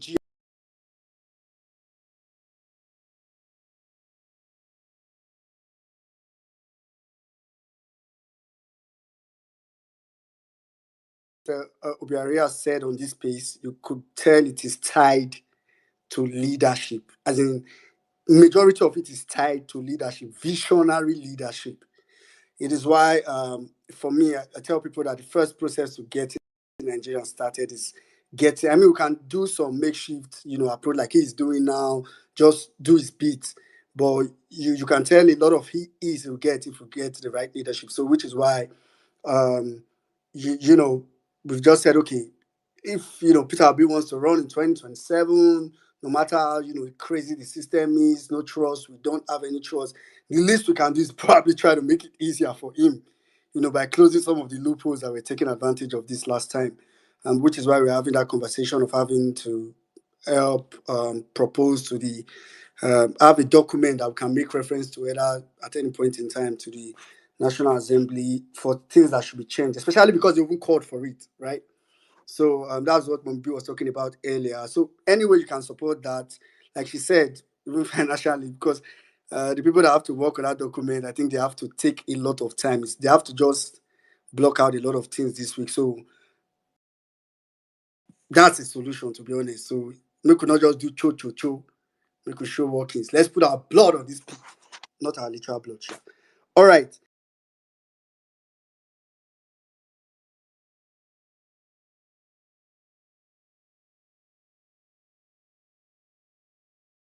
Please, and that is well-meaning Nigeria that have been speaking I know he also. has So making a case, but it's he has fine. been Okay, calling. Go okay, ahead. okay. 1 minute. Thank you, my brother. I just want to say this. I say to anybody who cares to listen, Peter, Gregory, Ongubuase, Obi is a better man than 99.99% of us. For those who do not know, I worked for him in 2004, 2005. He's somebody I know one on one. He has been very consistent. I'm telling you the truth. I said to I've been in the industry for 23 years. I have worked under bosses, some of the greatest men in the land. There's none like that guy. You know, some of us we say we are born again. I'm being honest with you. If 5% of people in Nigeria are like that man in terms of prudence, in terms of honesty, in terms of consistency and integrity, this place will have been paradise.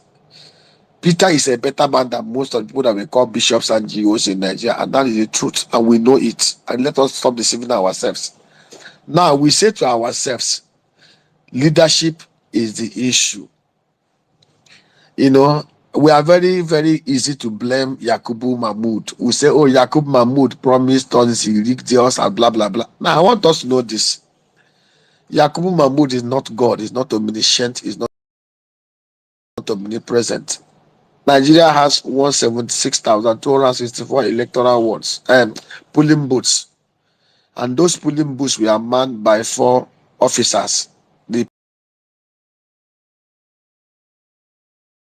PO, the assistant PO, the right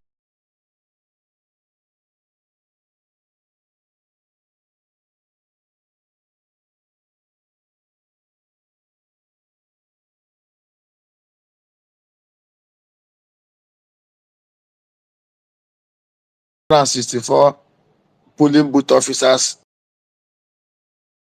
had done the right thing and refused to allow their results to be doctored. The bandits in power will not have their way. If the 8,809 electoral officers have refused to change their results on their result sheets, we won't be where we are today. If the state collation officers, the professors and the VCs have refused to do what is wrong,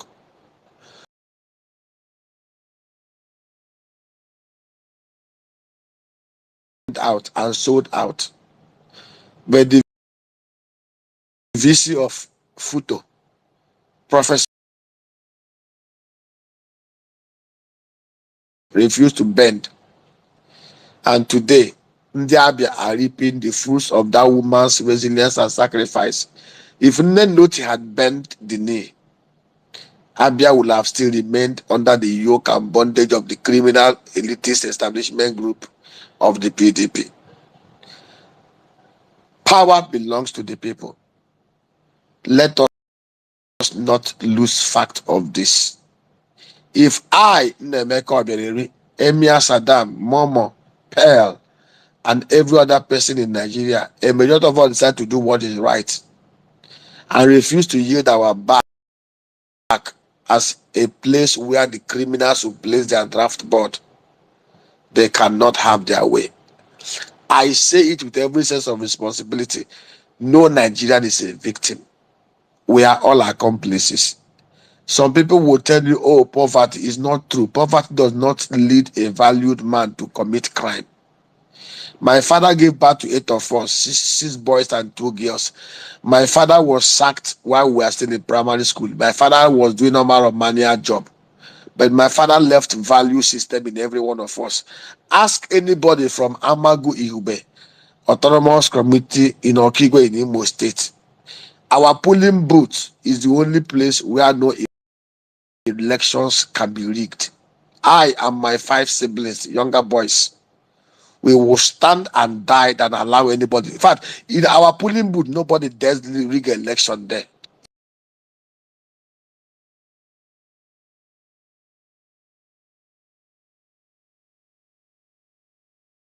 They say we are poor, yet we refuse to collect money to allow elections to be rigged.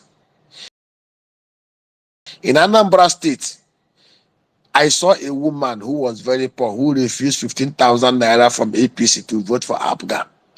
Poverty is not an excuse to be wicked. Poverty is not an excuse to be reckless. Poverty is not an excuse to be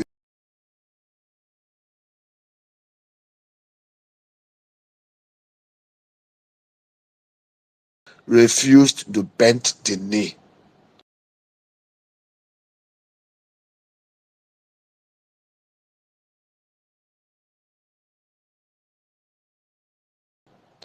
I have been in this industry for 23 years and I say it and I beat my chest.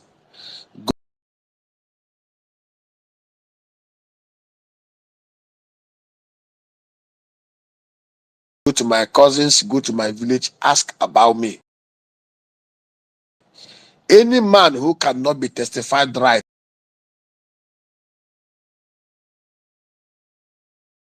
is not supposed to live and live right. And that is the truth. The problem is not Buhari. The problem is not Balablu.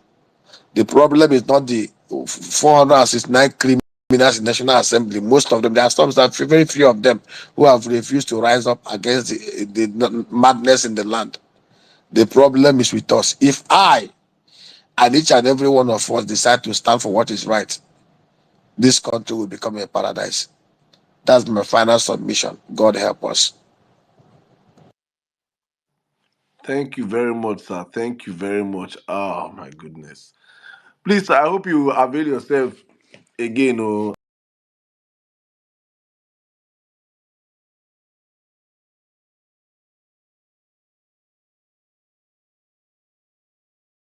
the wealth of knowledge here.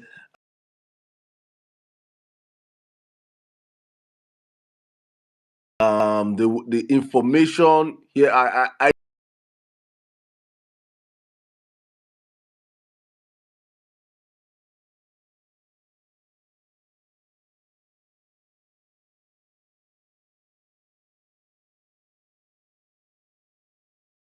I have people that have ideas and saying they have lands and they want to know how they can get into this agro. They want to know how they can get into this agro. So I think I'm going to open up a mini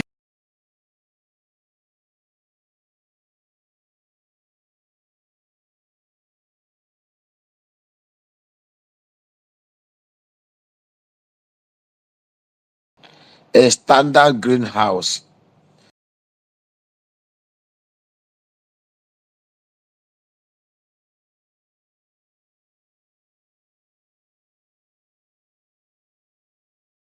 house that can give you minimum of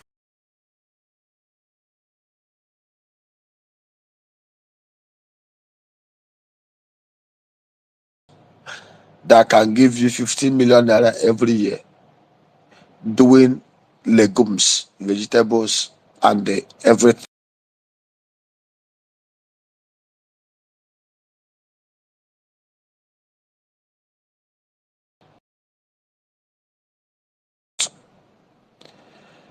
This country is not devoid of wealth, but we are very, very unfortunate to have. When you see people, oh, say, Amy, I said, let me tell you, I feel so sorry. See, the truth is, the people we have in National Assembly, they are our brothers, they are our sisters, they are our cousins. I say it. If each and every one of us will stand, there's nobody who is a politician in Imo State that will tell you. Some of them say this is arrogant. He is very full of himself. He's very. See, let me tell you, I have regard for you. I have more regard for Pearl. I have more regard for Momo than even the governor of my state. I'm being honest with you. On November 26, 2000 and I think 2002 or 2002, I was with a.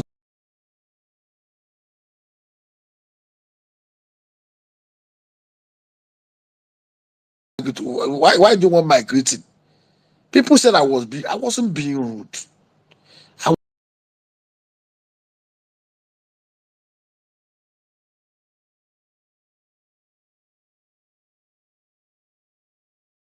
the deputy governor of Imo State from 1997,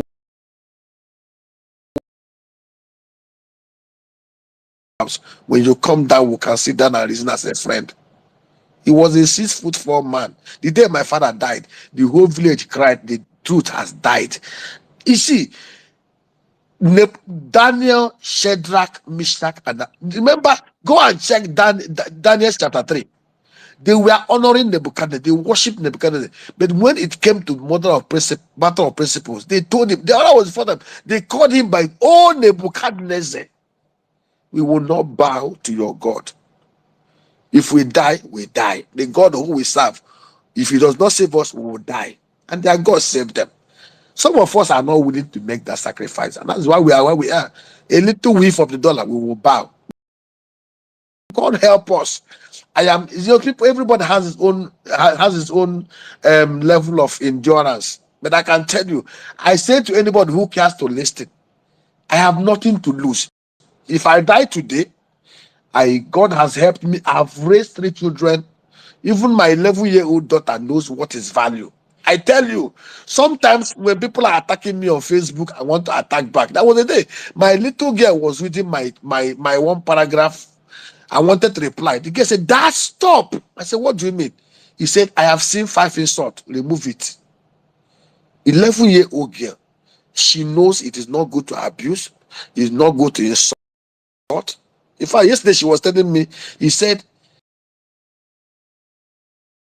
this your in fact, she told me you have a bad side. You have a temper problem. Thank God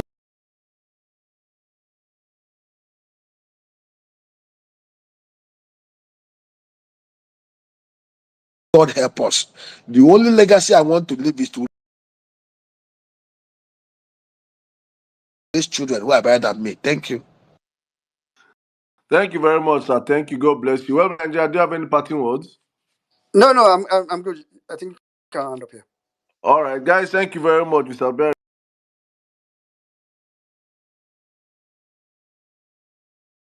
GRV will be back on the Power Fact Space. Please join them there. We'll all be there tomorrow. And yes, my DM's already blowing up. I'm now in demand for our agro business. If you are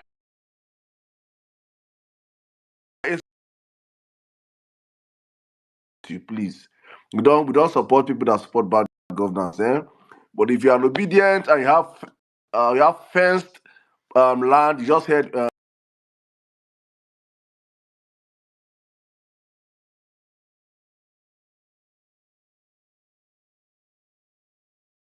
and that more money, please hit me up my DM.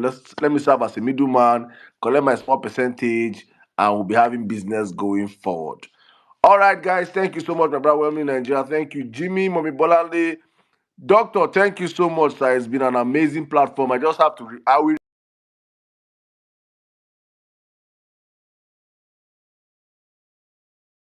like, my brain cannot get all the information I got today, almost. if I'm meant to write exams tomorrow with what you just dropped here, or I'll enter the all about. If you know that Sabinu's video where he went to with his lawyer, he said, now so my brain the day like this, now my head it catch fire. You have loaded us today, sir. Thank you so much. Please, we'll be calling on you again probably next month. I will try and see how we can make this, even if it's once every month. Update, update, update, update. It is important we keep energizing ourselves and our base as we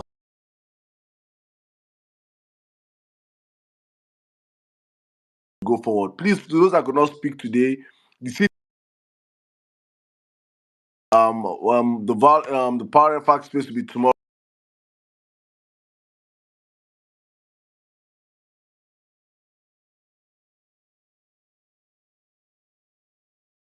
Is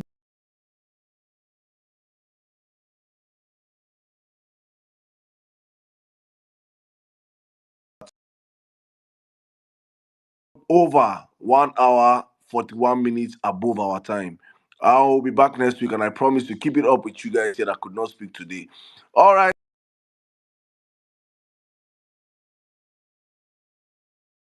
Thank you, Gerard. Please, guys, I think going forward, I would love to have wherever you're listening to the Violence Space from. I think we'll have a space, our next space, just indicate from the comment section so we could understand how far our voices are going. Thank you so much. I see you, Black Mav, Chico Deli, Ibrahim, Francis, Mama Sister. Thank you so much. The real amazing doctor. Thank you, Tommy. Tommy of Canada. Thank you so much. Now, Abokina Geri, woman leader. Lamin, I see my sister. Thank you so much, Omega X. Please, guys, if you're in America, also, we are having a committee of friends for our sister, Sweet Angel. Please,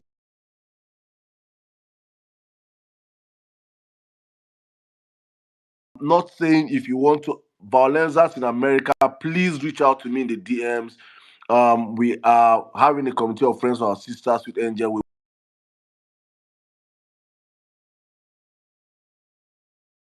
want everybody to come along. Let's support her.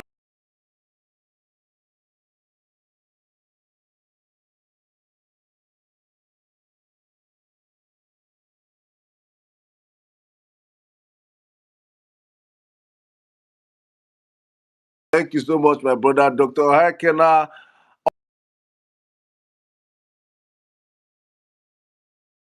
Honorable Ada, all the Adas in the building, Liberty Champion, my brother, big brother Savik, thank you.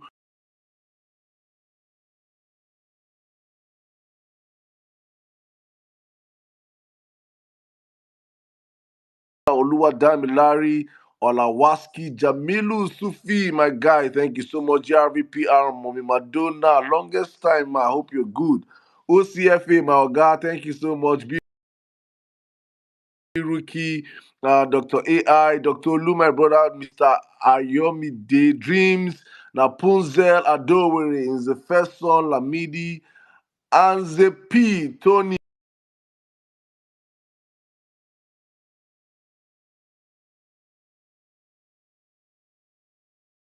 Mugzi, Michael, Shiloh, Johnson, Health is Wealth, Fatai, my brother.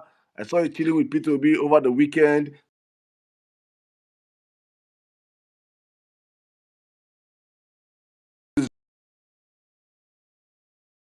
Beast, Nibu, Captain, Dr. Talatu, Isimeme. I can't call your name.